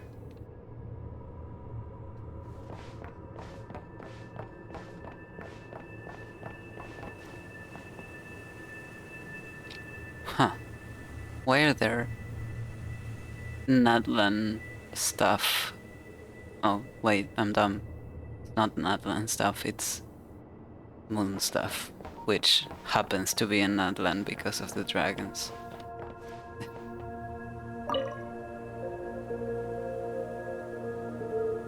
The journey goes on, for you and for me. Like I said, this is not the end. Oh God. I don't believe Here we there are. has to be an ending. Could you tell me a little bit about Snezhnaya? Oh, is that your next destination? Yep.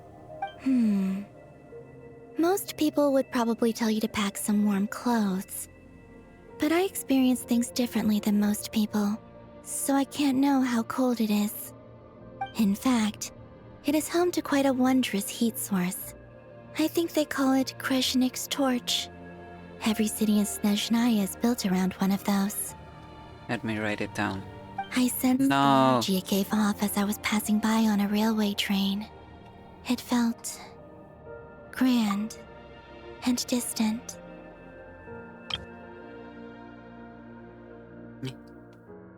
I can open my pen. Kreshnik's torch.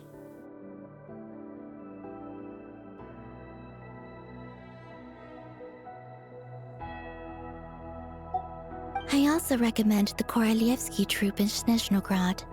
They give performances quite regularly, and entry was free for harbingers. I liked them a lot.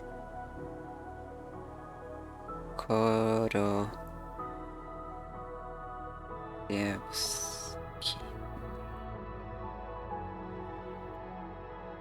Troop. What do you know about the Tsaritsa? Ice cold and sharp. Crystal clear in some ways, yet profoundly unfathomable in others. Like the thick layer of ice on top of a frozen lake.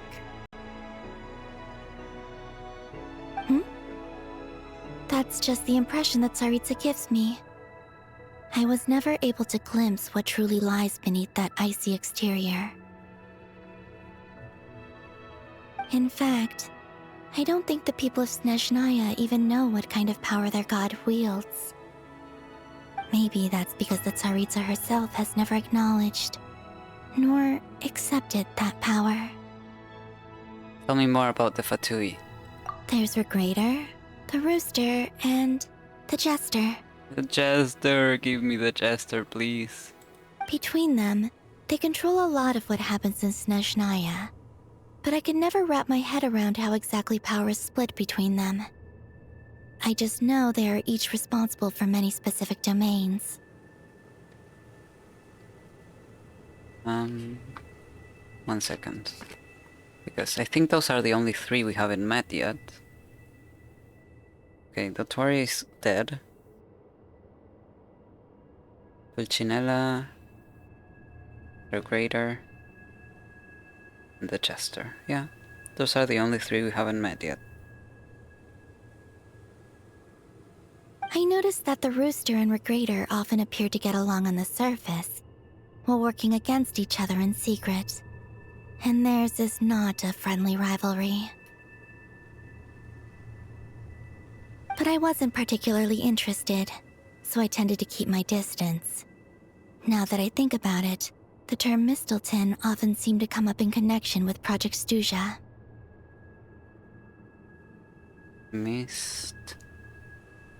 Mistiltane. Related to Project Stuja. What are your future plans? Once things settle down in Nod-krai, I'd like to explore the world beyond Snezhnaya. You've told me so many stories about the other places you've been to, and all the friends you've made there. I'm curious to visit those nations and see them for myself. It would also help me learn more about the journey that has made you into the person you are today. That's all the questions I have for now. Okay. As you continue on your journey, don't forget to gaze up at the moon once in a while. It is, after all, no longer an illusion. Yep. It shall cast down its true moonlight, connecting us in truth.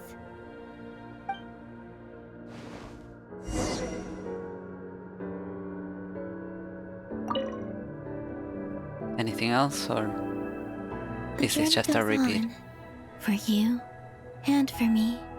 Like I said, this is not the end, okay? It shall cast down. Yep, just a repeat.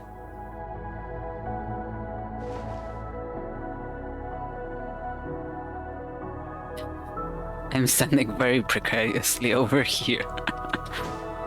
Whoa! Didn't try to jump before. That was crazy. New.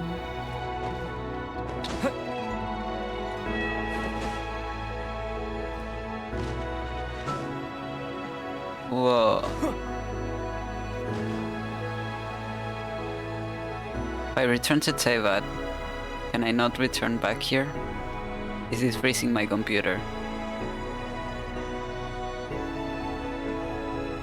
Well, I think I've seen all there is to see. Should we return to Tevat now? We should probably head back.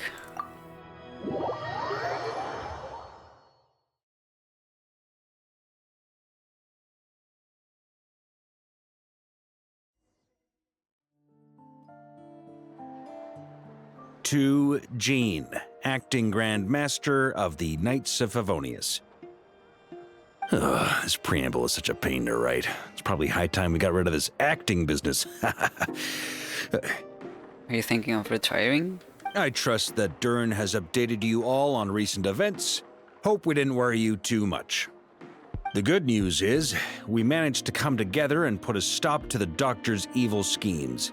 With that, I think it's safe to say that nod-krai is finally out of the woods. As for the Fatui, not counting the damselette, aka the Moon Goddess, who has left their organization, we found ourselves allied in this instance with both the Knave and Marionette.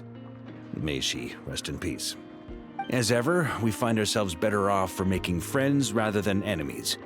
But until we can ascertain the Tsaritsa's true intentions, the future remains uncertain. In a short while... Wait. How am I meant to surprise everyone if I tell them in a letter that I'm heading home? Well, that would be a huge waste. Okay, got it. I will begin sending the expeditionary team back home in waves. I'm sure they'll be able to answer any questions you still have. I hope they won't gloss over the details of my many heroic deeds. But if they do, I'm sure it'll be because they're just too exhausted from the long journey. I think of Mondstadt daily. Please give everyone my best regards. P.S. The honorary knight went above and beyond this time. Are there any other honors we can give him? I'll leave it with you. P.P.S. Please be extra nice to Klee for the foreseeable future. I cashed in on the last favor that the Hexen Circle owed us, so we need to earn some more goodwill. If there's any serious problems, feel free to stick me in solitary confinement when I get back. I'll do the time for her. Whew. And that, as they say, is all she wrote. End of an era. And with the moon shining down brighter than ever, I think everyone is going to sleep well tonight.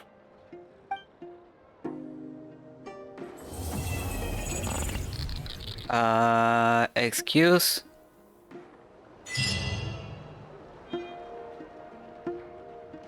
Excuse me?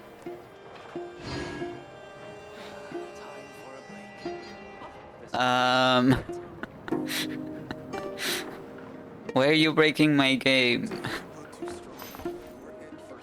Where is the moon? There it is. But is it the only one now? Like, shouldn't we have two?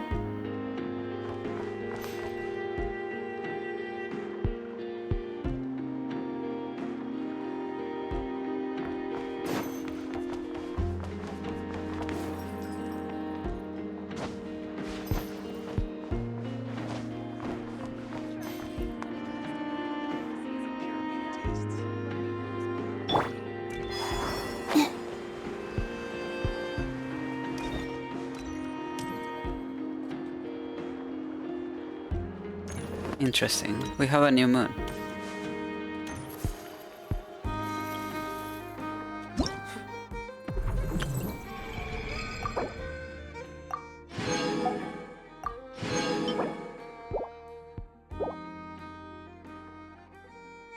Okay.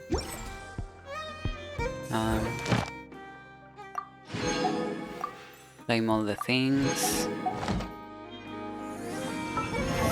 What's here? Oh, right. Again.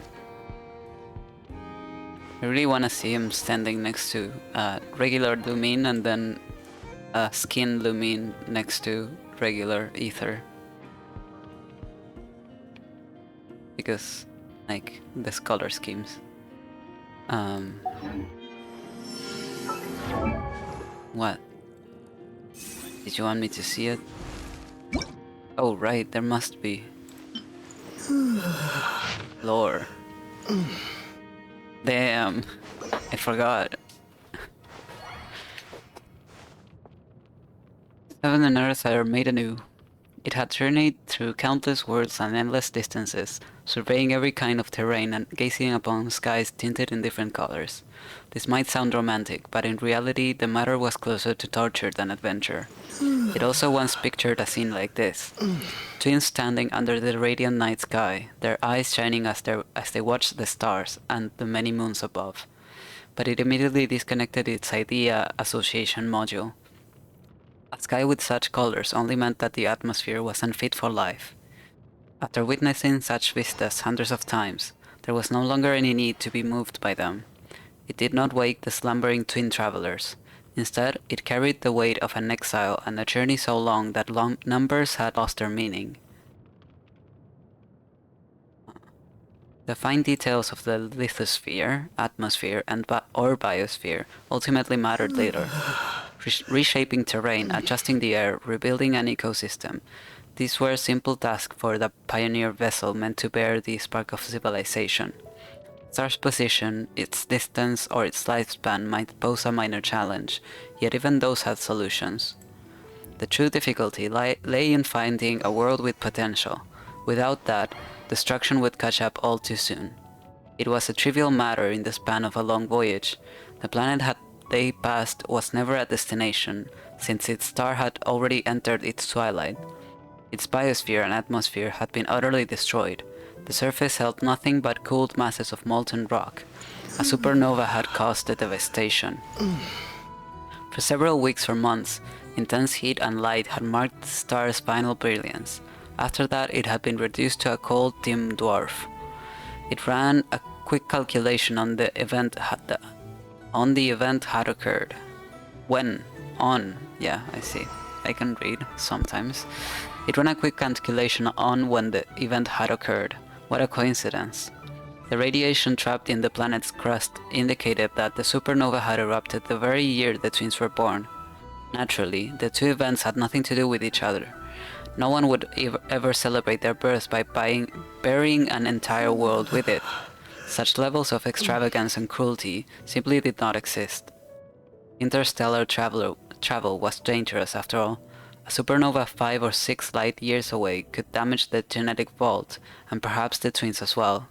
It immediately modified the garments in the wardrobe, updating them with the materials better suited for interstellar travel, and laid them over the stasis pods.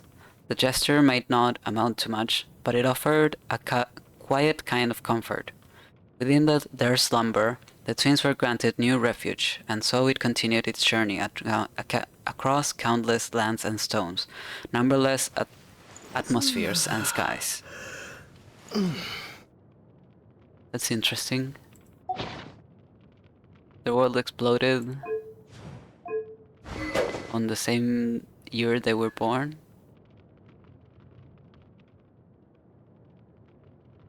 What does this mean?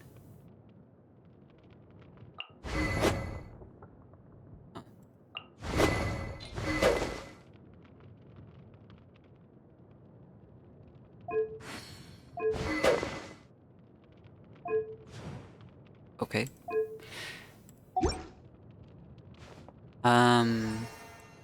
Profile? What's new?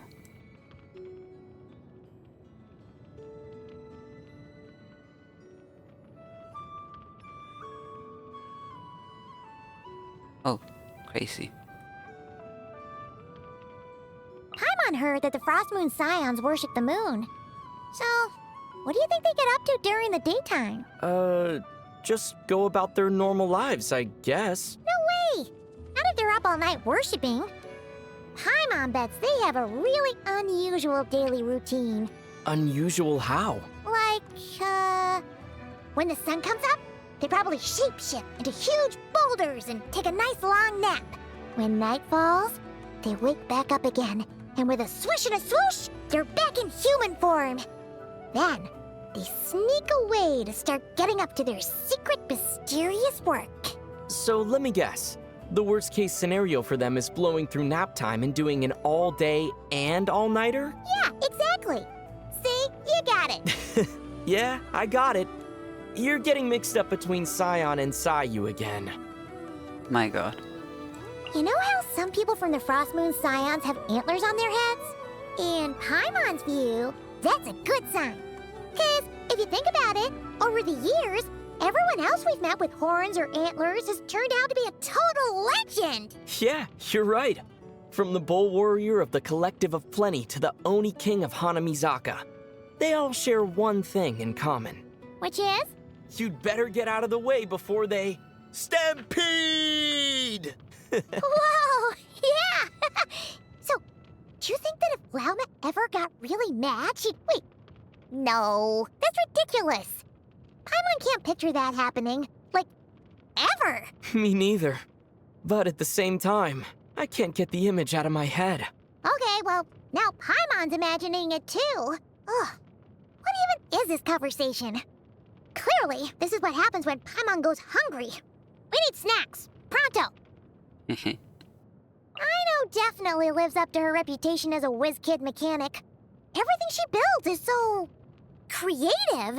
She uses unlikely materials and slightly wacky designs, but all her inventions work even better than expected. Which invention have you fallen in love with now, Paimon? The cleaner bot's pretty cool. We should get her to build one for us. It would be really handy to have in the Serenity Pod. Really? Just the cleaner bot? You're right. We might as well make the most of Aino's talents. Let's get a dishwasher bot, a tidy-up bot, a gardener, and one to feed the pets. While we're at it, it'd be great to get a chat bot too. That way, Tubby will have someone to talk to when we're not around. Good idea. Anything else to add? Let's see. We could get a cooking bot. Something like the Supreme Cuisine Machine, you know? It'd be nice to have the option. But, of course, there's no substitute for your home cooking. Although, all these robots everywhere would take up a lot of space. Maybe it'd be better if we got Aino to combine them all into a single machine. So, basically, you want a multifunctional robot for domestic application. Better known as Inefa. Huh? Wait, you're right. Inefa can do all of that stuff. All that and far more. She even makes a pretty good travel guide. You're not seriously thinking of giving Paimon's job to someone else, are you? No. That could never work. There's only one Inefa, and she has to take care of Aino. We can't separate them. Oh, don't get Paimon wrong. Inefa's great, but being a housekeeper in the Serenity Pod would be too easy for her, don't you think? It'd be a real shame for all that talent to go to waste. Okay. Paimon is the best guide I could ever hope for, and no one's ever gonna separate us. That's more like it. Yeah, I was thinking along the same lines, which is crazy, considering everything that happened. When was it? Like, almost up to nod-krai, during Natlan.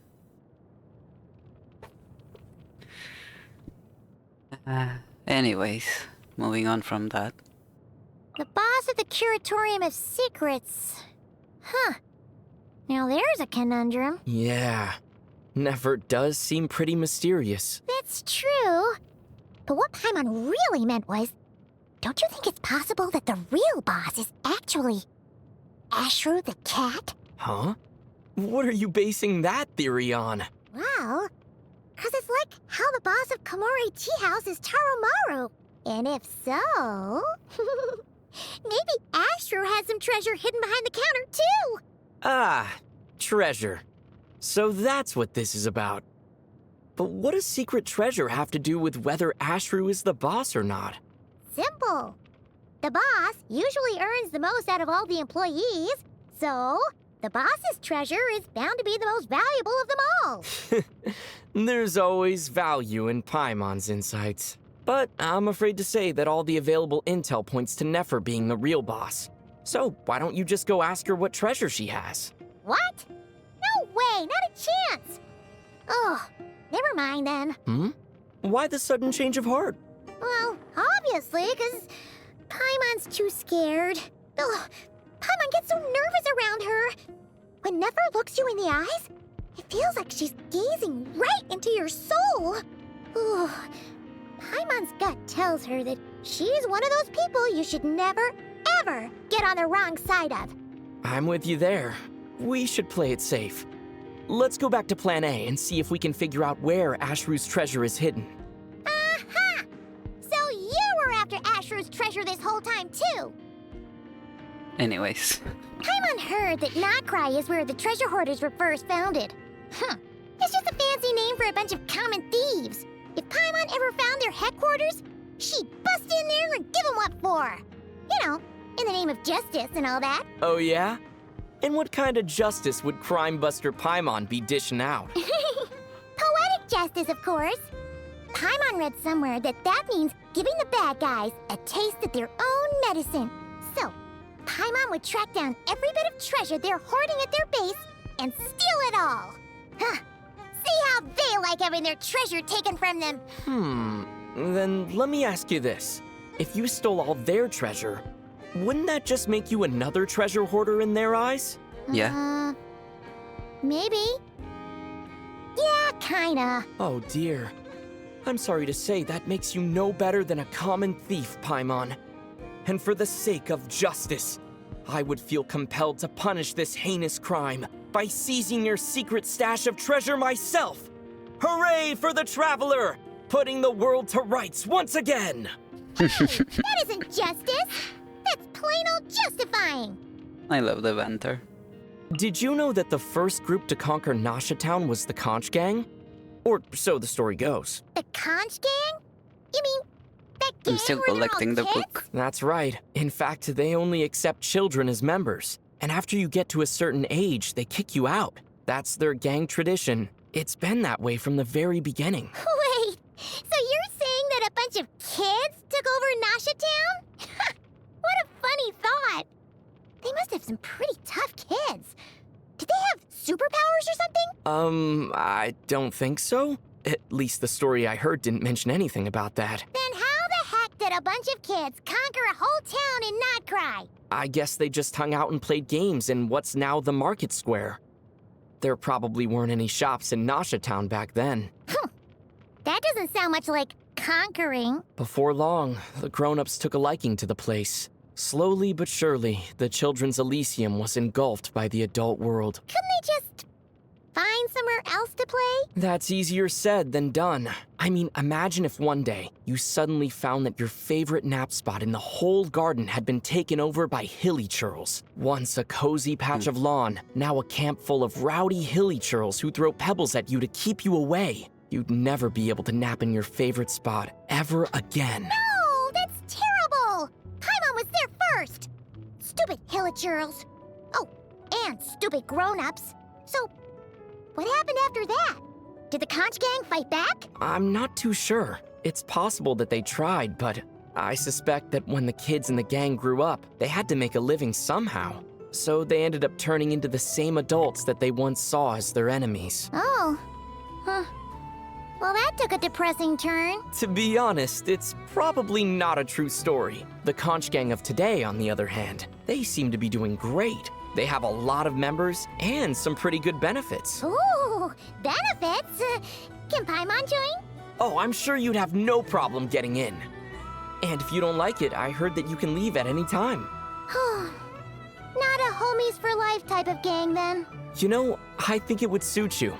Adults are so set in their ways, whereas children are lovable little people who are free to be themselves. Just like you, Paimon. Cute. I've got the latest issue of the Nasha Express here. Let's see what's in it. Ooh, nod-krai has a newspaper too? Well, what does it say? Is it full of juicy stories like the Steambird? nod-krai's pretty chaotic compared to Fontaine. The news here must be crazy. Don't worry. Even if it's heavy-going, Paimon can handle it. Paimon wouldn't be surprised if it's nothing but crime from cover to cover. Oh. Of course, if there's any super creepy nightmare fuel type stories, maybe don't tell Paimon those. What is it? Why aren't you saying anything? It's not all super creepy nightmare fuel, is it? No, there's no nightmare fuel. It's not so much creepy, it's just plain weird. For example, the flagship is seeking a new bartender. Must have cocktail mixing experience, salary negotiable, preference for candidates who are patient, hard of hearing, and good at taking notes.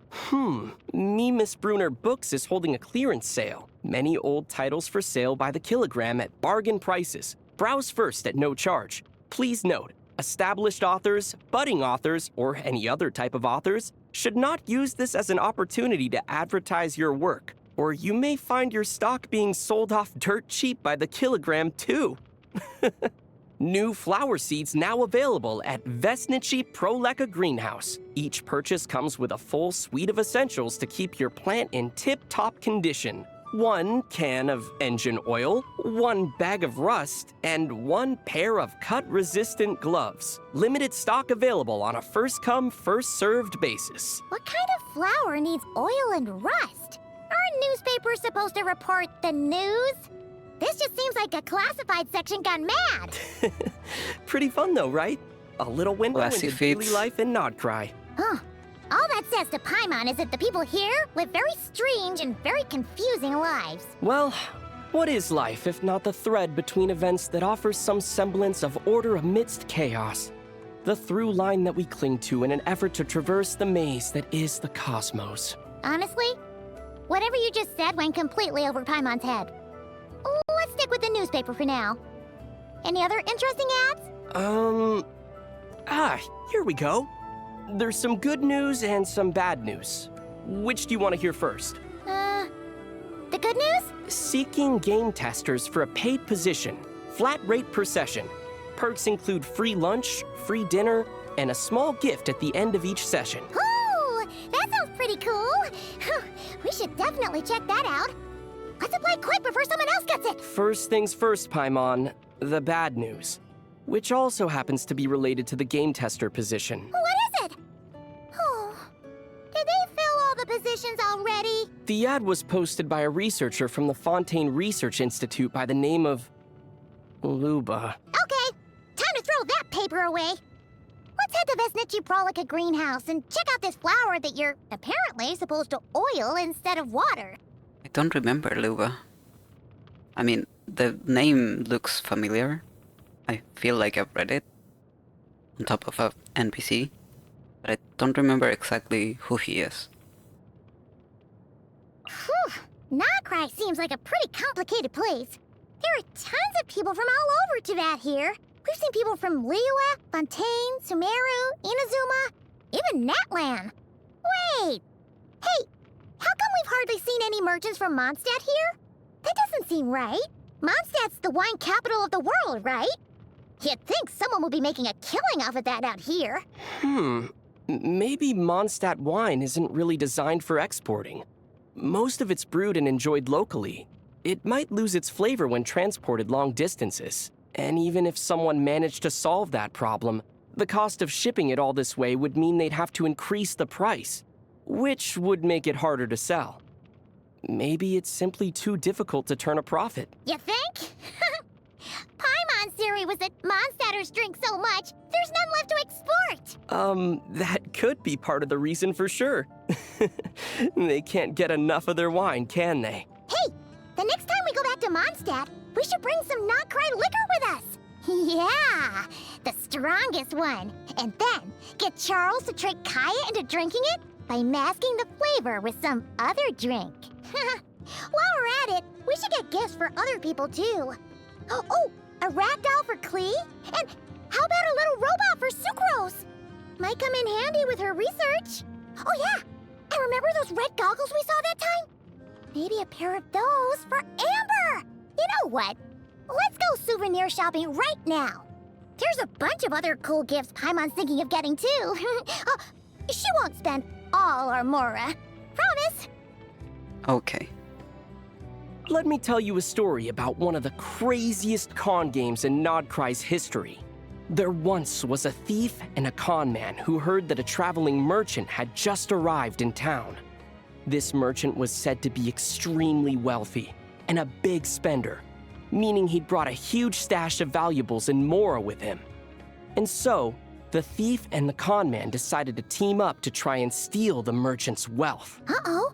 How far did they get? After working to gain the merchant's trust, the con man invited the merchant out to a big dinner party one evening. The plan was to get him away from his shop long enough for the thief to break in and steal all the treasure. And it went off without a hitch. Aww. Poor merchant. But the story doesn't end there. The con artist wanted all the loot for himself. He turned on the thief, threatened him into handing everything over, and then sold him out. The thief took the fall and wound up in jail. Huh. Behind every crook is an even crookeder crook. So, in the end, the con man conned both the merchant and the thief? By the sounds of it, he got away with it too? Ugh! Now, your typical crime story would probably end there, but not this one. There's more? After the con man finally got his hands on the treasure, he discovered that it was all fake. He started to panic. And then the merchant comes bursting through the door, demanding that his assets be returned. Wait, but they were fake, right? Why did he want them back? Obviously, the merchant claimed that everything stolen by the thief was real. So, in the end, the con man was forced to return genuine treasure and not the fake stuff. Oh, so the merchant was the real con man in that story. Huh. So much for poor merchant. True, but if the con man and the thief hadn't given in to their crooked ways, the merchant would never have done anything to them. So the moral of this story is... If you're gonna play the con game, you gotta go big or go home. Actually, it's don't give in to your crooked ways. Yeah. So, you know how Inepha's a robot? Paimon's been wondering, do you think she has an on-off switch? I've never seen it, but probably, I guess. Wow. Paimon's so jealous. Why? Well, think about it. Inepha goes to wake Aino up in the morning, but Aino wants to sleep in. All Aino has to do is... Flip Inepha's off switch so she powers down? Exactly! Traveler, Paimon's bestest buddy in the whole wide world! Can you get Aino to make you an on-off switch too? Pretty please? Sure. Huh? You're just gonna say yes without even asking why? I think I already know why. You want to flip my off switch when you feel like sleeping in. What? You saw right through Paimon's plan! The thing is, after all the spare parts I've thrown her way, I've pretty much got Aino in my pocket. So although it would look like an off switch, it would actually activate my emergency mode. And then I'd suddenly spring into action and start tickling you mercilessly!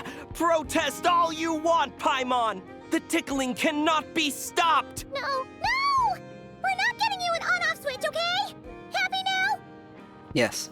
Aino's inventions are a real bargain. That's because she builds them from scrap, which has no value to anyone else. Paimon was thinking, maybe we should get Aino to build us a hoverboard, cause then you'll be able to fly just like Paimon.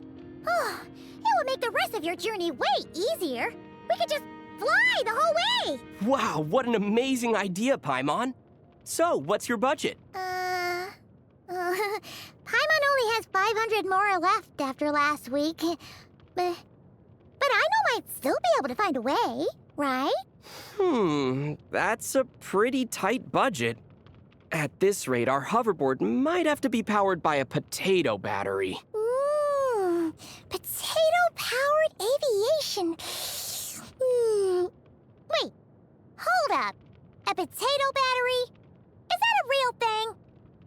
Oh, Flint's gives the best compliments. Paimon could listen to his flattery all day. Oh, that would be the best day ever. Very true. You're so attentive, Paimon, and you always see the best in people. That's why you have a knack for identifying people's finer qualities. Too right. Attentive Paimon always sees the best in people. Not to mention the courage and dedication you've shown in keeping me company all this time. You always see things through, even when it's hard work. And you've never abandoned me, even when mortal danger is staring us in the face. Aw, shucks. You really mean that? On top of all that, you're as smart as you are sweet. The idea of traveling without Paimon by my side is too terrible to even contemplate. Come on, knock it off! You're making Paimon blush. Okay, 3 compliments in, and you're as red as a tomato. Imagine what a full day of compliments from Flints would do to you. Oh! Phew! Thanks, but no thanks. Oh, those sniffer moles have a really keen sense of smell, huh? They're experts when it comes to foraging for berries.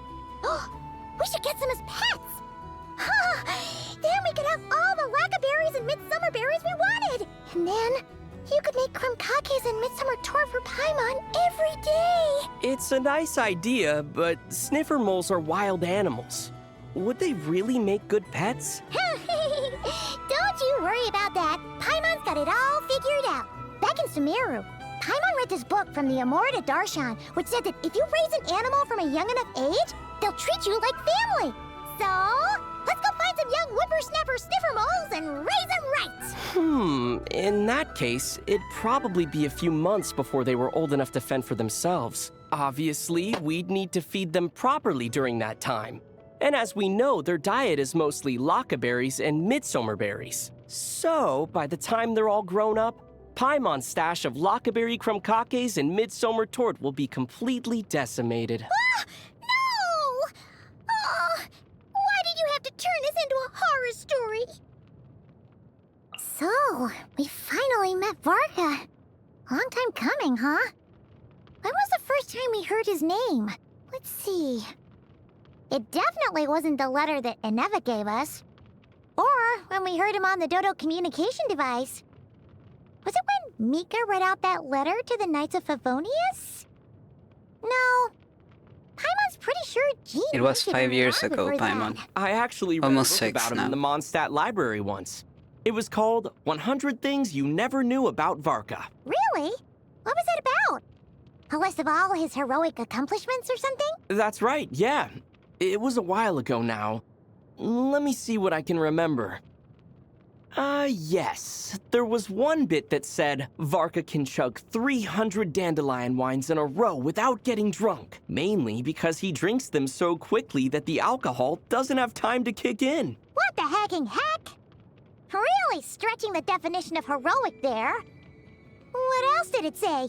Varka is the only man in the whole of Mondstadt who's ever defeated the city walls in a game of Ludi Harpastum. Huh? Varka once won a fight against 10 ruin guards.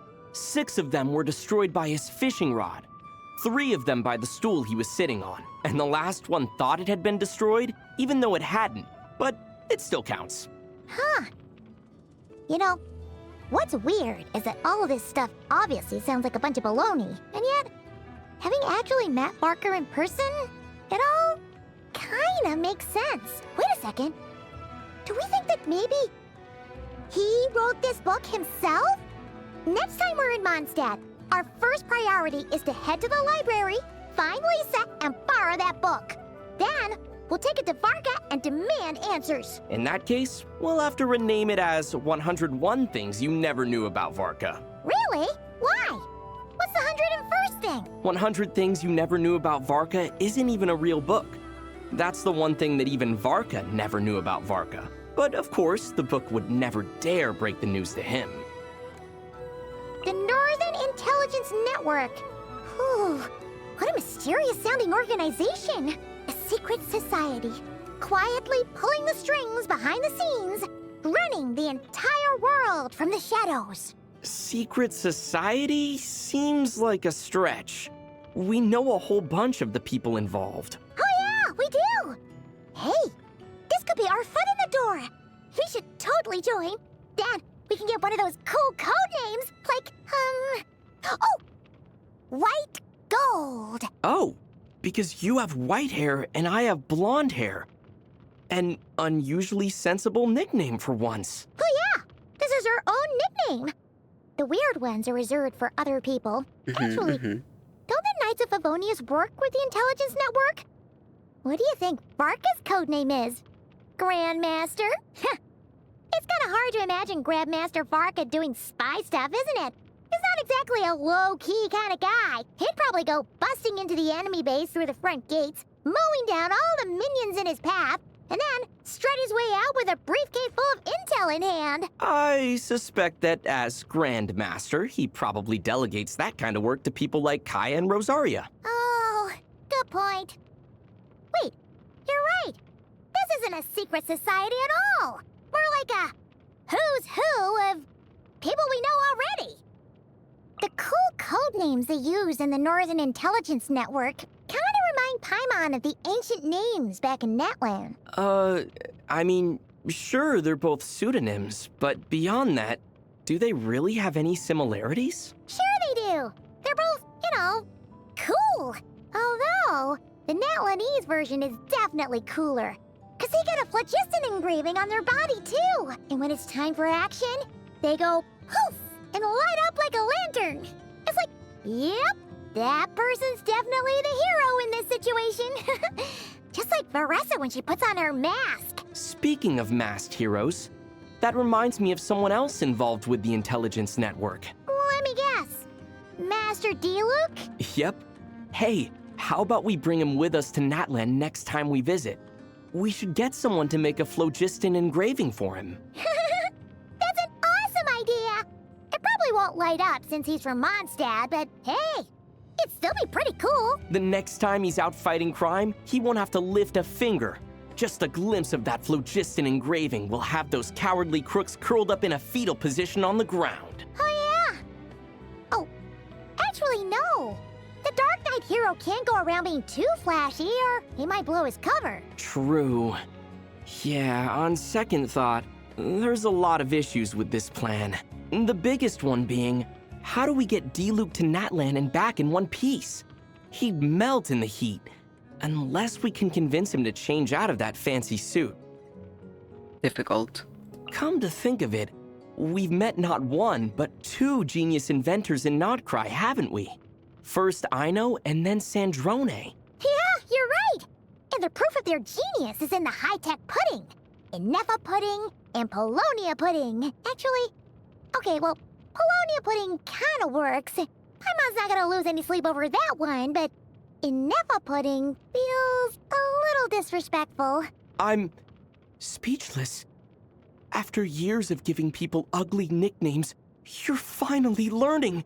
Yes, Paimon, name-calling is disrespectful. Hey! Seriously, though, who do you think would win in a fight between Inefa the Annihilator and Polonia the Pulverizer? Are you for real? Who's a name-caller now, huh? Also, fantasizing about violence is a way worse habit than giving people ugly nicknames. Honestly, though, after everything that's happened recently, it's hard to imagine them getting into a fight. Everyone's getting along pretty well these days. It's just as dumb as trying to imagine Jean and D-Luke get a fight. I can't believe you still remember that. But anyway, we're getting sidetracked. Back to Inefa and Polonia. I've thought of a foolproof way of figuring out who's stronger. All you'd have to do is lock them both in a room, then drop Lynette inside. What the? And whoever gets destroyed last is clearly the strongest. Paimon's not convinced. Like, sometimes the more advanced technology is also the more fragile, right? Ugh, what are we talking about? Enough! No more imaginary fights between friends. Okay. I heard Aunt Alice tell a very scary and painful story. Fair warning, Paimon, you should steel yourself before deciding whether or not you want to listen. Personally, I'd advise against it. What could possibly be that scary? Oh, Paimon doesn't want to hear it. But on the other hand, Paimon's curiosity is killing her. You know what? Let's hear it. See? Everyone's like that. The more you warn someone, the more curious they get. The more you tell them not to think of something, the more they obsess over it. This is precisely the principle Alice wanted to use to play a prank on Nicole. Huh?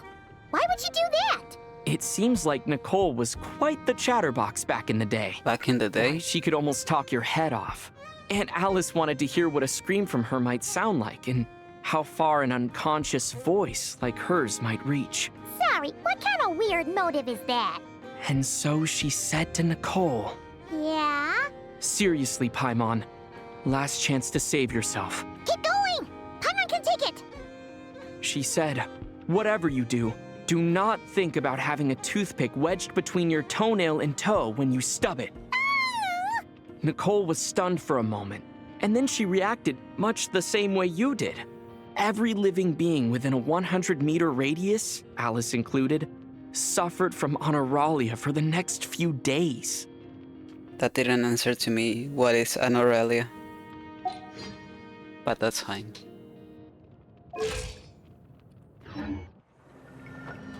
Okay.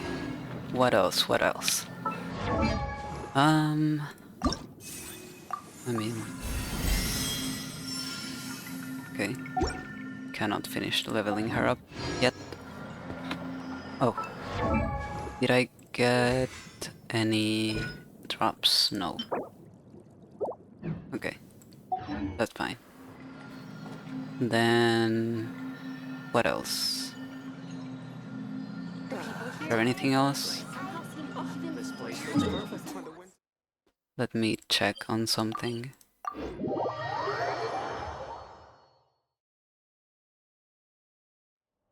Yeah, as I suspected, there's no way to go back. Where's the moon? I cannot see that.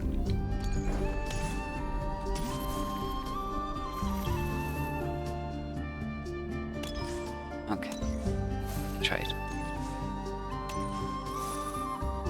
No, not this. This. Anything? Yeah. Moon Prayer Blossom from Columbina. A moon prayer blossom gifted to you by Columbina, exuding a fragrance both pure and ethereal, much like those you once saw in Civil Moon Hall. It stirs the memory of a story and heralds the opening of a new chapter. This time it will never lose its colors again. Cute. Right, that's what I wanted to do. I have this to finish. So let me do one, at least.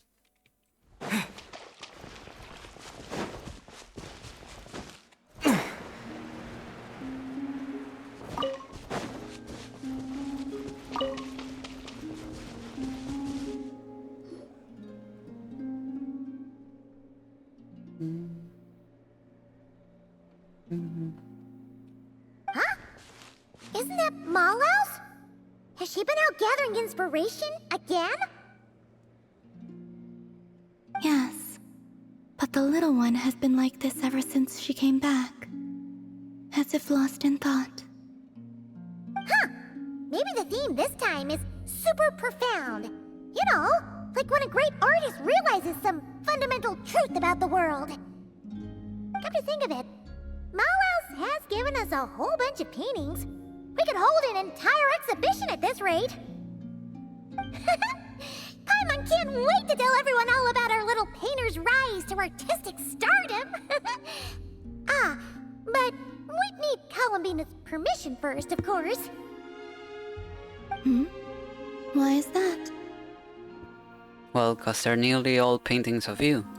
Oh. It's okay. I don't mind. It sounds intriguing. Oh, seems like Mallows has decided what to draw. Quick, let's see what kind of paint we've got. This time, let's go for deep and tranquil colors.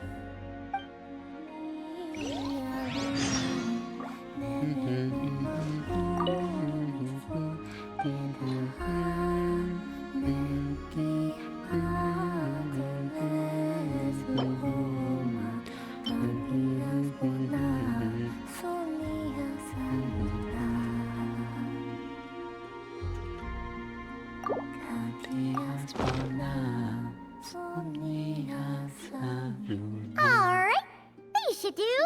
What do you think, Mallows? Yep, looks like a happy Kohenki to Paimon. Oh, wonder what kind of painting we'll get this time.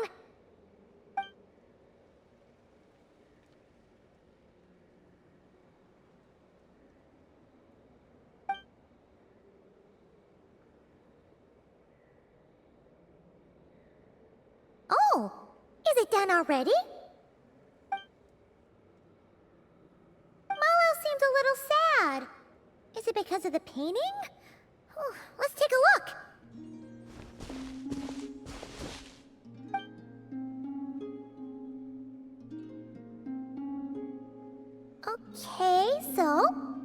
Columbina, taking a walk under the moonlight and gazing up at the night sky. I must be looking at the true moon beyond the false sky. I used to take midnight walks like that all the time. Used to? Oh, right. Columbina's pretty much confined to this garden now, even though nod-krai is where she was born. Not anymore, but you know. Yes. I'm late. I would gaze at the sky and wonder, what really lies up there on the true frost moon? Perhaps it's just like here, filled with lots of little animals. Or perhaps there's nothing there at all. Oh. You could always take a few... You could always take a few up there with you. An interesting thought. But since the moon lies beyond the false sky, that's one adventure I would rather not risk taking them on. One is a home where she isn't even free to move around. The other is a home she knows nothing about.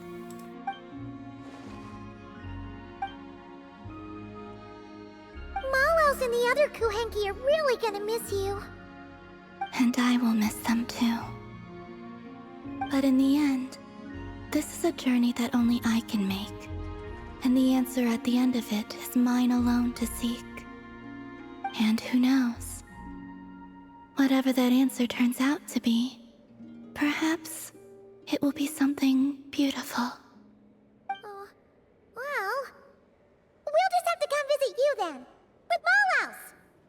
All right. We could hold that art exhibition on the moon, perhaps. Yeah, great idea. It's a promise.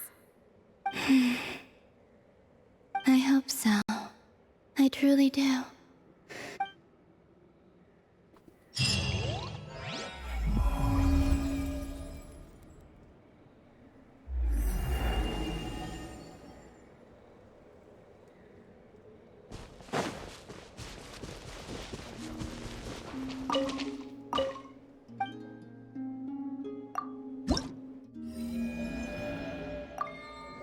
Will the art exhibition on the moon take place?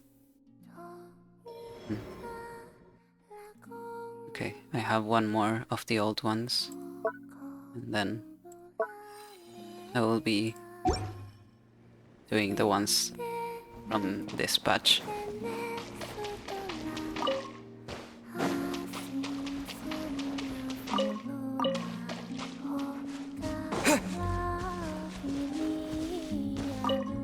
What is there up on the moon? It's spaceship. We know now.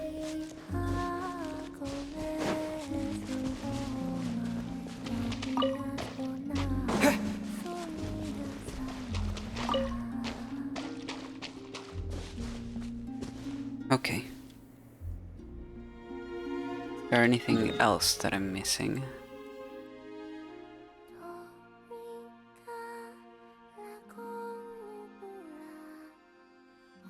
I don't think so. This is... okay.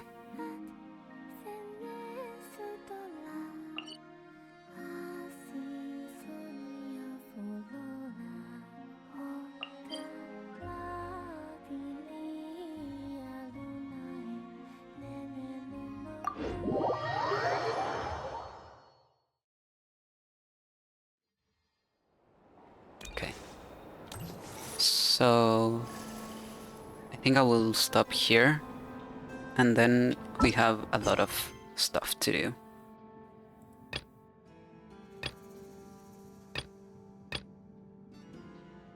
I unfortunately started these two inadvertently because I was looking for...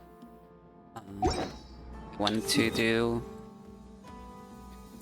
to unlock this, and then I wanted to unlock this for farming this material for Columbina, so I ended up running into some world quests, but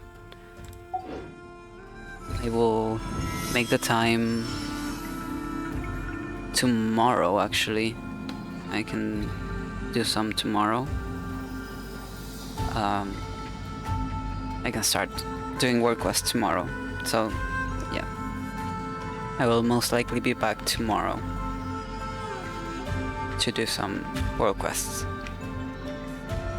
I will see if there's any preferred order for them, so I can do them better for my experience, you know? But other than that, that's everything for today, I'm pretty sure. I don't think I'm missing anything, and if I am missing something, I can probably check it out tomorrow. So, yeah. I'll see you guys tomorrow. Take care and have a great rest of your day. Bye bye.